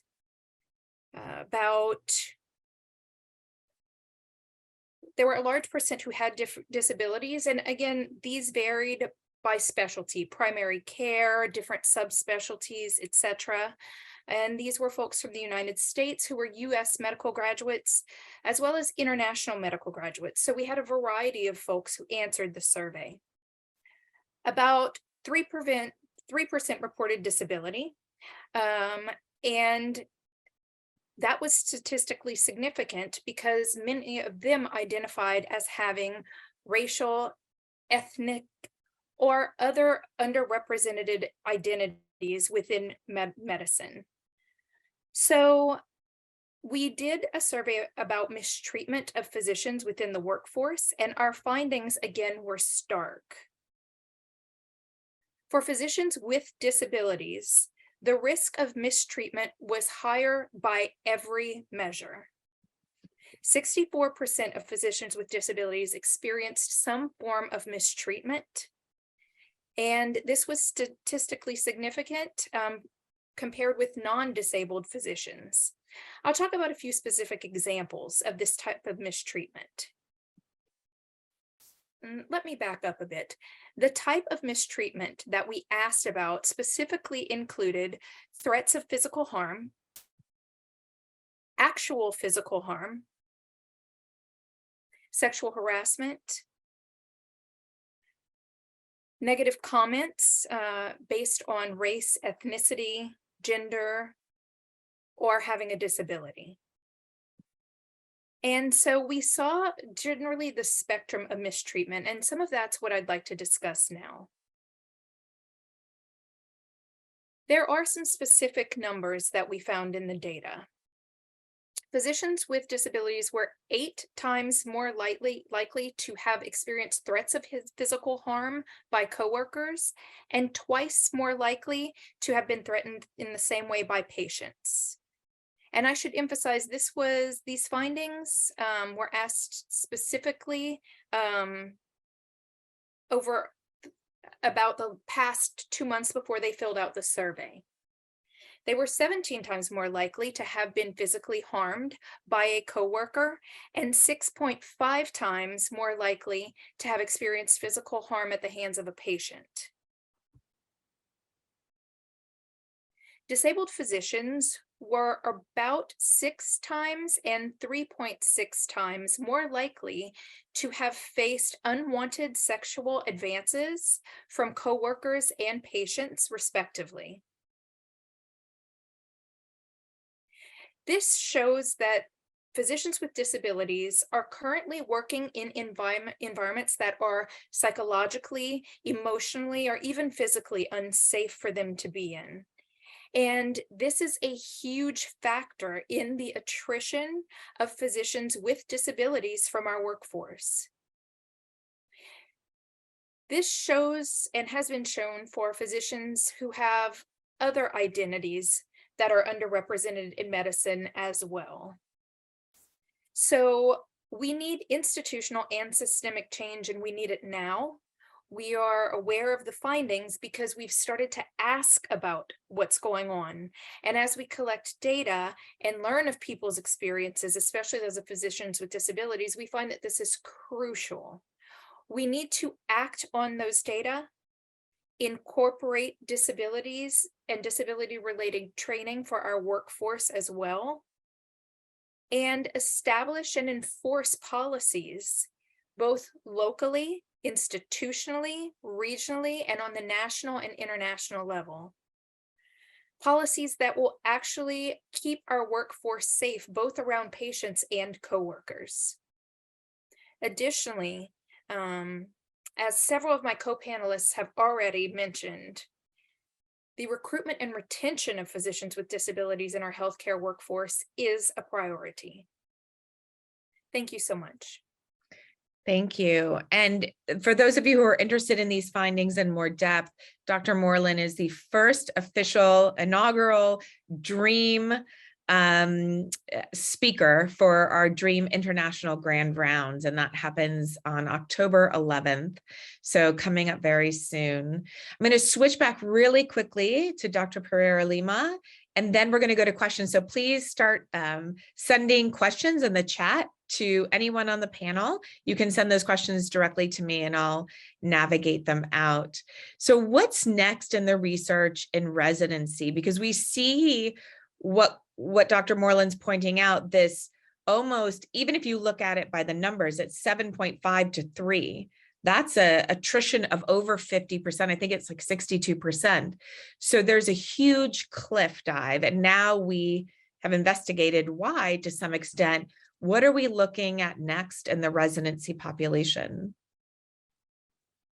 Yeah, no, there's certainly much to be done. And I think for this current moment, we are having like two main focuses.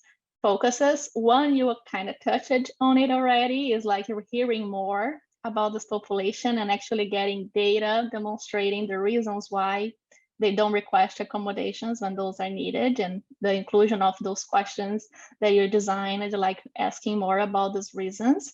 And our second focus is actually looking at the policies, like Dr. Moreland was commenting, like of those programs and whether this is related to disability disclosure and like the residents with disabilities mood, mental health, and also like the requests of accommodations among this population of residents with disability that is increasing. But as you commented, like we see this attrition between medical education residency and then practices. So we are hoping to get more data both on the resident level, but also at the institutional level, to see things that we can act on to change some of those not so good outcomes that we find, and also like to increase more the research on the value of those physicians in medicine. Yeah, it's that research to practice and policy that we continue to work on. Absolutely. Thank you. And thank you, Patricia, for including Dr. Moreland's link to his grand rounds next week in the chat.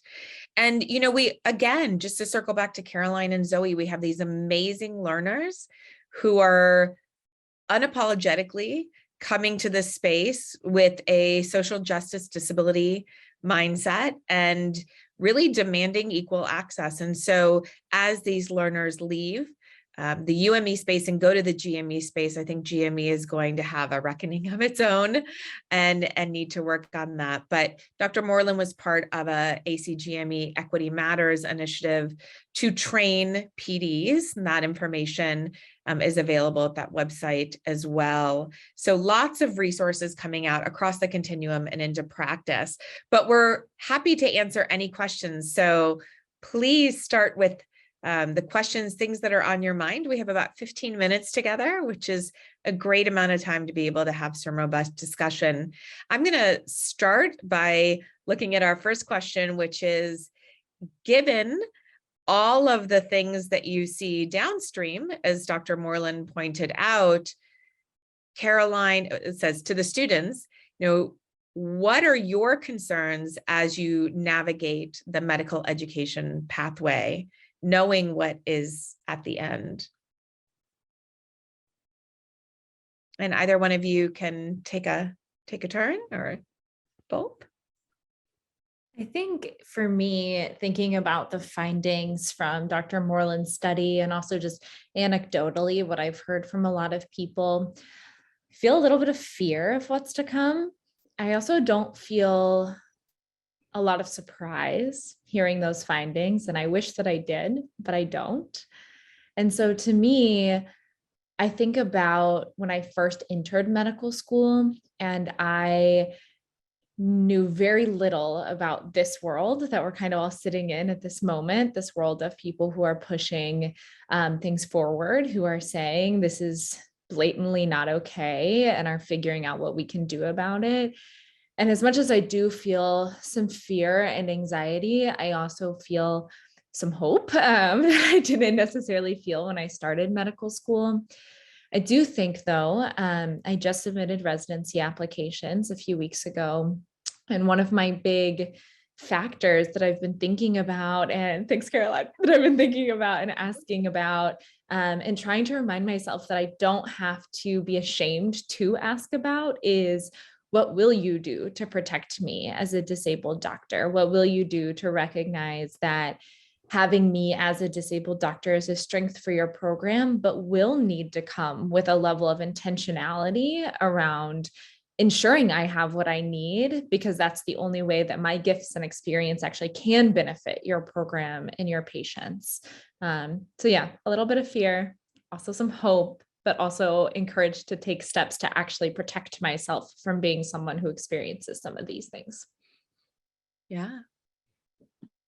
Yeah, I would Caroline, definitely anything to echo add? a lot of, oh, sorry, what Zoe has said. I think something I think about a lot is, Zoe kind of touched on this, on coming into medical school and not having a ton of awareness of this space, and how those of us who are in this space know about it, I guess, but getting it kind of just more awareness really among other medical students who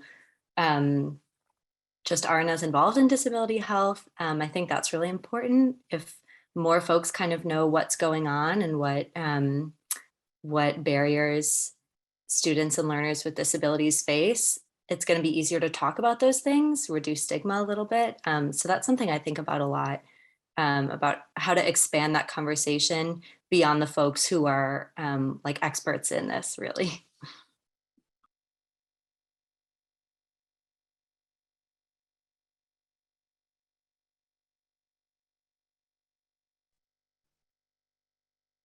I'm not sure if I froze.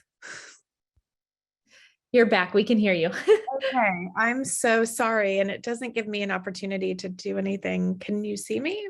No, yes, maybe, yes. Okay. I apologize. I don't know what happened. And I'm going to look and see if there are any more questions. Caroline, I believe we were leaving off with you to see if there was anything that you had to add to Zoe.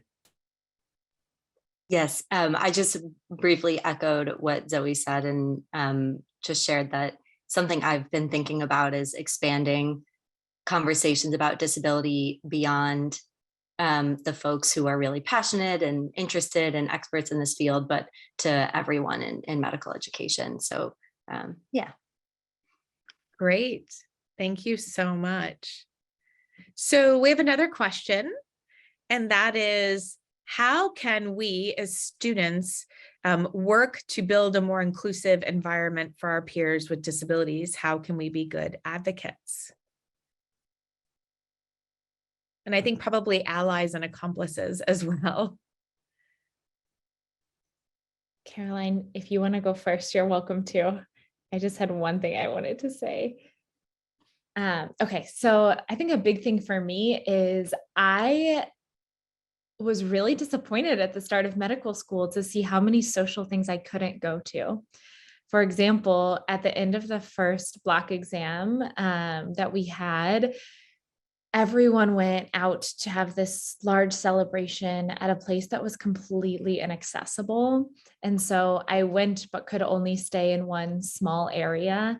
And so I think the thing that people forget is that in medicine, you can only feel good about what you're doing and experiencing if it's happening in community. Medicine is hard and isolating, and just there's so many emotional factors to it, but the people around you can make that manageable and enjoyable. But if you don't have social experiences that are accessible, not only do you miss out on like the joy of knowing your colleagues that are living with disabilities, but we also get kind of left out of the like crux of socializing in medicine. So I think that's a big thing is making sure social events are accessible, but also don't leave your disabled colleagues to be the one to point out when something's inaccessible. Find a resource and learn what accessibility entails, and then be the one to reach out and say, this needs to change, so that we don't have to spend even more energy doing that every time. Yeah, and Dr. Moreland, do you want to speak about the same for physicians with disabilities and the social aspect of access? And how can physicians and others provide equitable access to social events? Great. Sure, absolutely. So first, I'd like to applaud Zoe and Caroline for talking about this so openly. And I do have to agree that we do have hopes for the future. It's a very different environment nowadays than even my time some 20 years ago when I was going through training. So when I think about physicians and faculty, staff members, the people that we work with and that we learn from in our environment, wherever that is, I think there are a couple of things that come to mind. First, we think about what I think about as universal design, universal access design, universally accessible design. You know, getting planners, you know, to think about things that seem as simple as a post-test celebration, where you can meet upon graduation, how we can make various events accessible for everybody, not just for that one person that might have a disability. Also, the things that I've found in my career that make events accessible and work for even that one person will benefit everybody.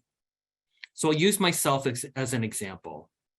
When we create or when we provide captions for a plenary presentation at a large national conference, there are a lot of people in the audience who might otherwise be struggling to hear, but when they see the captions, they can relax cognitively and enjoy the content and become more engaged and feel more included in the work, rather than invest their energy trying to understand and access what's being said.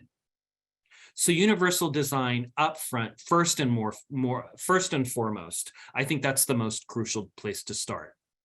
And as Zoe described well,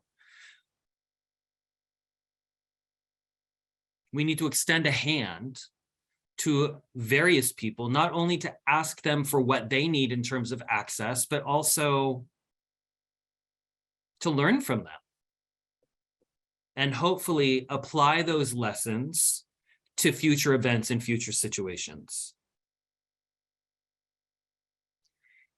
So what I'm hearing is a little bit of effort by all of us to build a less ableist environment and a more supportive, inclusive space, more welcoming space, and having some infrastructure for accommodations will absolutely provide a more accessible environment, a more psychologically safe environment where we can all thrive.